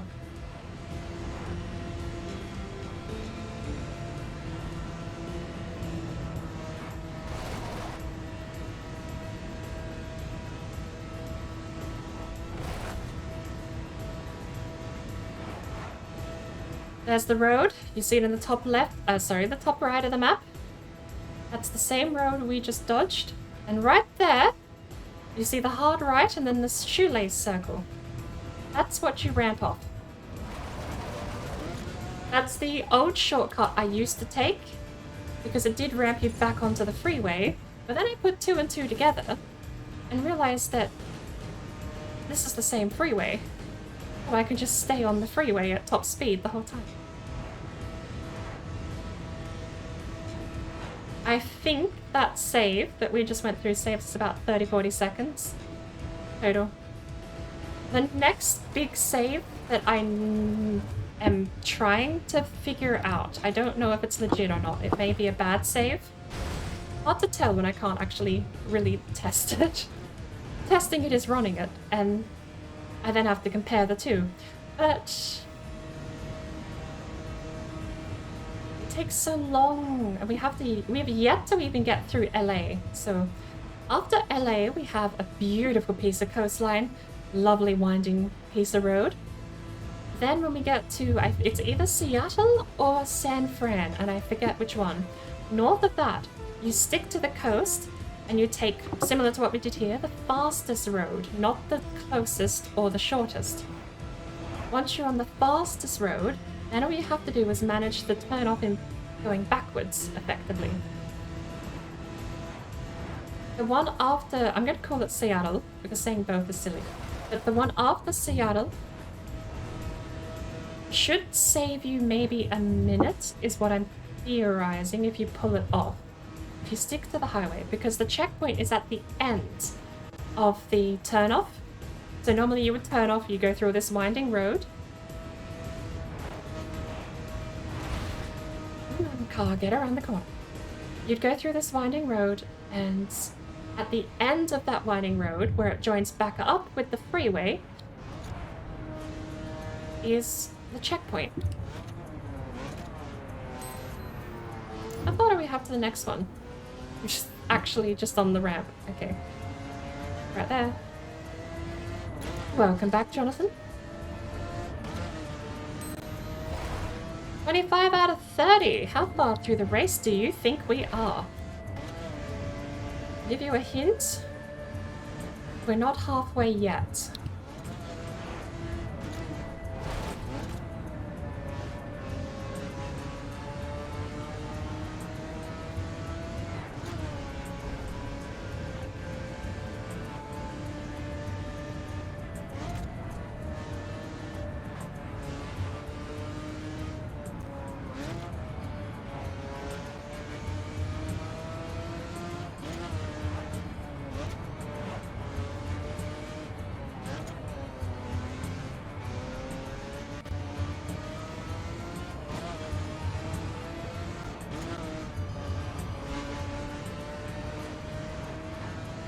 We are technically halfway in another 20 minutes, I think.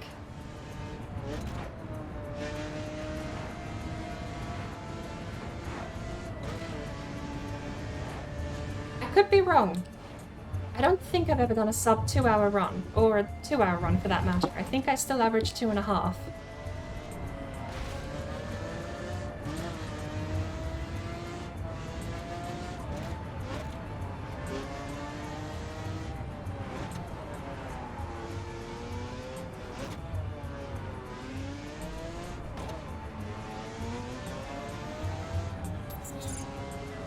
More of this beautifully windy stuff to come after we get through LA. But we're about to get onto the west coast. The actual coast of the west coast.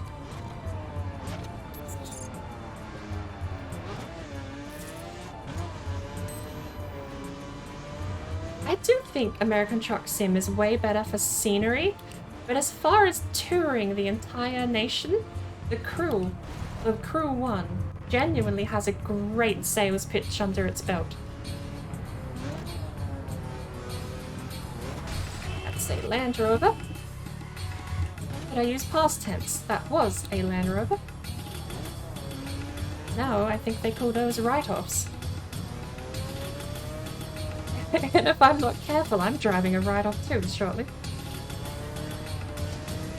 This thing had 20 health out of 50. When we took it out, and I've crashed a bunch since then. We're probably at about 10 health. We've been looking after it a little bit. I'd like to think we still have 10 health left and a good portion of the race left to go. Hopefully, unharmed.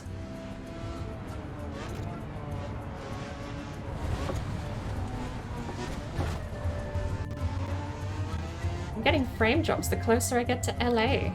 Weird.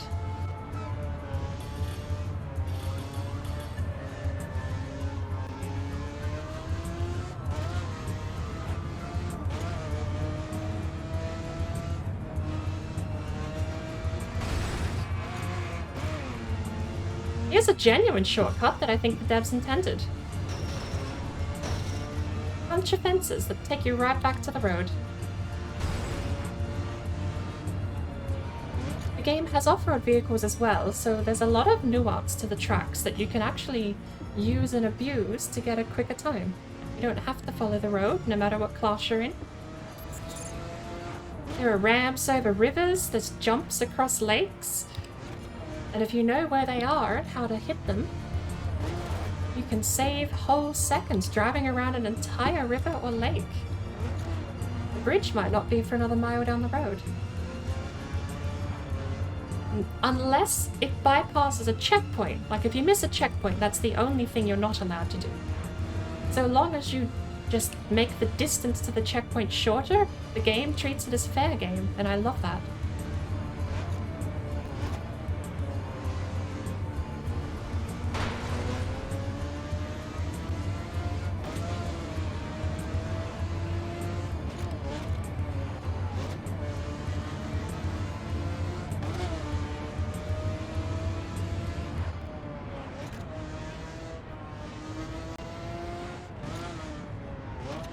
See the Hollywood Hills from here almost.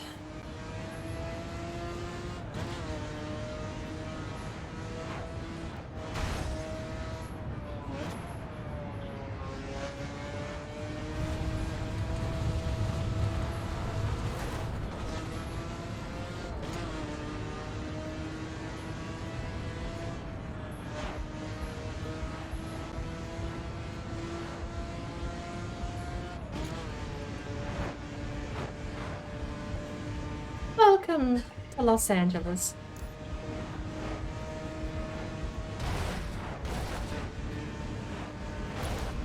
Where the frames are worse, traffic is worse, rent's worse,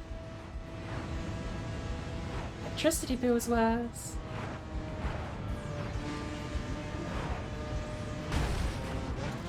But everyone's here, it's the place to be, right? We're not on Long Beach. I thought this was called Long Beach.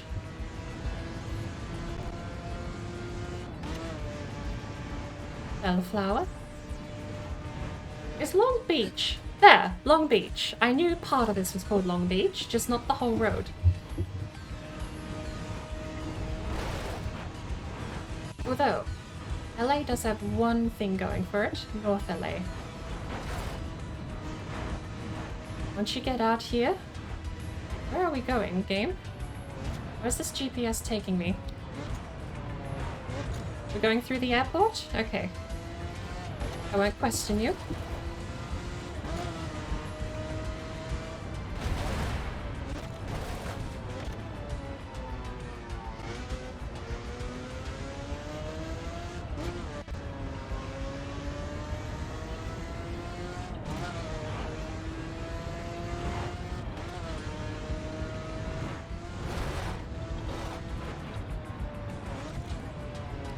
I did lower a bunch of settings because this game actually predates me getting some sense into my performance settings. I've got a new way I handle performance settings now that actually streamlines the frame rate between OBS and me. The difference being VSync. If I turn VSync off, I will see exactly what you see, and if the frame drops on your end, that's what it looks like on my end. VSync has a... Where are we going? Come on. Is it easy?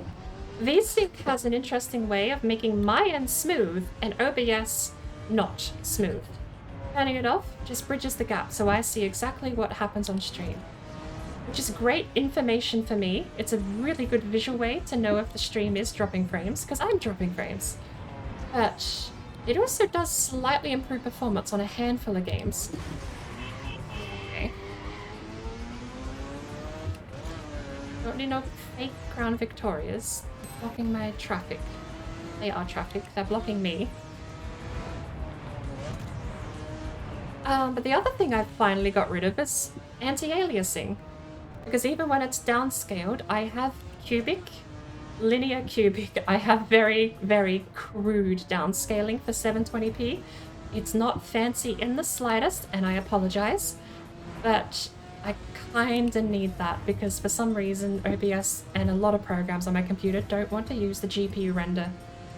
I've got a 1660 Super. If I could put everything on the GPU, I would have a beautiful machine because I don't push a lot of these games super far. But sadly, not the case. We're gonna jump over that guy. He's fine. Story to tell his grandparents. Children.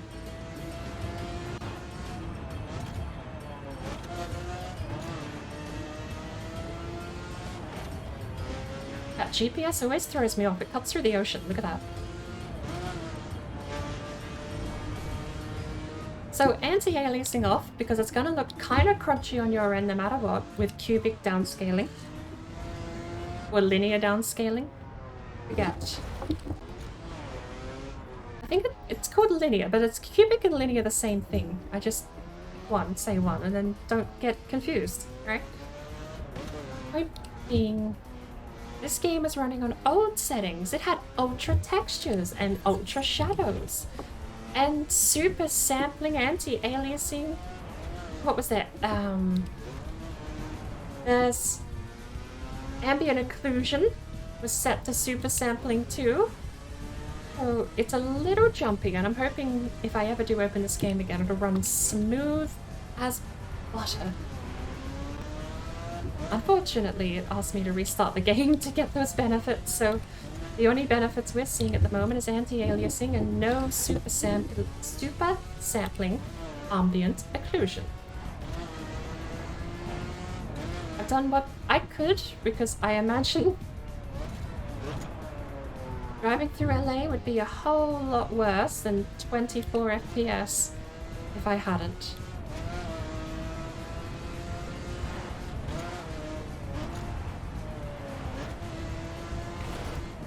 I also don't know what storage media I've got this on. It could be on the really slow 54 RPM Apple drive I've got installed. I don't play the game a lot, and I tier my speed of storage by how frequently or how willing I would be to open a program.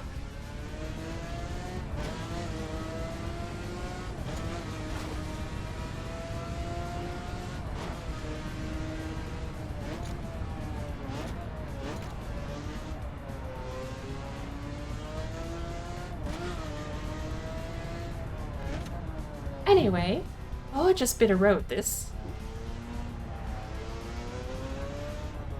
I would love to know if the cobbled walls are true to life, because honestly, I am impartial to anything cobbled. We have nothing cobbled where I live. It's all cement, barely even brick. If you find brick, it's because someone manually asked for brick for their house to be built out of it.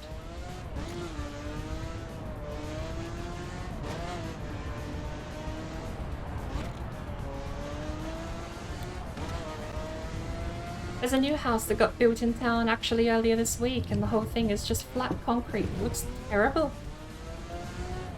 I guess if you enjoy living in a brutalist, depressing style of building, it's fine, but God, they don't drive with me at all.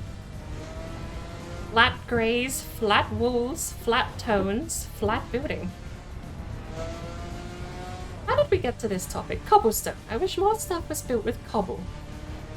Cobble is an underrated aesthetic.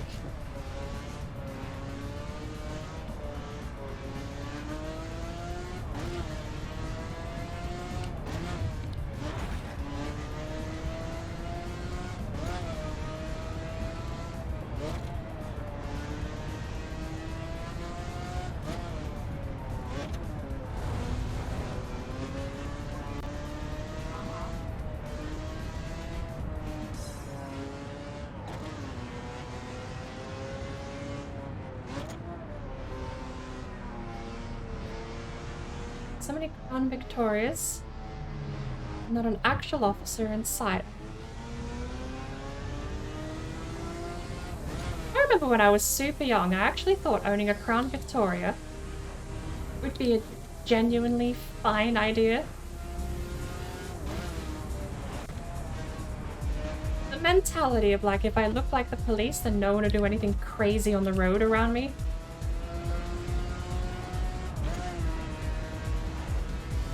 But I'm not so convinced on that thought pattern anymore.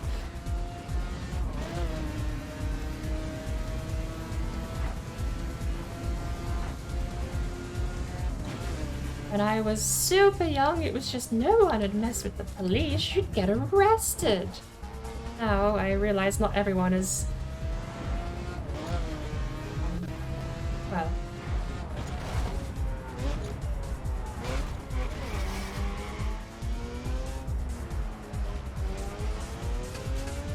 friendly. I'm gonna say friendly. Where are we at the moment, by the way?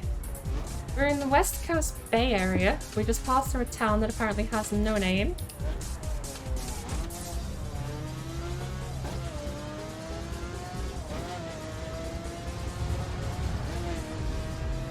We're heading north. Means...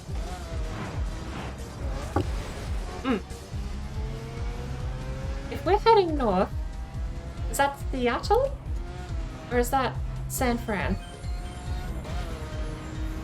The Golden Bridge, surely that's San Fran. We'll check the map when we get there.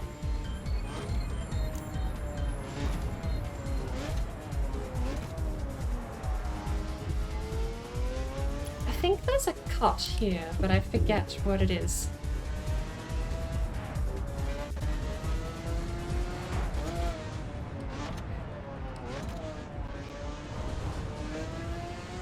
There's no checkpoints here, but I forget where you're meant to cut to save time.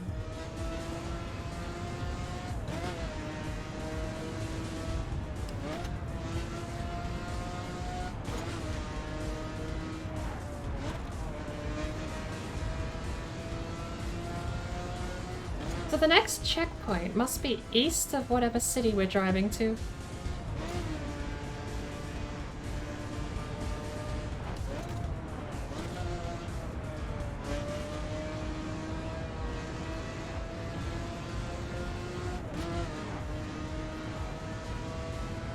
How far? 7 miles?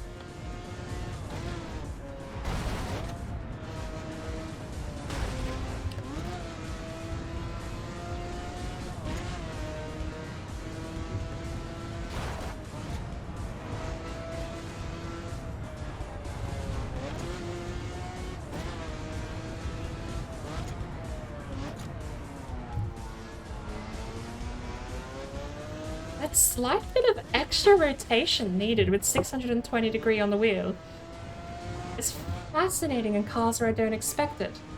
Driving things like the Mustang, I'm sure I'd be fine, because that thing is going to be full locked side to side, keeping it in control. But with things like the McLaren here, it feels unnatural, rotating more than 300, maybe 450 degrees. I get to the point where it would be full lock in my brain, in my mind. Brain ate a few syllables there, staring at oncoming traffic. But I get to the point I expect the wheel to be full lock, and there's like a whole other half and quarter turn to go. There's so many turns where I end up running wide or taking slow because I could just turn more before the wheels are gonna lose friction. And I don't, because I'm not expecting there to be more turn to be. Good sentence. I'm in a roll with English today.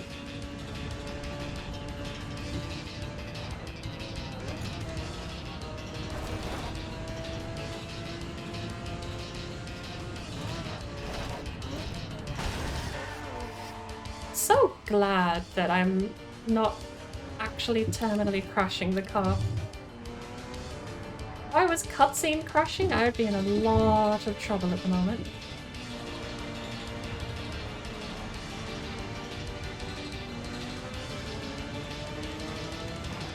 Maybe I should do some science on whether or not cutscene crashes are a static amount of health off the car or not. Because I'm sure just minor collisions also take health away.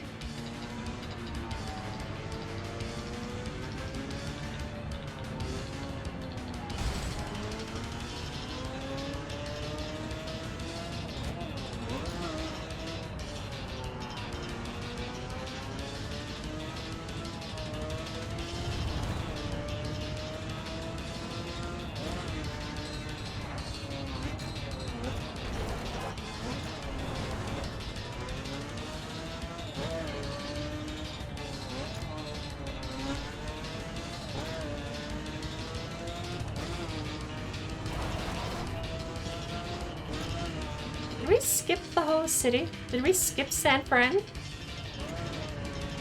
feels like we skipped San Fran and we're on our way to Seattle, but I can't tell. Oh, you know what's really weird? Apparently, we have taken this backwards? Question mark.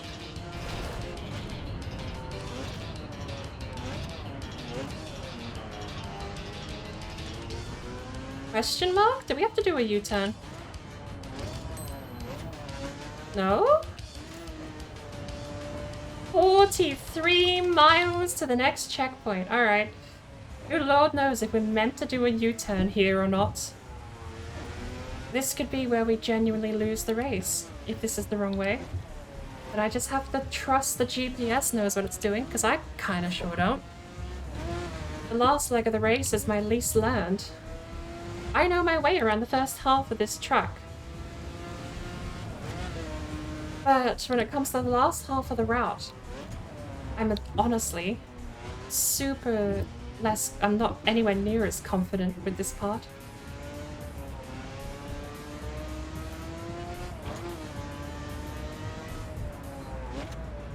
This does feel right, but I don't know.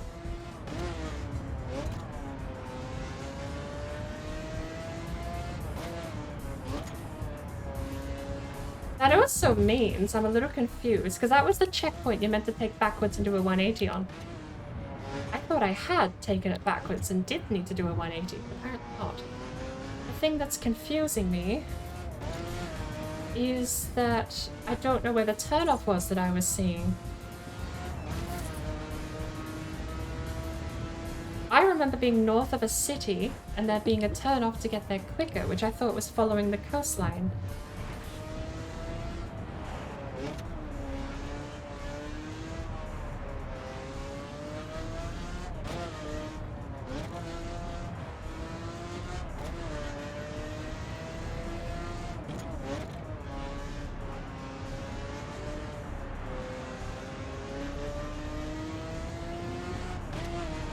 Oh, Lord.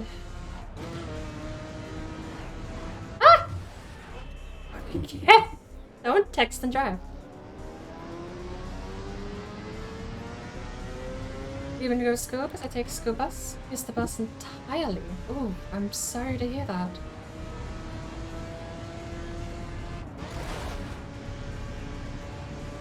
Hopefully it's not causing too much trouble, though.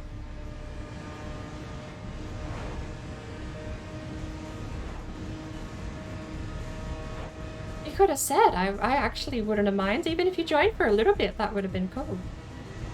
I'm happy for anyone to jump on if they've got the game.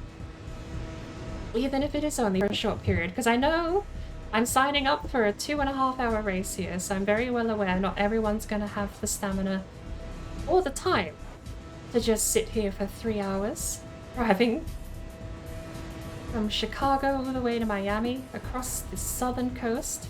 Southern coast? Good lord, Texas, you've got a new coastline.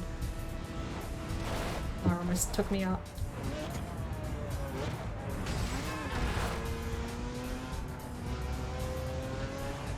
Although at this rate, I think I'm going to go back to my original plan of racing to get breakfast.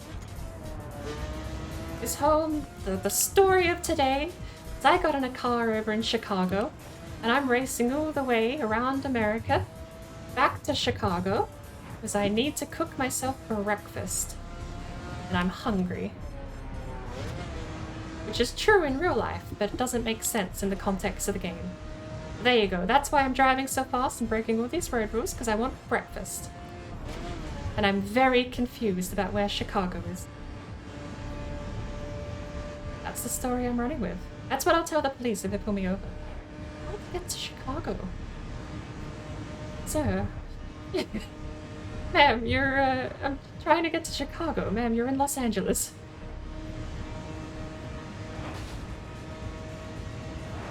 I know, that's why I'm driving so fast. Got a sharp right-hand turn coming up here. Looks a little mean. I'm gonna brake here. But if you do have to go, I do thank you for joining either way, actually. I don't mind if you do need to leave. We are an hour and a half in almost, so we've got another half hour at best. I'll see if I can get a 2-hour race here, but I don't think so. I think the snow section takes a good half hour out of the track. And we're still a good 30 miles away from our next checkpoint.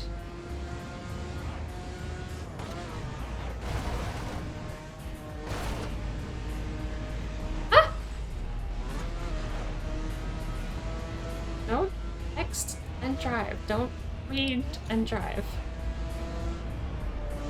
Put the chat app away. Don't need to read it while driving. If it is super important, don't keep driving, I think is the key lesson here. Every time I've glanced over to read a message, I've driven into someone trying to keep this car alive. It's on its last legs at the moment because I haven't repaired it in a couple of months.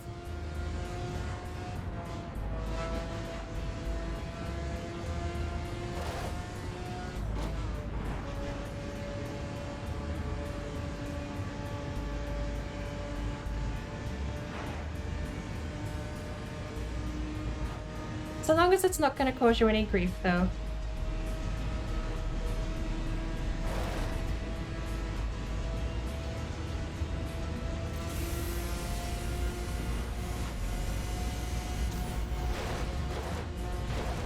Could you imagine if you got passive income during races and events?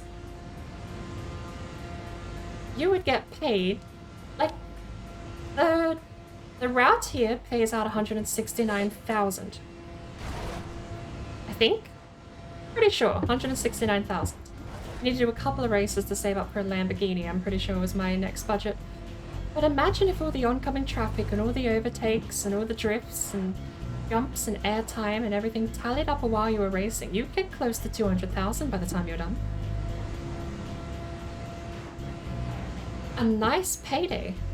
Sure, it's 30 bucks here, 20 bucks there, 41 because you managed to string 4 of them together.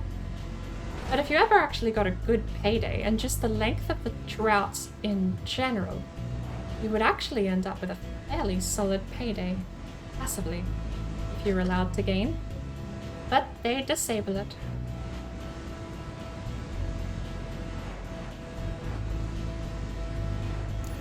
We have, up left of the map, 22 miles to the next checkpoint. This is a nice stretch of road. I'm just gonna say that. Wait, I think even if I did want to do Miami after this, I'd have to tap out because my shoulders are locking up something fierce after... What have we done? 8 hours of racing? 9 hours of racing?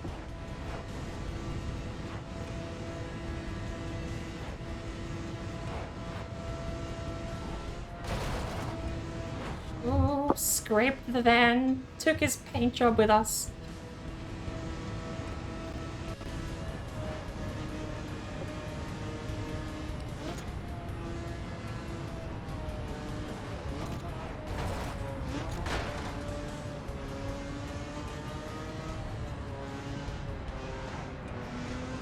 We have log fences. That means we are in the North Mountain area. Mountain State has officially been entered.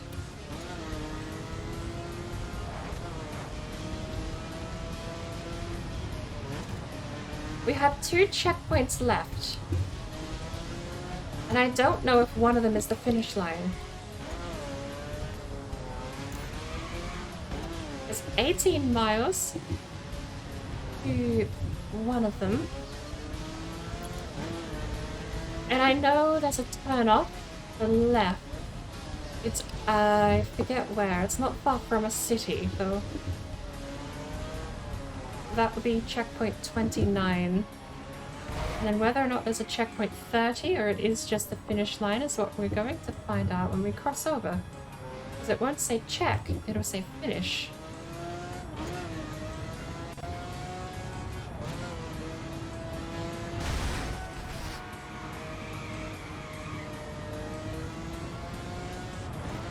And we get to have the awesome fun hilarity, as you can see right there on the top of the trees, of driving through ice, sleet, and snow in a sports car from the 90s. Honestly, this thing's not too shy of a track car, let's be real. I really want to know how much they lobbied to get this thing road legal back in the day. What rules did they have to not break? Or what rules did they change to make this car road legal? Was it just safety tests? Because I understand the car can go 240, right? In a straight line. I think 240 is actually one of its listed fastest car, fastest land car, up until the Bugatti Veyron, actually. Held that record until the Veyron came along with its jet engine tires that had to keep it on the road. Here the snow begins.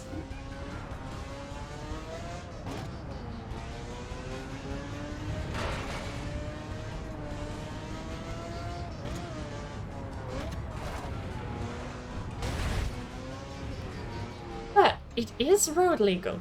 The Longtail and the GTR were not. They were very specifically tuned for track.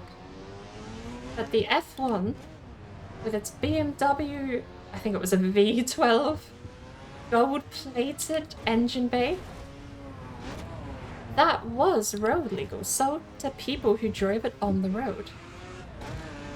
Now, I'm speculating that to pass a safety test, you have to crash the car at the speed limit, or at certain thresholds of speed. So despite being capable of something like 240 miles an hour in a straight line, I don't think they ever had to crash test at that speed. I think they crash test at 60, 80 and 100 or something, but whatever they do, so long as they pass those tests, that's the safety requirement met. So how do you get something that's capable of doing casual 4 times the speed limit in some states onto the road legally?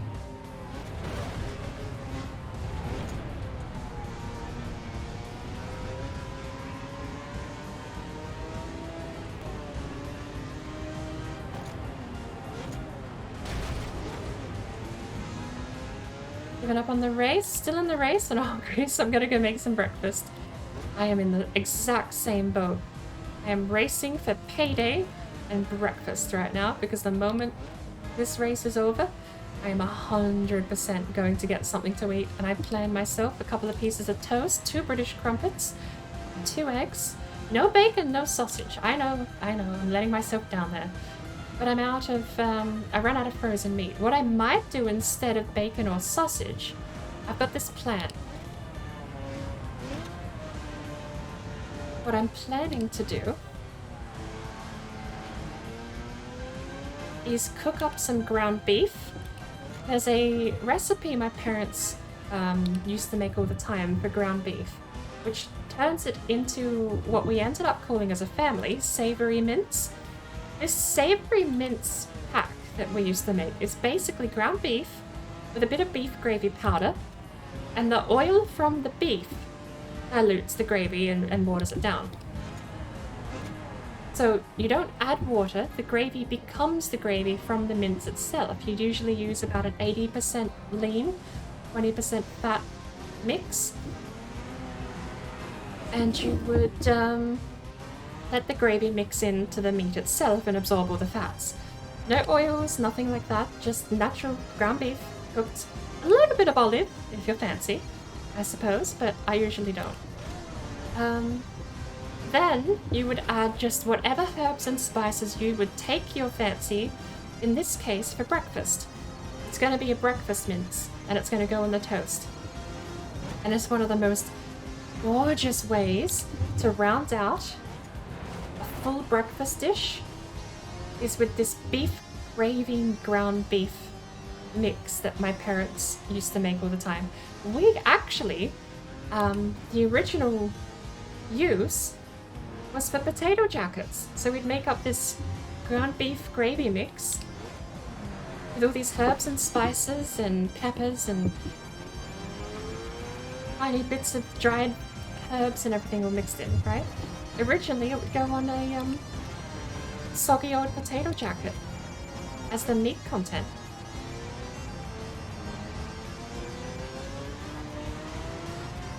Usually along with a 50-50 split mayo thickened cream with chives mix.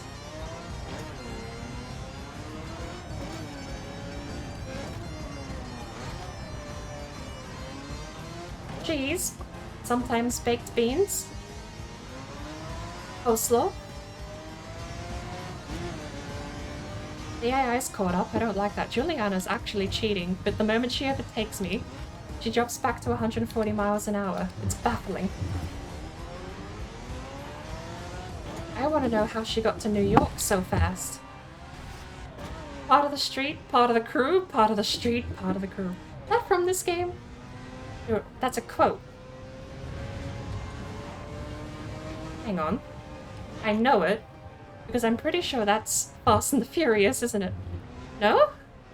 I've said that, now I'm gonna look real silly if it's got nothing to do with Fast and the Furious. It says crew, right? So it's either this game or Fast and the Furious. Those are my 2 bets, and I'm putting my money on Fast and the Furious. That's my final answer. Lock it in. Lock it in, Adam.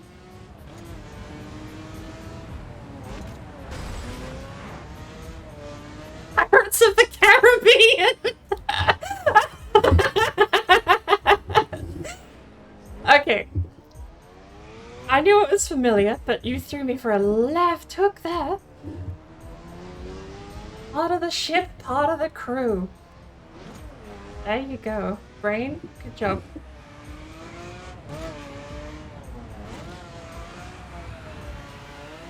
Well, I tried to throw that quad sideways.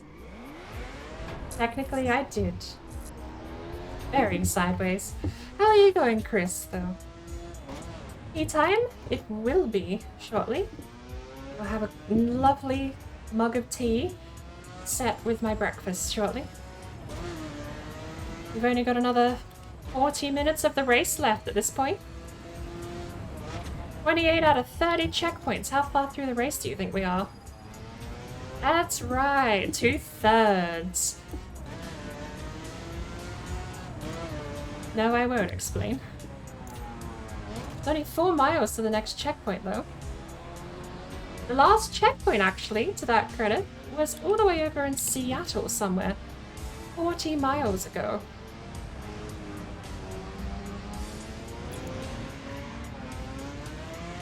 Juliana's cheating. She's catching back up.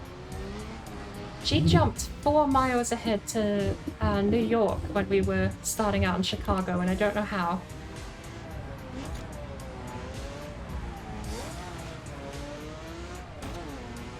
There's a way to do those corners sideways and get a good pace out of them, but I'm not confident enough to do it.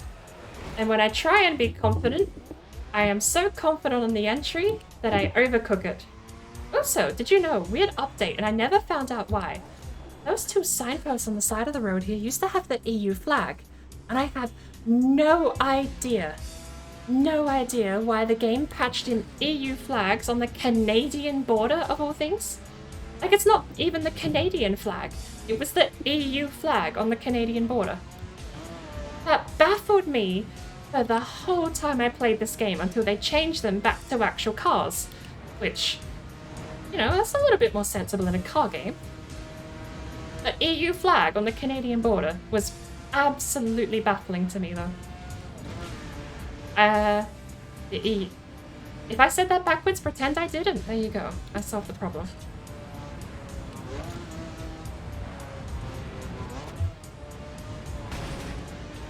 Just got home from work and immediately thrown into resealing the shower base. Now sat down. Long day. I wouldn't mind getting a couple of league crews together in the crew. The crew would actually be a really good game just to throw together publicly, let people in, just go cruising around doing races. This one pays out 170,000. But, yeah, I think you already noticed the time in the top left.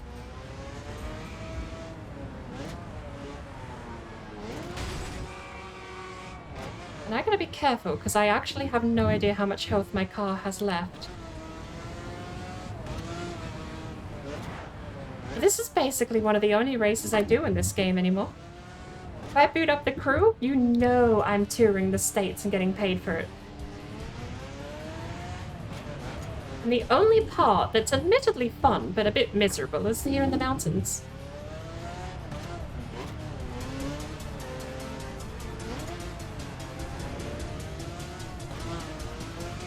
When you get the corners right, it's fun. It was a lot worse on controller, because on controller it just feels like a wet sloppy sausage in your hands. This, you get a little bit of feel, and it's nice having pushback on the wheel, no matter how average the force feedback is.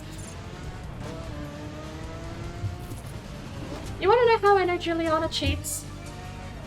Because she was a minute 30 behind when we reached the mountains. Now she's 10 seconds behind. Juliana cheating. She gained a minute somehow, randomly.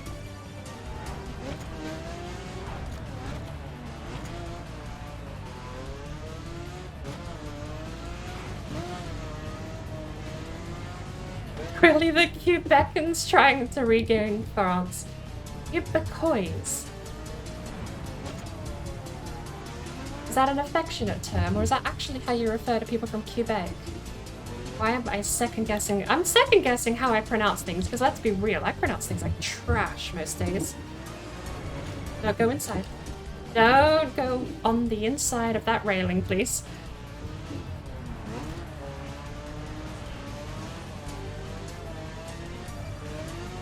The arcade will not let the back slide, but it wants to so bad.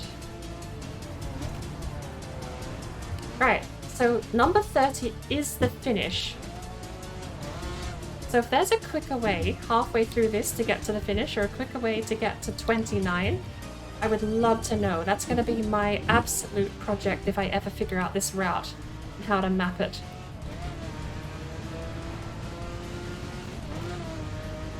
This is one of those times where I really wish there was already a tool that had just pulled the data from the game files and magically knew where all of the checkpoints were on an interactive website of the map, where I could then just click where I want the routes to change, and even if it can't import it into the game, just visually see, right? But I don't think anyone's crazy enough to do this race bar me on a regular basis, let alone try and route it differently. But when you've got 40 miles of road to try and make a quicker time, even if you're basically driving in a straight line, bypassing all of this snow and ice has to count for something.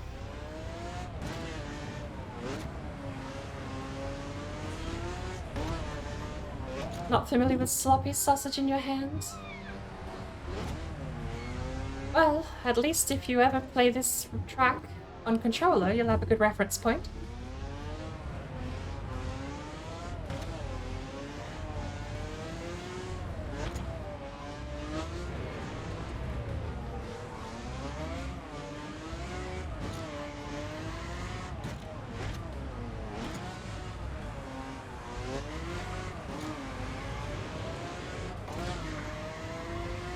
I think the key is just to be more confident on the throttle out and counter steer. Seems to work.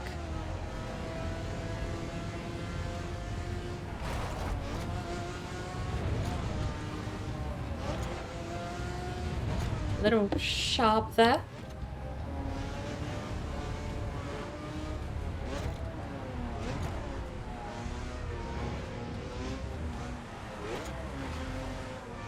I'm literally cheating right now, doing whatever I... Whoop. Doing whatever I can. Let's get this, but it involves cheating, so...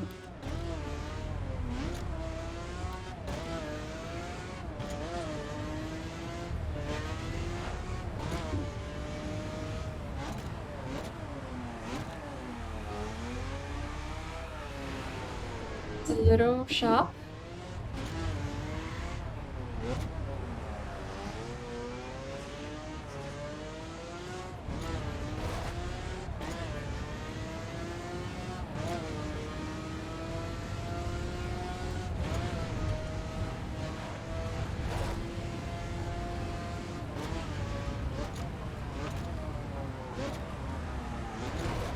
The sun! The sun! Ah, Solar be praised.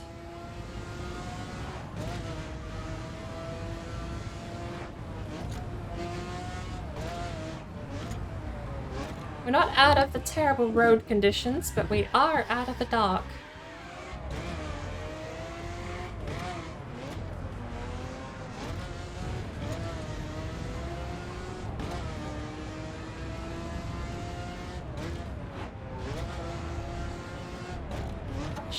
Honestly, I do wish the view more visually represented what I had to do, because I think it's a lot of fun actually having you see counter steer and what the inputs actually are, but the wheel in the center of the screen at this point is kind of just a very, very loose suggestion.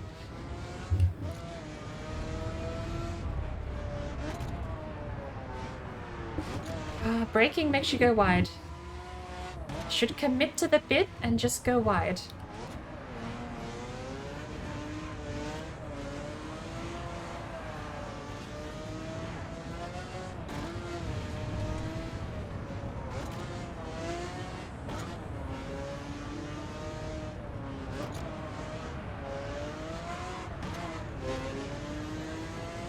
still climbing. We are still climbing altitude. Why? This is why I want to bypass this, because the checkpoint is 14 miles away and we've been driving for a few minutes already. So likely, the final 2 checkpoints of this race... Oh, we're climbing, but there's green. Okay, I won't question it. The final 2 checkpoints of this race end up being 100 miles combined, I swear.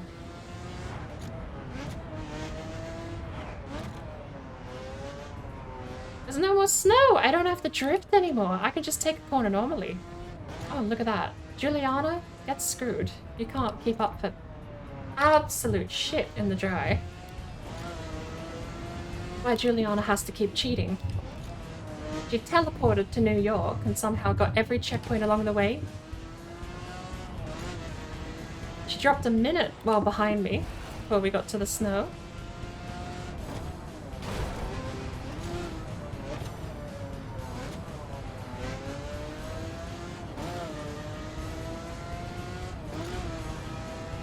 But now she's about to disappear off our minimap again.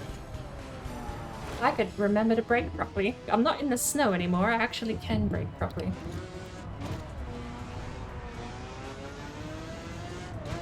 Right, there's one more corner I have to make, and if I make the wrong turn...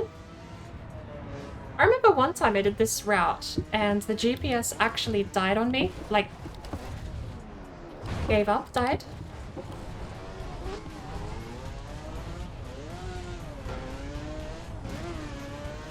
Oops. So I had no blue line to follow. And because this route doesn't actually have any of the omniscient yellow arrows telling you where to turn, it was very tricky trying to remember my route back home, and I took the wrong turn at the last intersection. I went left instead of right where we were off-road before. Almost still won the race, but it was absolutely not a quicker route. Even though they kind of ended up in the same location, I had to cross a river and a bridge. It's sort of the same thing, really.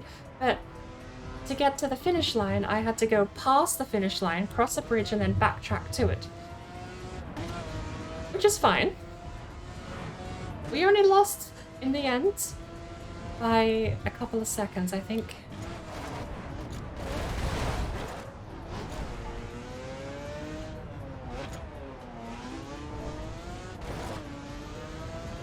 Where are we?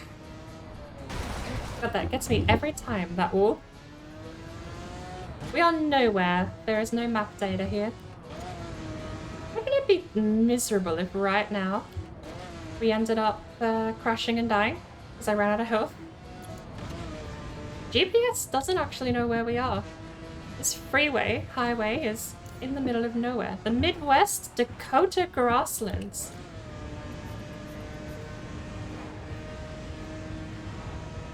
There's the finish, all the way over there. Back to dodging traffic. Toot toot, off the way. I think at this speed, you have to agree, I kind of do legally on the roads, and if you disagree with me, it's going to be 240 miles an hour of a disagreement.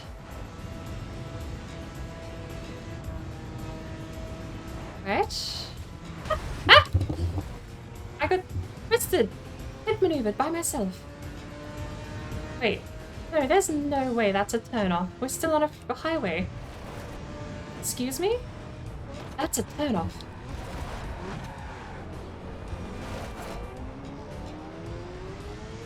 Good lord. I'm putting blind faith in the GPS, because as I mentioned, I really don't know what I'm doing at this last leg of the race. Let's hope the AI follows me. Good. Okay, that means the GPS isn't lying. The AI follows the GPS blindly too.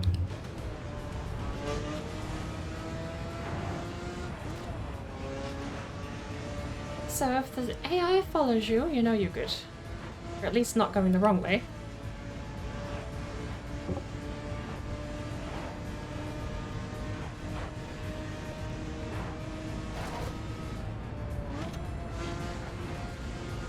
Back to the orchards! We've done a full lap of the United States. We have 10 minutes left. Can we... Oh, good lord. Animals. Can I actually submit a sub 2 hour run of this?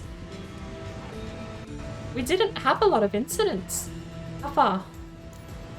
2 miles. This is going to be a sub 2 hour run. That's a first. Sub 2 hour run tour of the states. This is a 3 hour race, normally. We've cut an hour off. With a good run and a good car.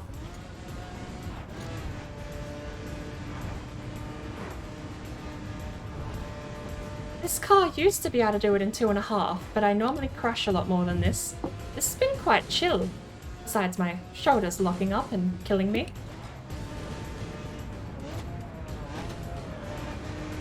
Van. Trees. Trains. Bingo.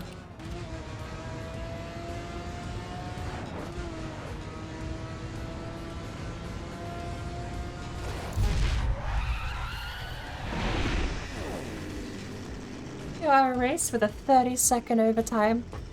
Oh, that's mean. Oh, Lord, my shoulders are killing me.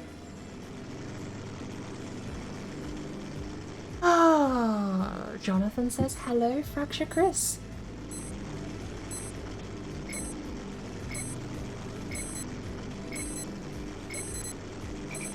Let's go find out how absolutely destroyed my car is.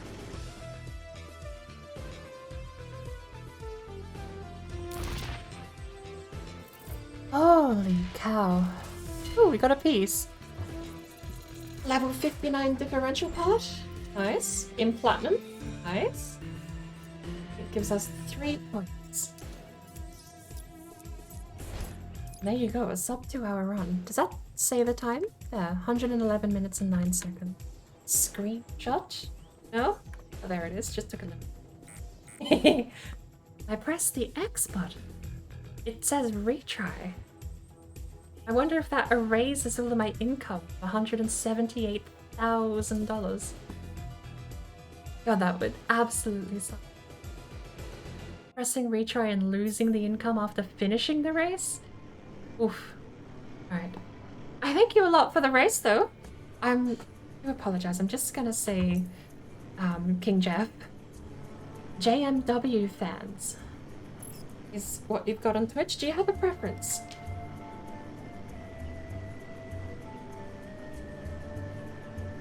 I do apologize for the discrepancy. I honestly did make a bit of a jump in logic that because you had a 1300 circuit car that you'd have a 1300 perf car. But I also remember it giving you a choice when you joined up to a multiplayer race. Apologies for the confusion. I hope it wasn't too bad though. But it is time for my breakfast. Before we do that, I need to quickly flip back over to Chicago.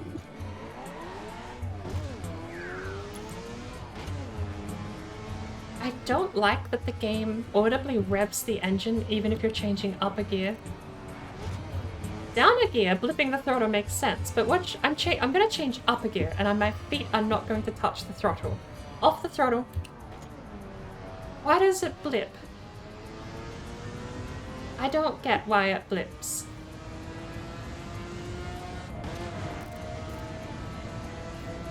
I could probably do a short street race.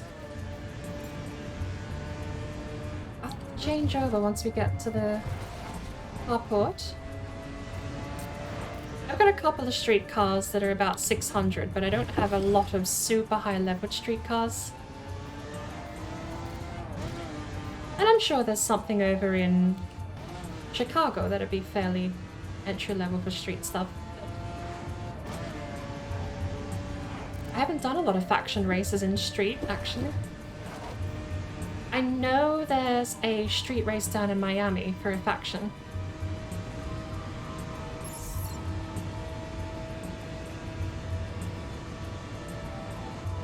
But I'll have a quick look while we're over in Chicago.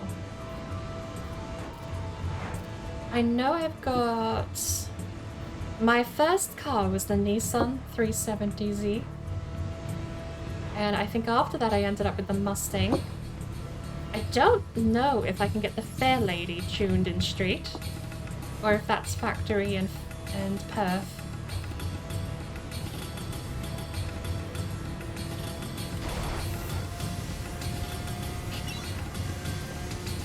Don't hit the cop car. There's the cop car. Okay, don't hit the cop car. Don't hit the cars. Don't hit cars. Right? All units in the area be advised. Well. Reckless driver spotted. Pursue and apprehend. It's fine. Casual Sunday, right?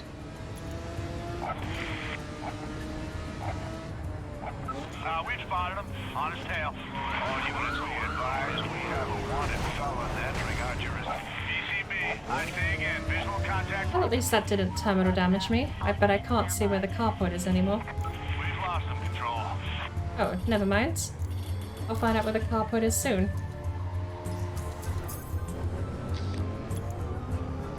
Should be south of here?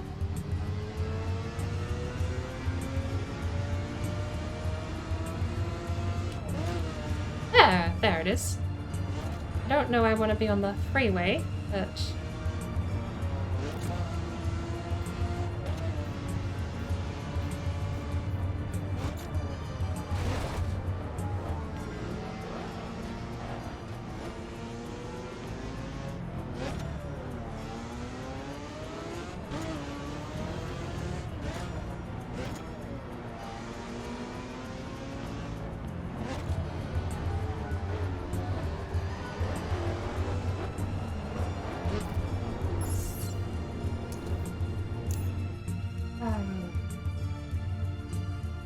have a look.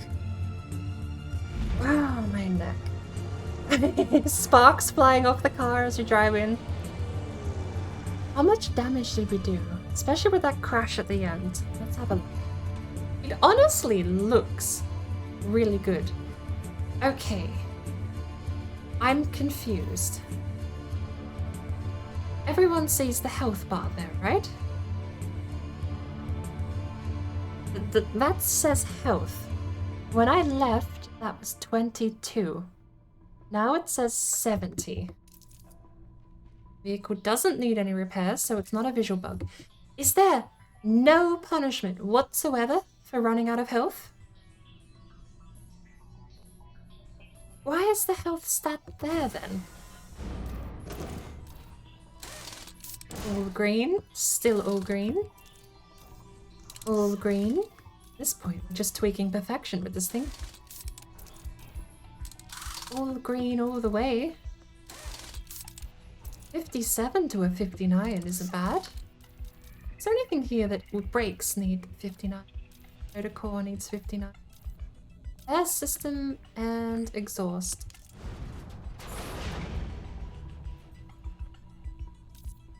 Right. So the only thing I can think is that you run out of health and it resets. Terminal crashing is just resetting your health bar. Because I have no idea why we're full health again. Alright, lowest is 801. I've got my starter car right here is 987, but I've got a couple of others with it.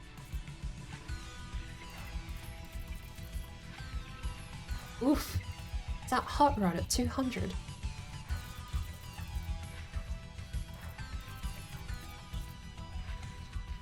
Did I have 740? Oh, you can't get the M5? It's a streetcar? Only factory? I honestly really wish factory could be raced.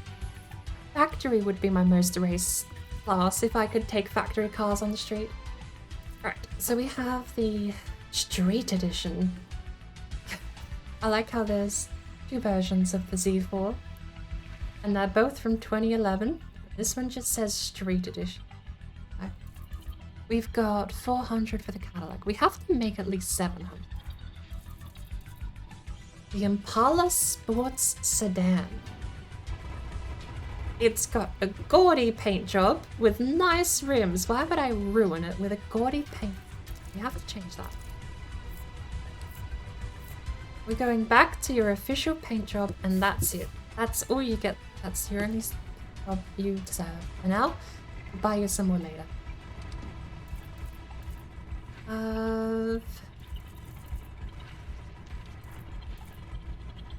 What is that? Ford Mustang GT?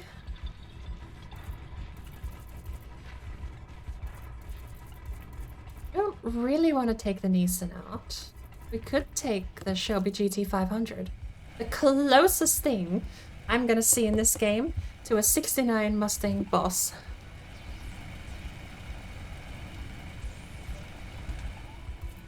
To the best I can tell, it actually is a very similar bodywork.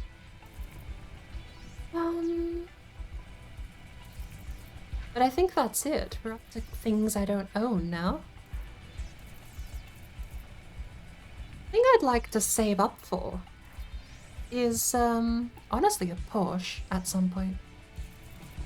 But how much money do I have? 300,000.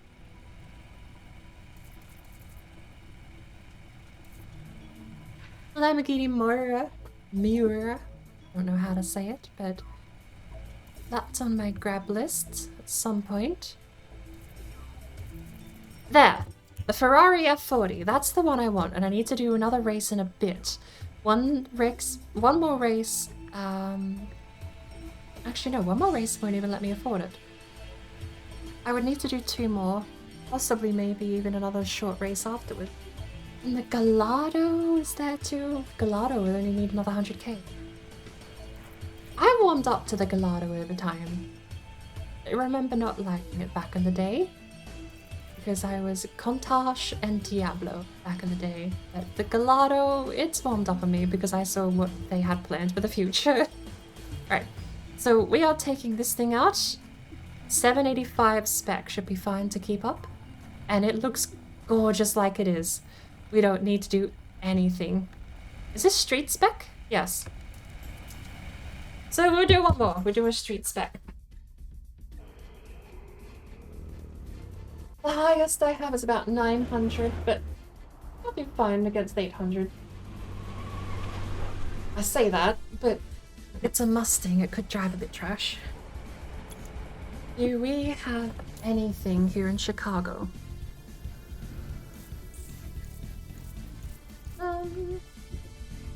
I need to zoom out.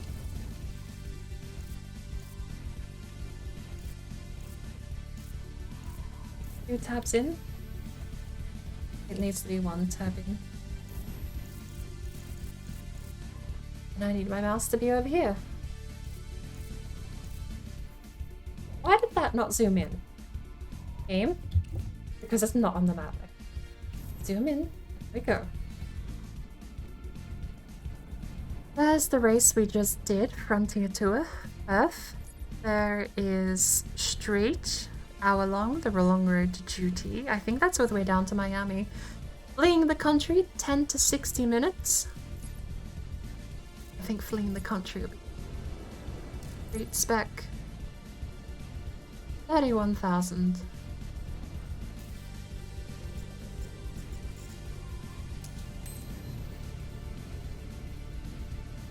Oh.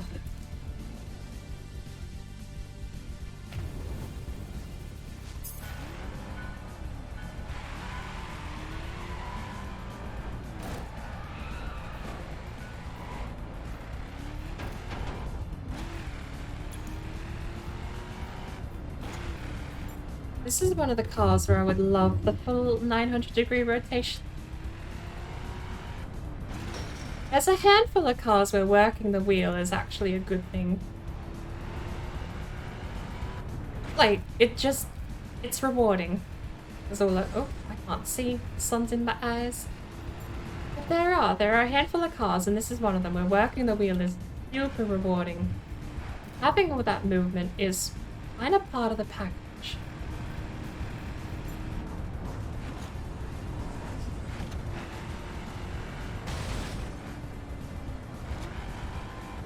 Do you know how strange it is right now?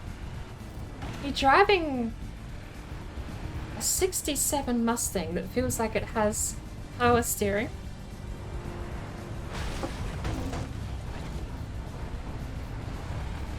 And I say that, I actually still have never looked up whether or not some of these Mustangs came with power steering.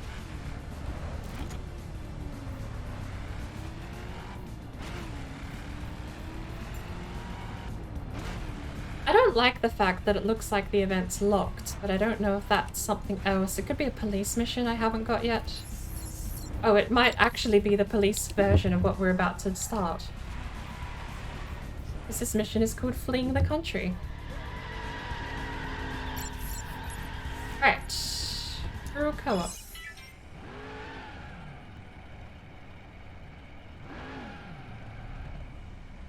That's a very wide gap though, isn't it? Anywhere between 10 and 60 minutes. It's a very wide gap of time. It would take 10. I could have food on my plate in half an hour or in 2 hours. Who knows? Mustangs have 2 options, forwards or sideways, right? It's the best way to drive them. If you can find a game that actually handles historic cars well, it's a dream throwing them about. We have 28 miles? This is it, right. This is A to B. We are just going A to B. I have no brakes. Not a lot of brakes, at least. Crown Victoria going for a pit maneuver. I mean, I've said it about 3 times this stream. I'm gonna say it again. Damn Ford drivers.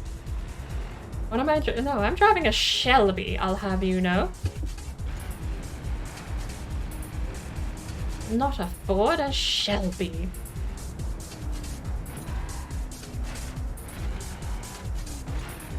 I wonder if there is anyone who actually argues that difference.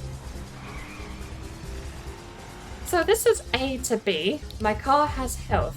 That's what the green bar is. So this could genuinely be another route-seeking section. You don't have to follow the GPS.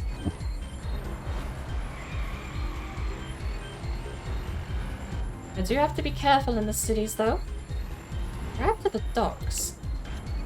So it's 28 miles. Is this only from North Chicago to South Chicago?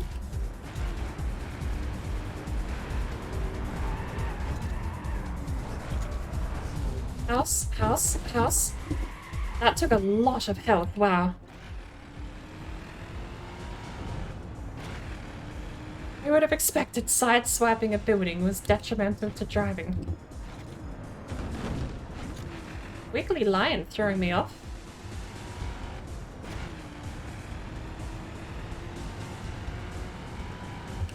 I know this part of the road. I was here 2 hours ago.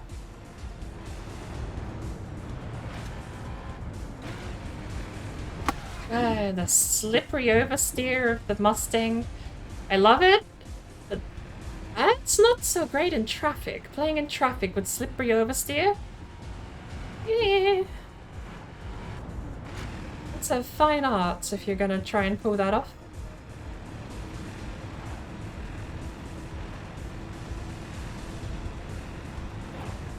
Oh, right on cue. We can't have a race without it raining. Or being nighttime. Low visibility is the only thing allowed in this game. You know what? I'm saying it. That knocks my would buy price down from 5 to 5... under 5. Okay, Crown Victoria. I'm gonna say it for a 4th time this stream. Bloody Ford drivers. That's what the bang is. My car is about to die because I got drove into by someone in a Crown Victoria. Look at my health bar. It's lovely, great condition. Backfiring, don't worry about it. My vehicle has been wrecked. Oh, there you go. Spectator mode by Mobile Company. There you go. Well, I'm happy to try again. This time with way less pit maneuvers by people in Crown Victorias. Preferably.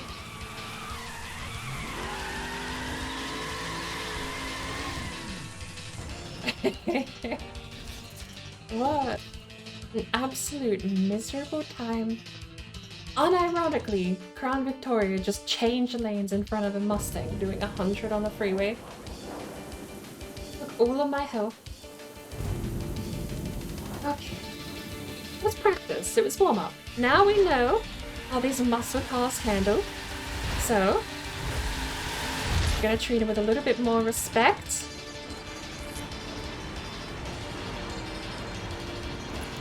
We're going to just behave and be nice to them.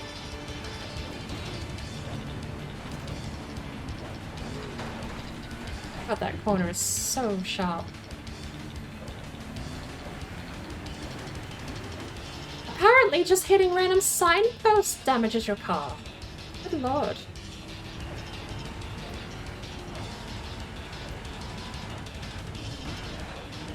I thought something made of actual metal would have been a bit more sturdy, but apparently not.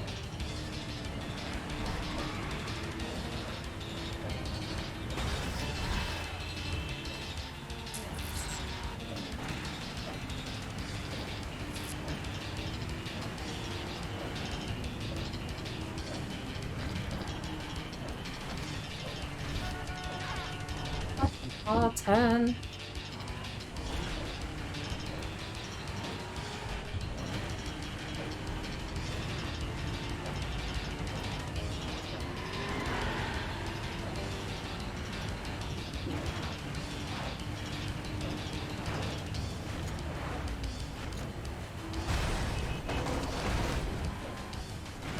I'm doing worse this time. I'm not gonna need a Crown Victoria to pit maneuver me. I'm just gonna kill myself on the way there.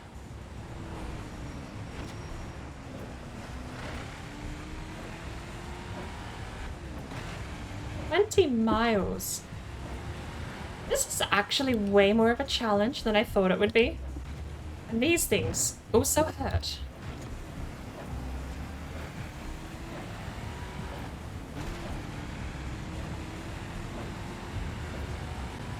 Okay, so we re-rented a car along this road. Let's not do that again.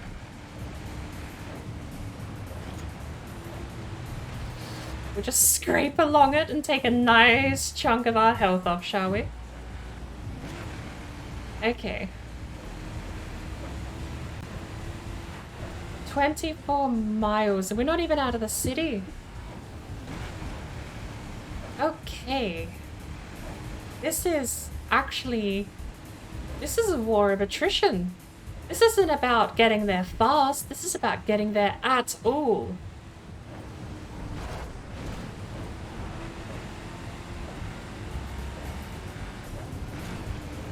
Getting there fast is secondary if you don't get there at all. And in this thing, where turning on a dime is antithetical to the design of the vehicle, I don't entirely know. Traffic pulling in front of me again right there. But I don't entirely know exactly how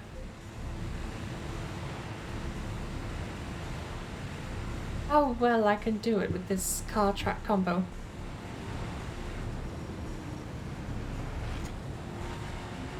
At least if I drive on the outside of the road, I have a good sense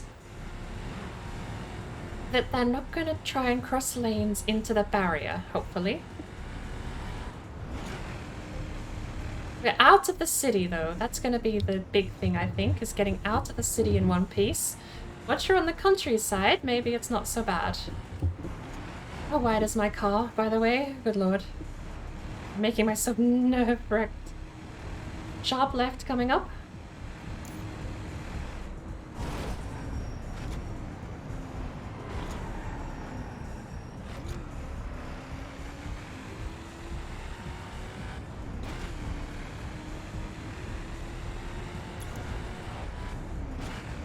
This would be a route that would be super decent to actually try and see if you could get faster. Because there's no checkpoints you have to worry about. It's just A to B. Map the fastest route. That's it. We've got a U-turn coming up in a second, apparently.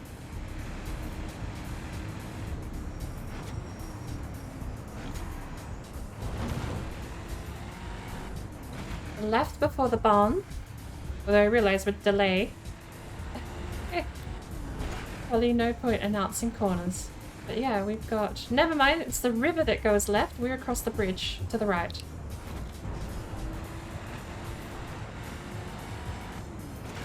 Oh, you're good. I mind myself. As long as you don't tag me, I'm perfectly fine. Tagging me would probably mean death at this point.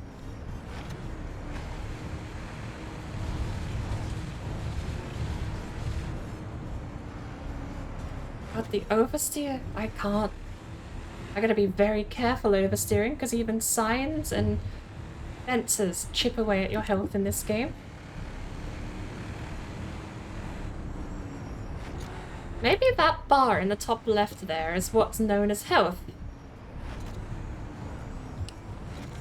And cutscene crashes reset it.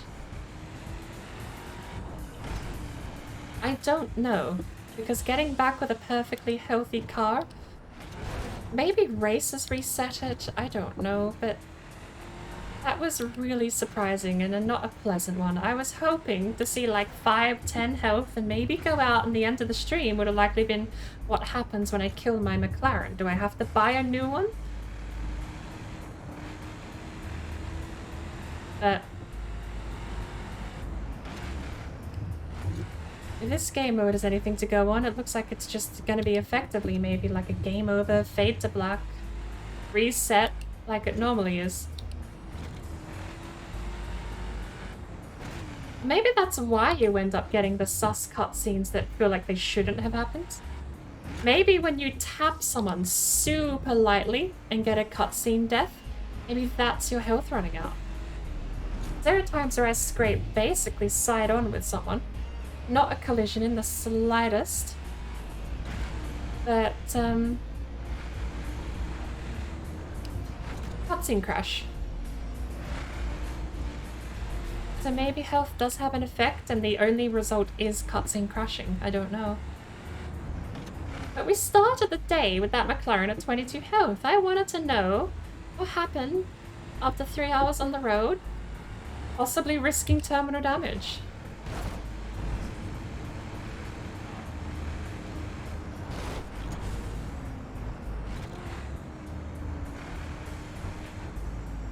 Give me a sec. I'll get a straight piece of road here. Willing to test theory if you let me catch up so I can do... I mean, that sounds like you just want to brake check me. It's a theory, it's a test whether or not we can damage each other, because I'm pretty sure... I missed my call. Pretty sure I tagged you before and took a bit of health off. Last race, I remember tapping you a little bit and it hurt a bit.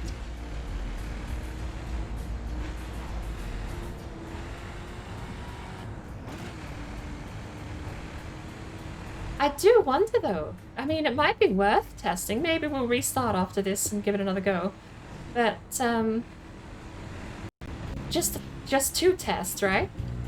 Because I'm kind of curious now. Is there, the example I'm thinking of is like in the modern Need for Speed games. The person ramming from behind deals all the damage but takes none. So whether or not maybe there's a similar mechanic of protecting 50% of parties involved in a crash. You wrecked? Would you want to test now? So we can, if you want to do it one more time, I can go once more. And we'll test, and then try to do the race proper. If that is what you wanted to test, I suppose, because that was something I thought would be interesting to find out, is if there's any protections.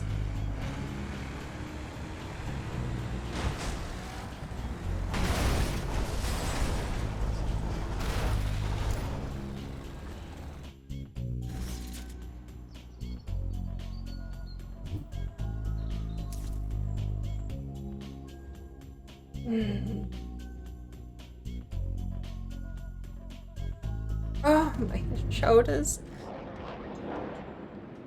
The police are having a time. Police are just having a lovely time.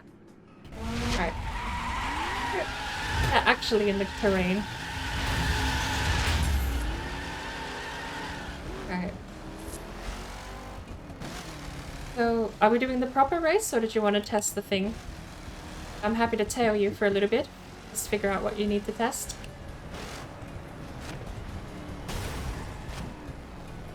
I took no damage. Did you take no damage?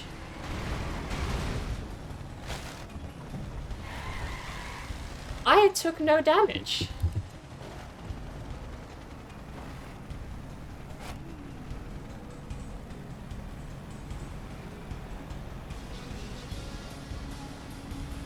You took damage.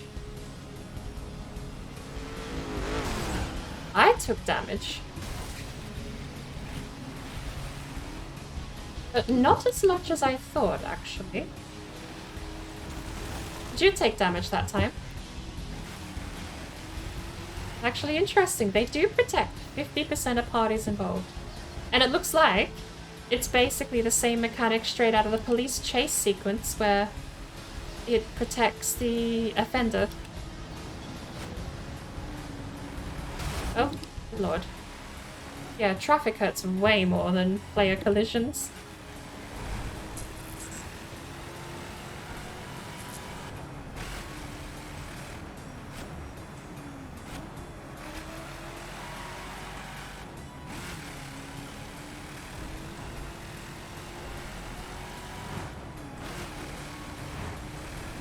Neat to know, though.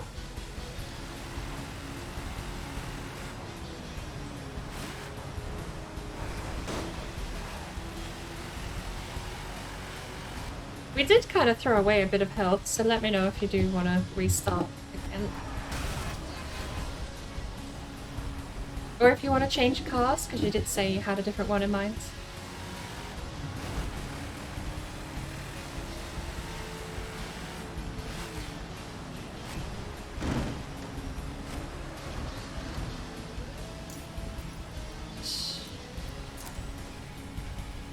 Oh, okay.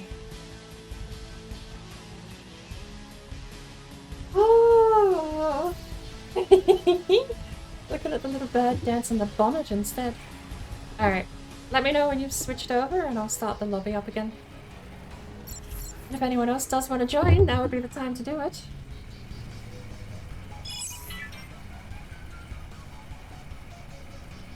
How do you open that? No button prompt.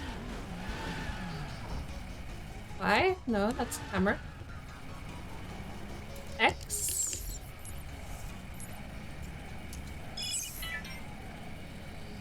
I guess that's what it was, but...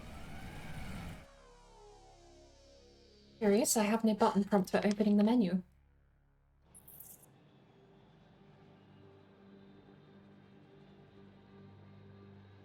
Difficulty normal, my ass. Drive 30 miles, don't total your car. By the way, one collision can total your car. But alright, for keeps. After this, I do really need to go get breakfast. It's 10 in the morning.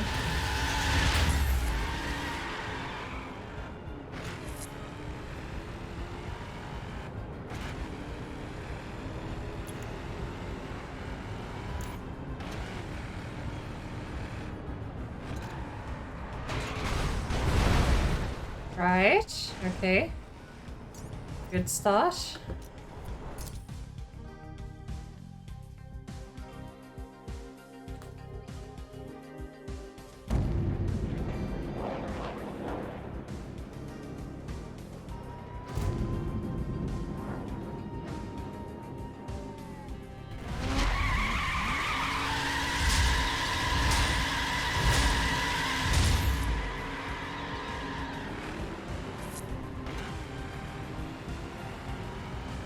It is surprising though, seeing it only chunk half of my health, whereas a Crown Victoria can near total me.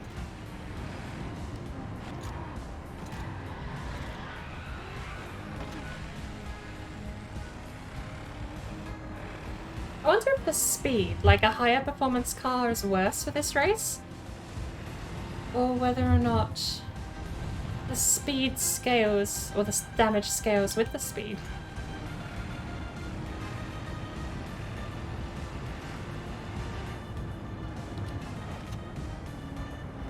in theory, faster you go, the more collision hurt.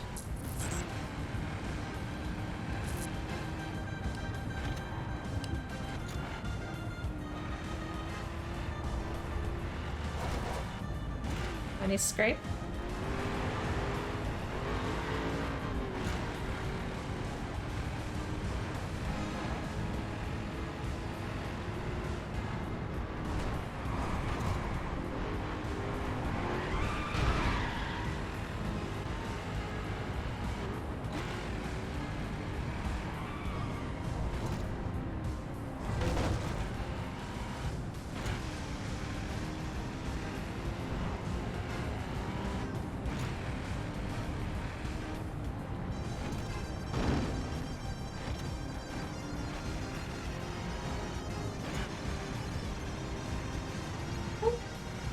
Okay.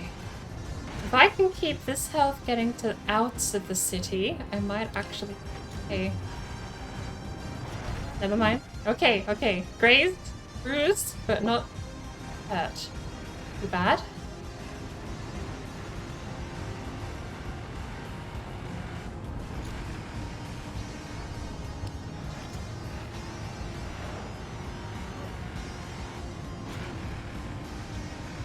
Okay.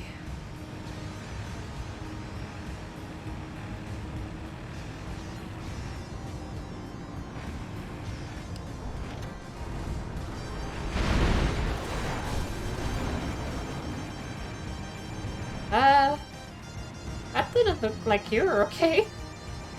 Still in the race, apparently.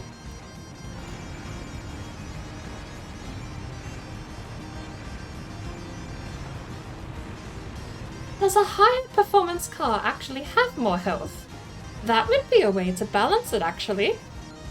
Maybe it's like the number itself is your health. So I would have 785 health? I don't know. I know different cars have different health values when you're actually at the carport. It says you're in the race. Cinematic crashes do not regenerate your health bar at all. It's the equivalent of hitting bar at about 170. I wouldn't imagine there'd be a way to get health back.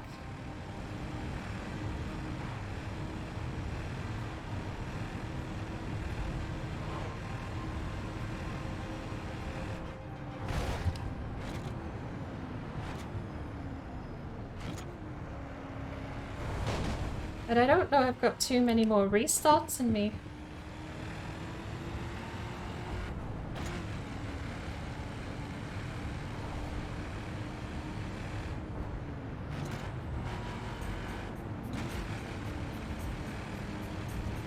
I mean, it's 10:30 in about 6 hours. I gotta be back, apparently. A raft. See, Subaru, if you're still around, this is why I don't have a sleeping schedule, because I do stuff like this. Accidental 12-hour streams.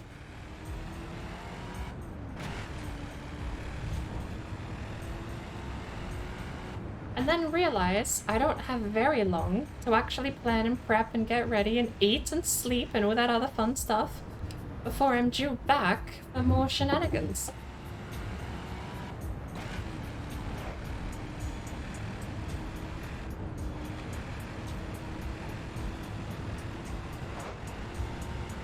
Honestly, I'm kind of surprised you survived a cutscene crash. At all. Oh, that's gonna hurt.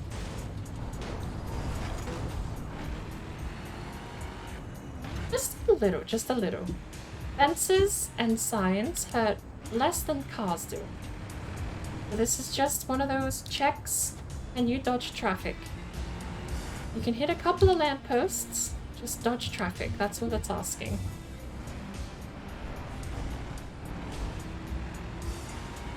Hang on by the skin of my teeth. All it takes is one wrong turn. I really would be curious. We've got 16 miles left. Like...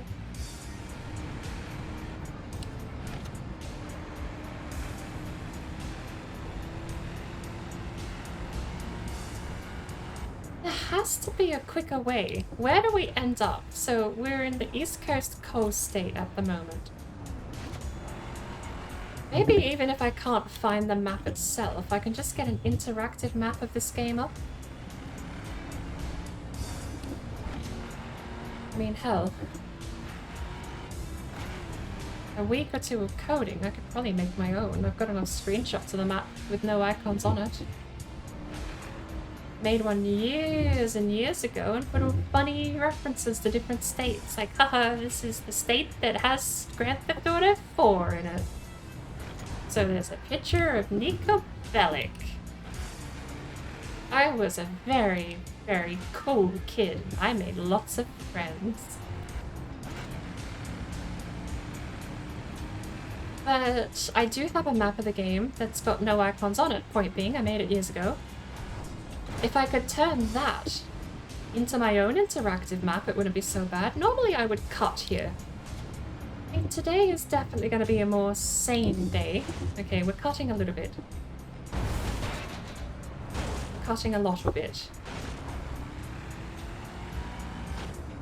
Where are we at the moment? Just still says co-state.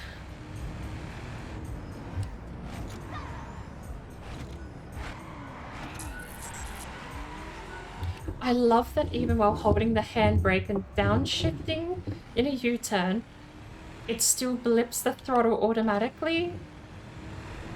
I will say, audio design in this game is nowhere near as bad as its sequel.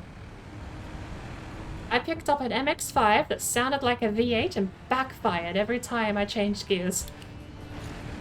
I actually bled from the ears playing The Crew 2. It was nightmarishly bad. I don't know if they fixed the audio or if that was by design, but it was horrid. It's an MX-5, for one. Followed by the fact it backfired on gear changes. I would rather the throttle blip, please. At least I know why that noise happens. I just don't like that it happens.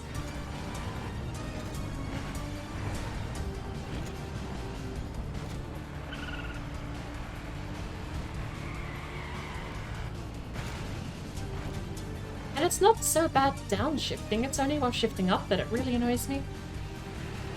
But, perhaps, it's still a fun game, if my only complaints are audio. And boy do I have audio complaints. Cutting your mic's volume in half, not going through the same audio channel, but also going through the one you've selected for it. Only at the main menu. Once you load into the game, it changes audio output. Correct again. I've probably got one restart left in me. So if we do restart, this will be the last one.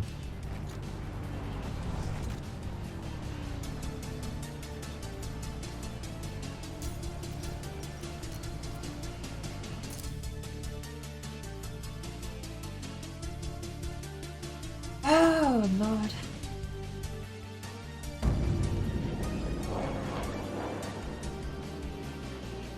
I didn't have any of my volumes messed. Right? At least the police look a lot happier now. None of them are sticking out of the ground like something from a horror movie.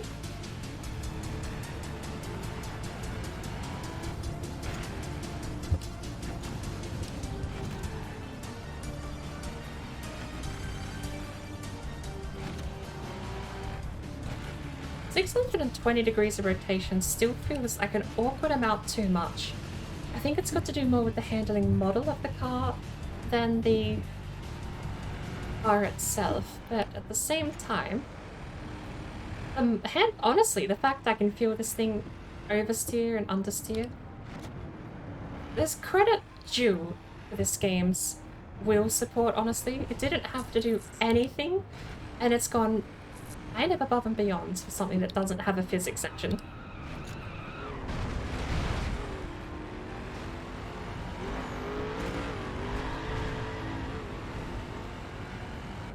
I mean, I can't say it doesn't have a physics engine. It doesn't simulate physics, is what I should say. That's a car.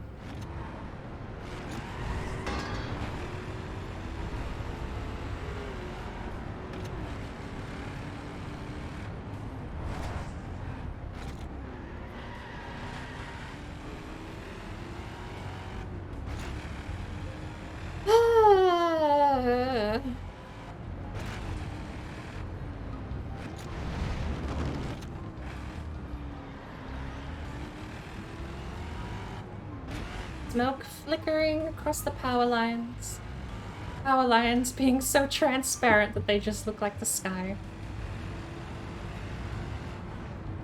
It's...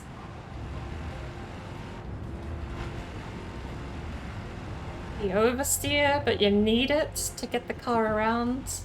And yet, the oversteer meaning you can't really take any nuance into the corner because you're going sideways at 160 miles an hour. Blind. There's a car there, you don't really get much of a say.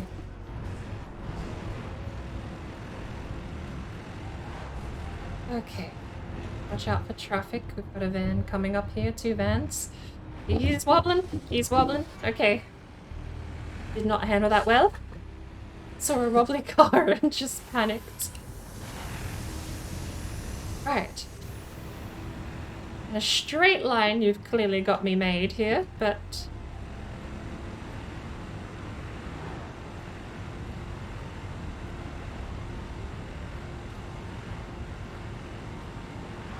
in a clean line, let's see what I can make up here for lost time. That's not how you meant to turn a corner. Uh-oh. Oh, Lord. Okay. I hit nothing and died. Oof. That wasn't too far in. I am always a just one more kind of person, but we're only 10 miles in. Yay or nay if you want to try one more time.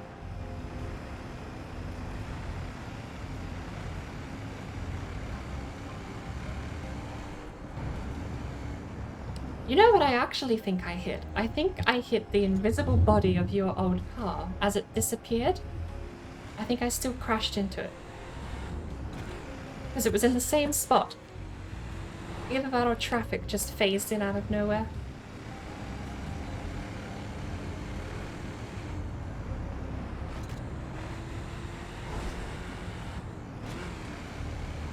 I'll keep going if you say yay.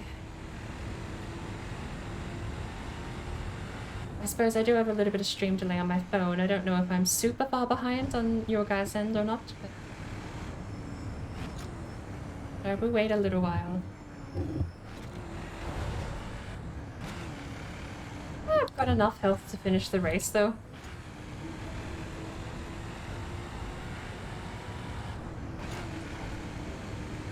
Yes, I am. Though it's me.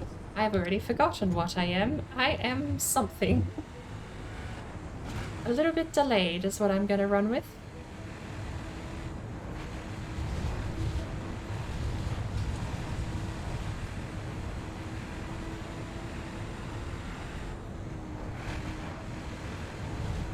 Rightio.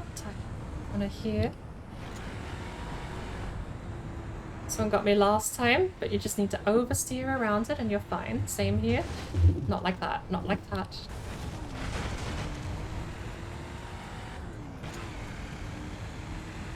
I don't have too much. I don't have stream delay enabled. It should catch up if I do disconnect. Let's find out. We have crossed. Hello there. Hello there. Welcome in. We just hit the bridge. Okay, that's like 5 seconds delay after I paused and refreshed. It's not so bad. Because I imagine there were a couple of frames that got dropped here and there with this game when we started up. Or even perhaps when we were doing Formula 1 earlier.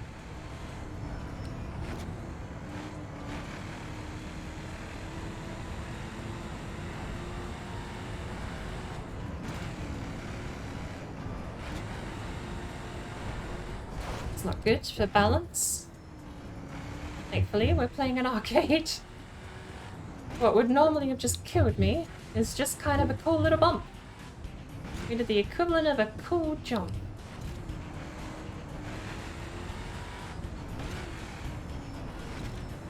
I'm blipping the throttle manually, right? Good habit.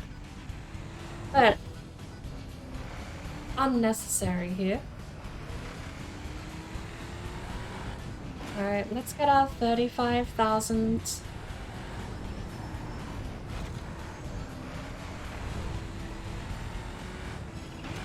I would like to map this. I don't know where the docks are, but we start in Chicago, and the only thing I can think of is that we end up at the New York dockyard. I would like to know the route. Because this is probably one of the ones where you could just get on the highway and drive south, and you would be set. There's no checkpoints.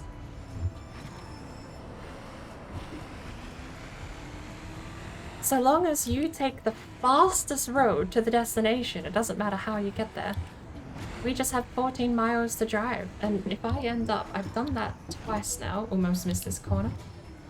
If we do end up at the New York docks, I do think you don't have to route better, you just have to take the freeway.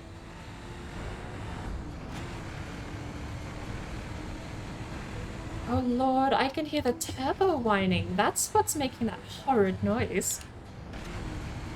Or the timing belt or something has got a terrible whine. That's horrid. I thought that was the music acting up or the radio playing something weird. No. Something in my engine bay's making a horrid whine.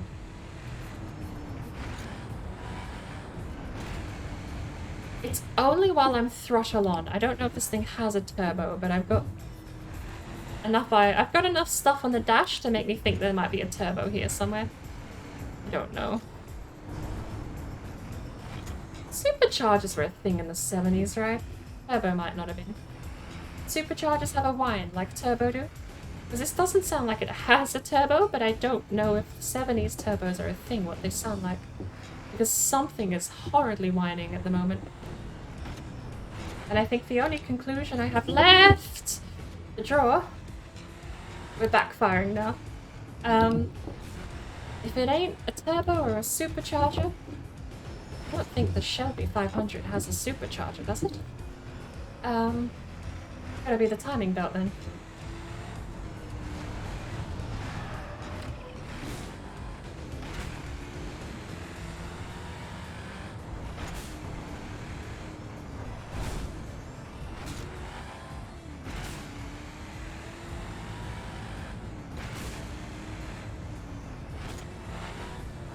I don't know, I mean, I'm trying to think what else spools up when you accelerate.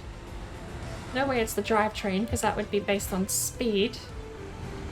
And it would reset with gear changes.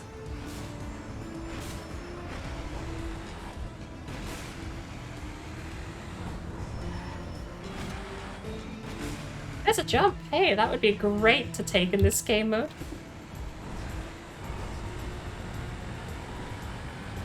All it's gonna take is one mistake and a couple of fences. And we are cooked. Right, coming up here. Keep flipping the throttle. Old habits die hard. I mean, I'm saying that like it's a bad habit, but it's not.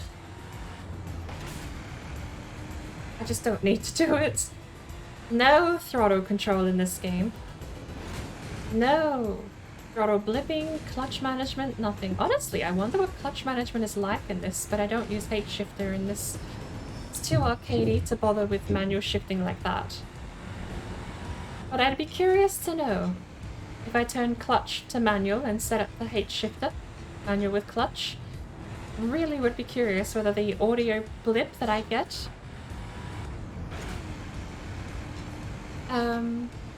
would actually be solved, or if that's like, is it a symptom of automatic clutch and blip, or is it just there audibly no matter what the car does?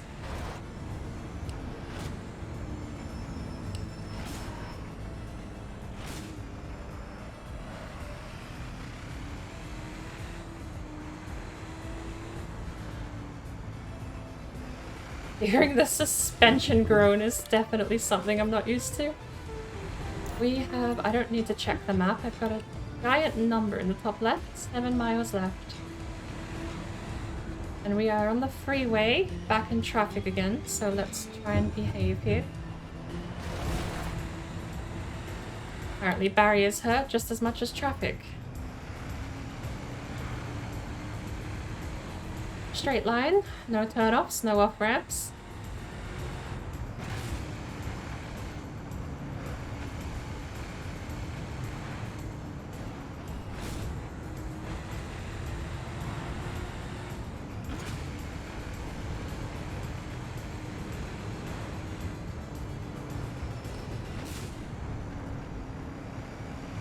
No one change lane, okay? Please? No one change lane. Don't do that either. God fuck's sake.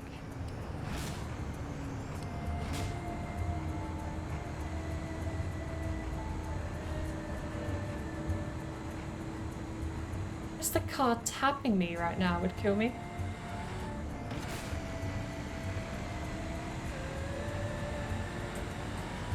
With these trees, I feel like I'm right saying that we just go to New York. We're in Washington?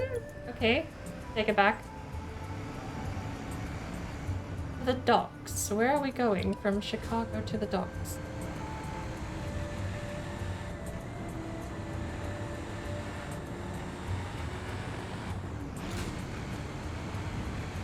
If I graze any of these cars, if I cut off any of these cars, that's it.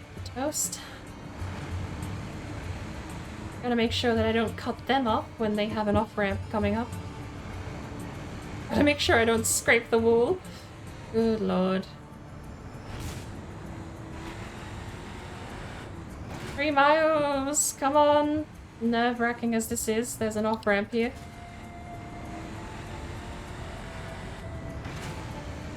Okay. Where are we going? And why do I see loop-de-loops from up ahead? For fuck's sake! I'm almost so annoyed I'm gonna go again, but I can't. It's almost 11. Ugh. I'm gonna have to try that one again, because I really feel... I'm gonna... You know what, I will restart, because I'm gonna go searching for a different route. We start north of Chicago, and all you have to do is not crash. That's Chicago over there, isn't it? So, I'm gonna... Feel free to race as you please. I'm actually gonna go try and find a different route, because I have a theory here that the route can be super streamlined. So...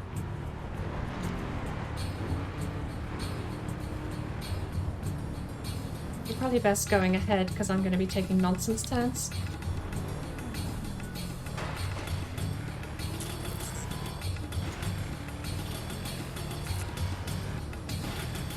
Really? I don't really know how to get off the islands. Not a lot of great routes through here, but I think the one that makes the most sense is getting onto that freeway.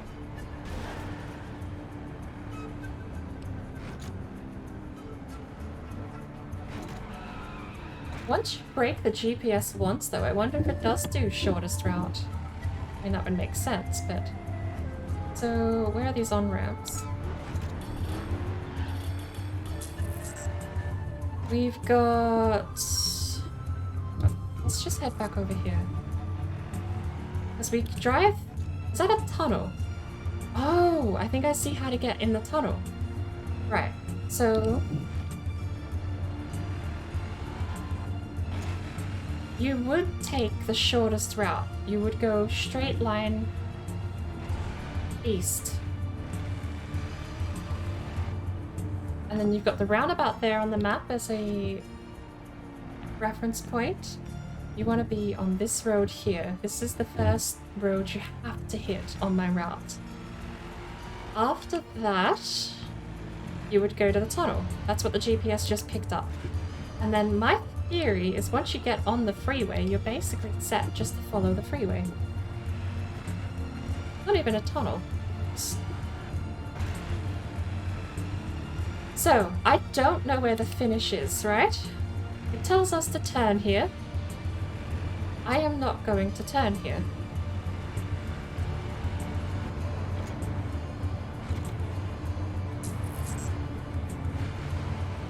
My idea, if it took us to Washington, does that mean that we just have to get to Miami? How far is it to Miami? Is it 30 miles to Miami? Although this doesn't look like it's going the right way. We may need a different...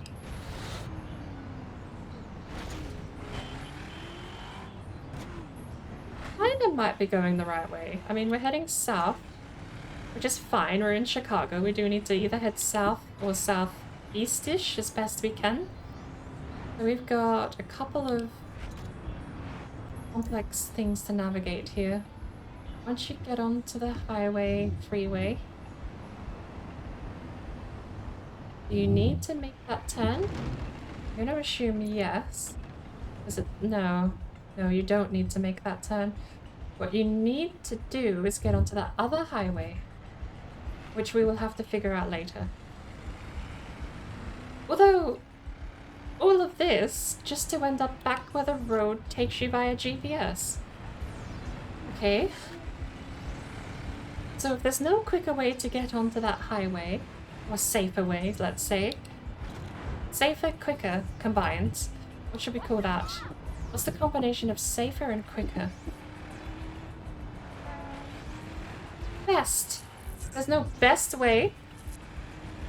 Because this is where we normally get anyway.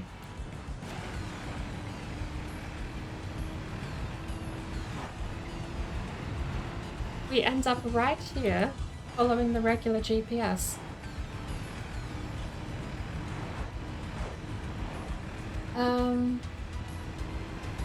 Don't really know then. The finish line is over more to the east, so I don't know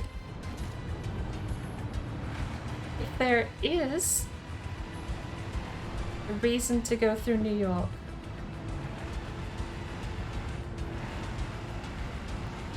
I know when you drive the Frontier Tour, it gives you points that you have to hit, or it doesn't, you don't have to hit them, but there's checkpoints.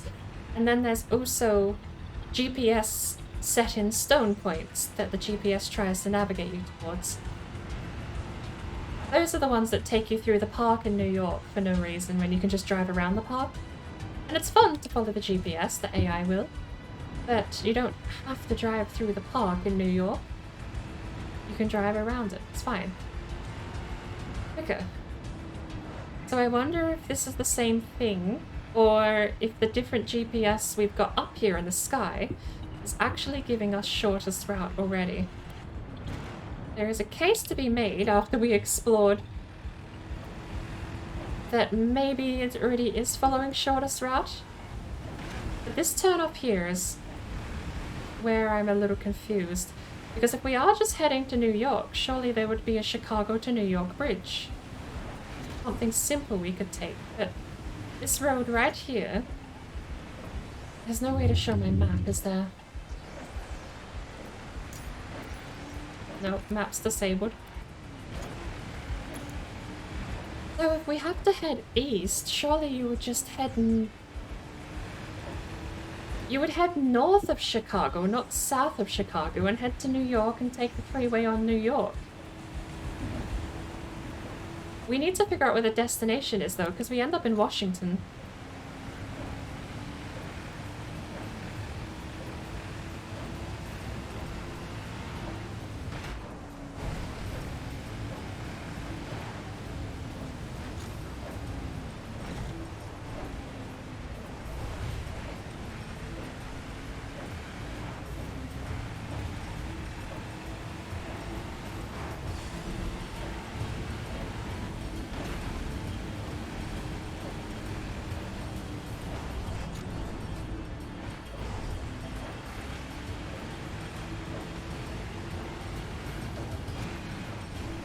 Well, I wasn't intending on doing another one, but I wanted to actually try and figure out if there was a quicker route or a simpler route.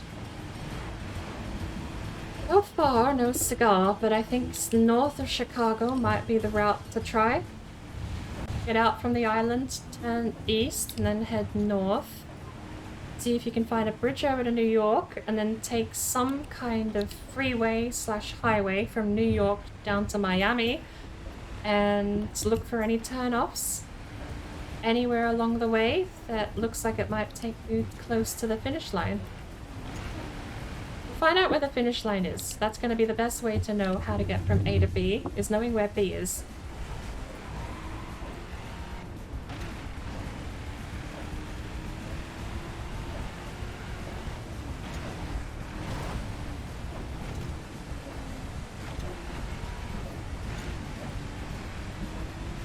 Van. Hey, we dodged the van.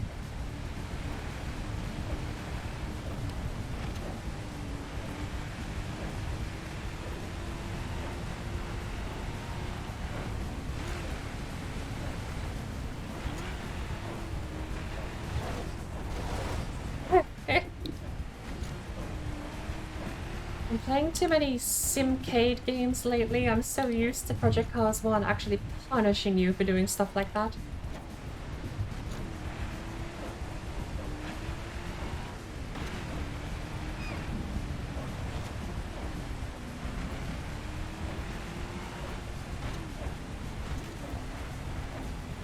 I need a little bath. I don't, you know, like, I know oftentimes I'm very worried I come off as overly negative. I mean, the Abarth is not one of my favorite looking cars. I should return back to, if you don't have anything nice to say, don't say anything at all, but...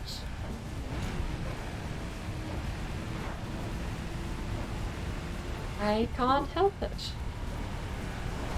Sometimes I can. Sometimes I've got a bit of a mind about me to just not say things. But that tiny little hatch really do be looking like someone didn't care about style.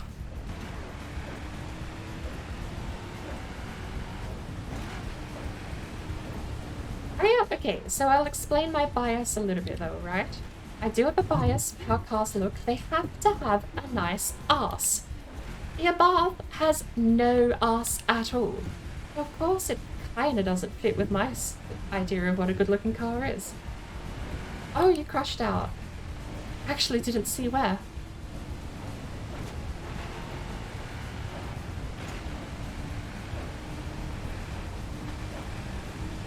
But you gotta have a nice arse, right?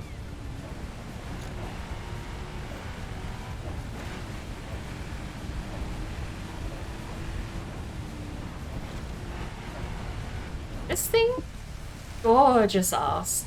It's a bit old-fashioned, you know? It's like someone's wearing giant, loose, baggy jeans, but it's still nice, right? Got style, it's got flavor. The lights, not, you know, I've seen better. I could nitpick, even on cars that are gorgeous, but hey. It's not bad. It has an arse. It does a good job. It's got that classic muscle arse.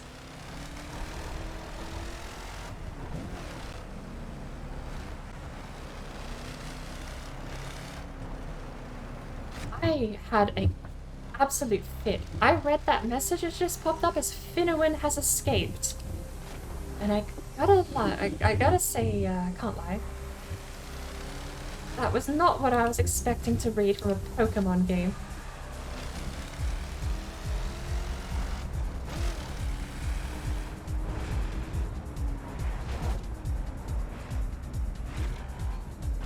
My second bias for vehicle looks has got to be angles.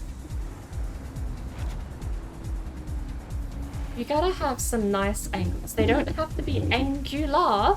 You just have to have nice angles. Clear, defined angles. A bubble does not look good. The Beetle nailed it. No one else has. The Volkswagen Beetle is the only bubble that has ever made sense. Please don't total the car.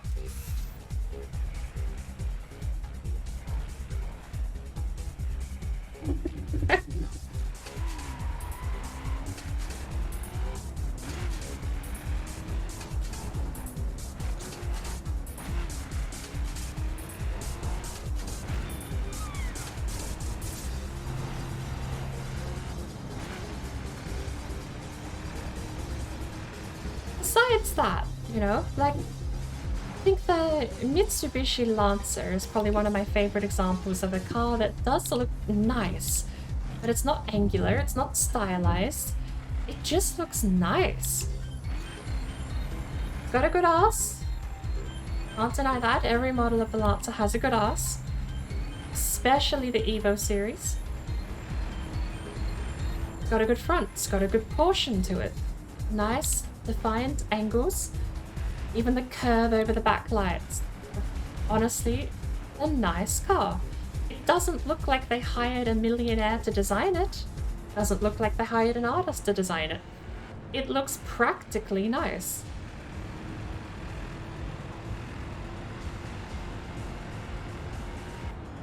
Clean design, nice and simple. You've got sports cars, and I think sports cars absolutely do gain from having literal angles, not just having their angles nicely well put spaced. That is a missed turn.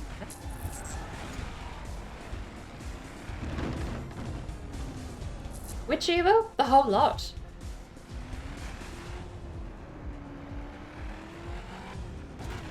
My personal pick is the 97, but... or the 99? There was that period where it was the, I think it was the Lancer Evo 3 back then. But even the modern ones, to this day, I think the design has stood the test of time and it looks quite appealing. It's not cool appealing, but it's nice and regular practical appealing, which I think is probably the most timeless you can get in a design, really. Cool things come and go. The next cool thing comes in and sets the standard for fashion, and the old cool things that were don't look so cool anymore. Or you're like me and you think modern Lamborghini looks silly, and they haven't beat the model and design of the Countach and Diablo since they were released back in the 90s and 80s.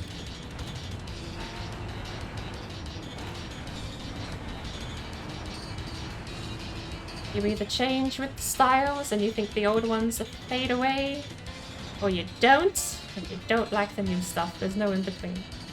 But to get around that, make it endless, like the Mercedes, the Mitsubishi. Nice, easygoing, timeless design.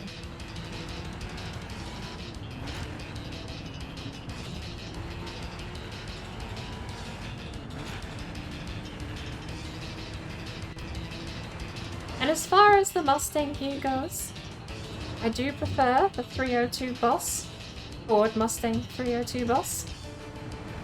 That's my peak Mustang. But they're all beautiful cars. And you've got the Shelby Cobra, beautiful car in its own right.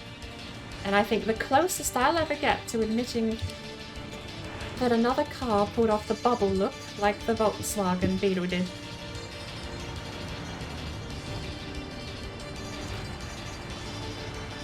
You know something, actually? I've never... What was the Did anyone hear German? How do you say Volkswagen Beetle in German? I don't know if it was called Beetle. Not back in the day when they first designed it. I don't think they would have called it Beetle. I think it does look like a Beetle, to be sure, but they had a different name for it. The whole advertising campaign for the Beetle, when it was designed and built, was that it was the people's car. It was the car you bought on a budget to run cheap. Really, you know, two-cylinder Malak engine, the whole lot. The European Depression era engineering at its strength. But the whole advertising for it was the people's car. And I don't remember what it was actually called, if not just the people's car. And I do think that the people's car might have actually been its name, but I need to Google it to find out. Okay, so, update on finding a route to the finish line here. The blue squiggly line in the sky seems to be the fastest already, surprisingly. It takes as much freeway as I think there is between... We're almost... Okay, that's a turn off to Daytona, but where are we? Norfolk. So we drove all the way south from Chicago to Norfolk.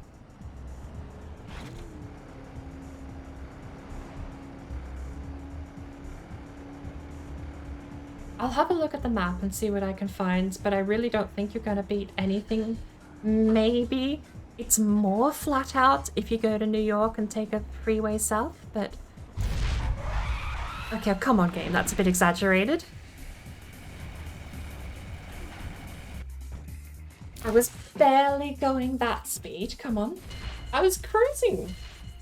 The residential area.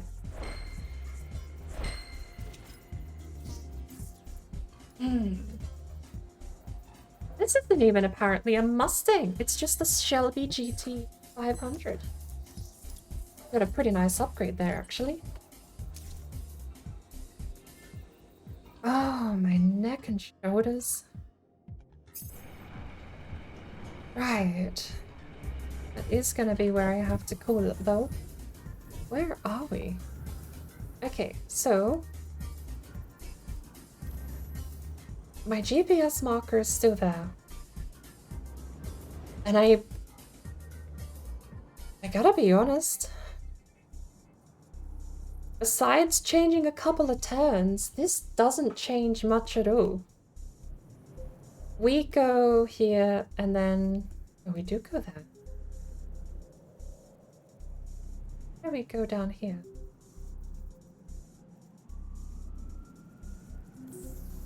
Is that the... zoom in here. Is that the turn off I think it is that we keep missing?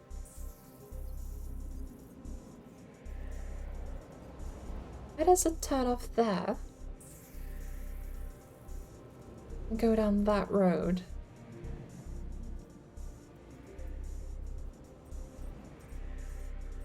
Why would it turn there? Can I rotate? I would love to rotate. See if that's the building. I don't think so. It doesn't have a front porch. That's a brick. So, here's my confusion. The GPS tells you up to this corner to follow it. We then have a turnoff, which is here, because I cut across and run wide. I'm in a Mustang, I kind of have to. There's a turnoff somewhere. Is it this one? Where we both keep going wide. I think that might be it. Why does it tell us to turn off there? So, I probably could have done a bit of searching. I was thinking, wrongly, about getting onto this freeway highway here.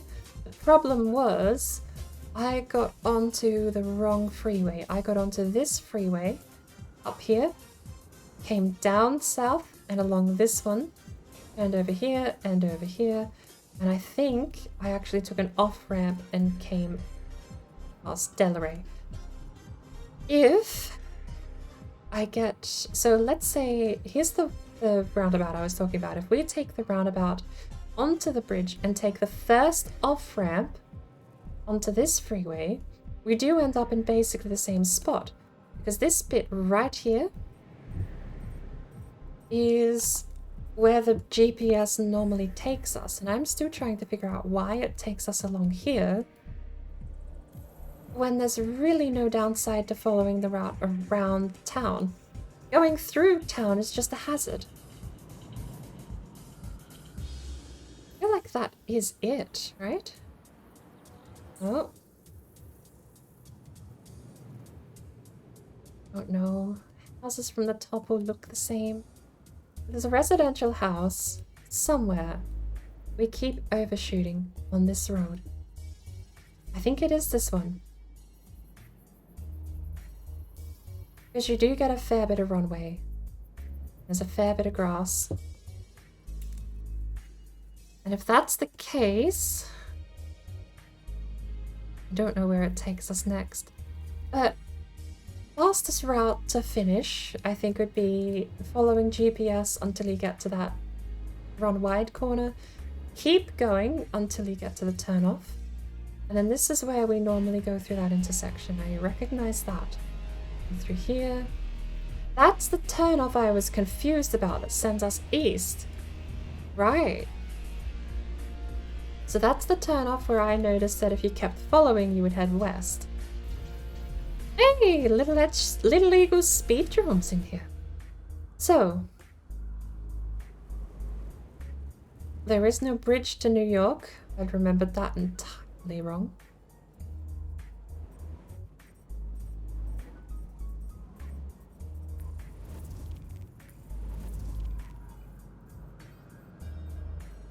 I don't think heading into New York then is best case. Then what is? So you get through Detroit then.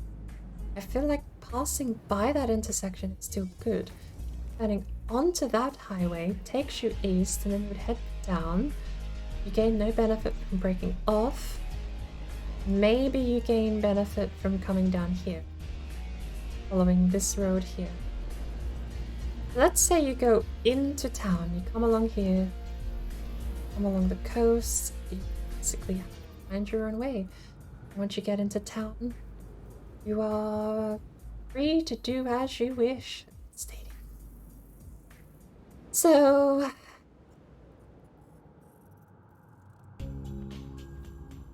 it's messy. What else do we have then?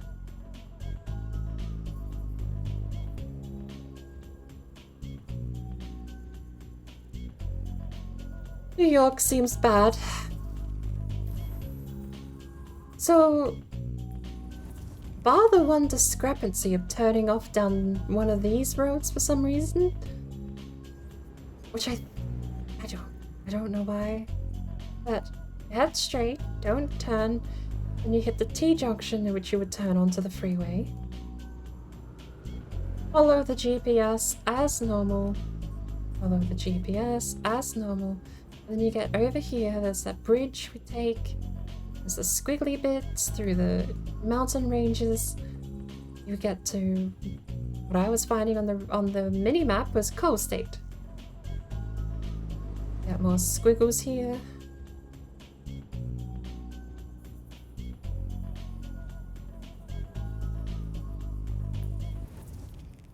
I think that this is the destination.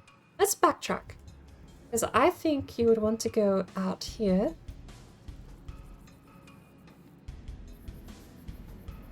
And you would connect onto this and onto that. So you would turn off and it would be third exit on the right.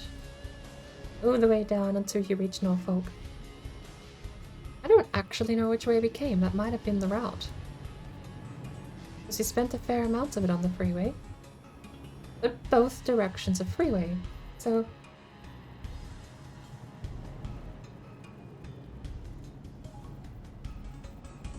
I don't think you can improve on that much. I think that's probably as good as you're gonna get. It might even be slower to turn away from Washington and go south. But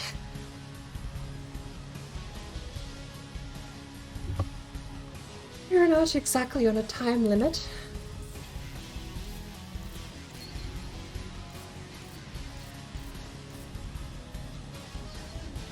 Which is the button?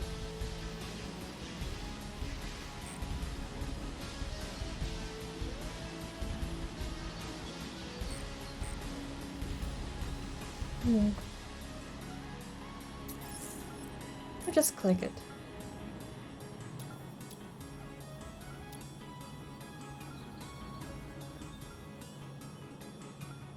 Oh. Oh, you get to do all three. Alright. There we go, though.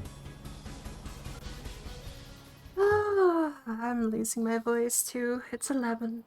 I don't know. Mine tonight. It is Wednesday. Means if I bring up overlay real quick. Back to my schedule, Wednesday PM. After. Thursday PM is grounded. But I am genuinely. Subaru is right. I'm overdoing myself. I can't do this much of everything. So I'm gonna have to start saying no to a couple of days a week because I end up crashing and going 4 days without doing anything.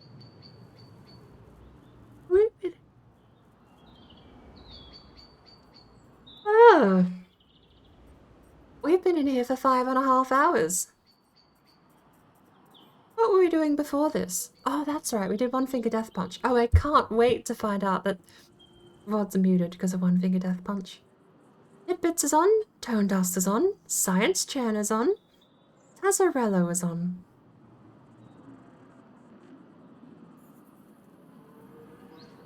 Many to choose from. Science Chan, relaxing melee-only permadeath run in Valheim.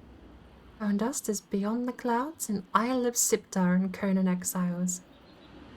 Crafting Island and Lift Building, work in progress, Conan Exiles, that's Tidbits. And Tazzarello is Walker Among the Dead, spooky build in Valheim. Let's give spooky build in Valheim a look, shall we? Tazzarello normally goes for a couple more hours. He's pretty similar time zone to me, stream-wise. He's been up for an hour. It's a coin flip. Tazzarello or Tidbits? Does anyone have a pick?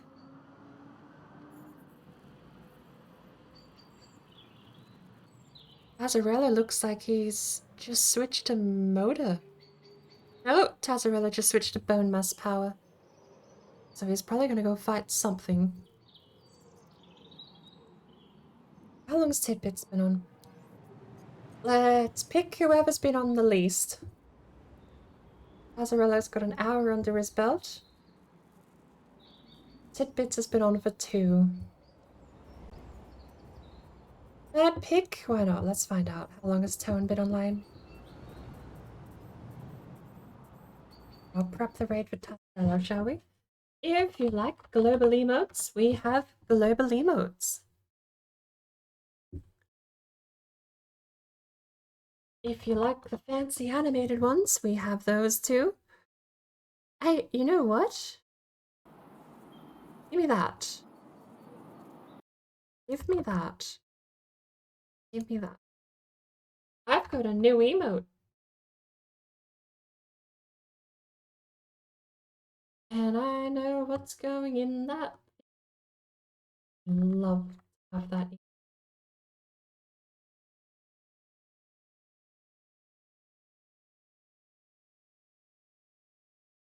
Bouncer told you to command with my new emote.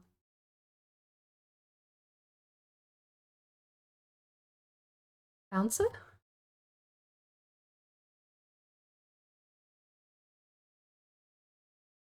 Do I need the exclamation point?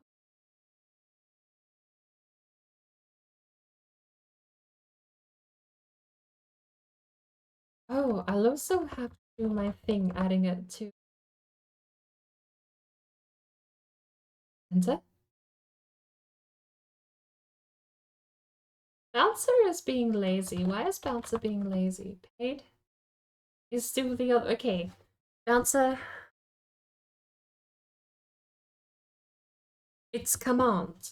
I know it's command. It's not plural command. Is it? Okay. Commands, edit, paid. I need to remember it.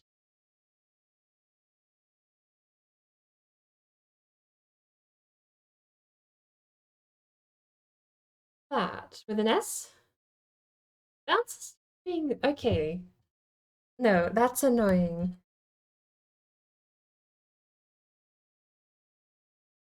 That's actually annoying, but I'm gonna copy that one. I mean, it's there. I've posted it. I'm gonna edit that later. Or for 100 channel points, you just want that gorgeous smiling face. You can put whatever emote you would like in the middle. Take that with you.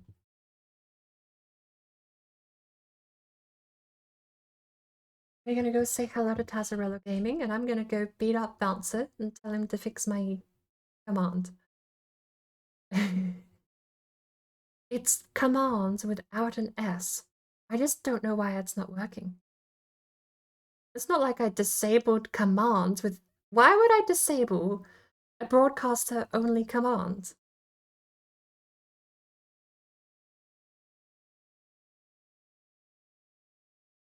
It should tell me if I'm typing it wrong, right?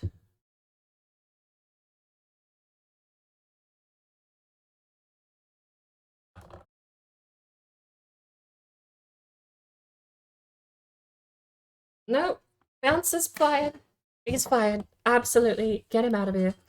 He's gone. Throw him in the trash. Bouncer, you're drunk? Go home. I'm gonna go cook myself some lovely eggs on toast with that gorgeous, gorgeous ground beef mix I told about earlier. The fresh cup of tea, thank you, I think it was Chris, gave me a fresh cup of tea a couple of hours ago. I'm gonna go cash in on that as well. And I'm gonna enjoy my breakfast and try not to pass out from a food coma. I will see everyone over in Tazarello's stream in the meantime, and I will be over there when I get back with my food. See everyone either tonight or tomorrow.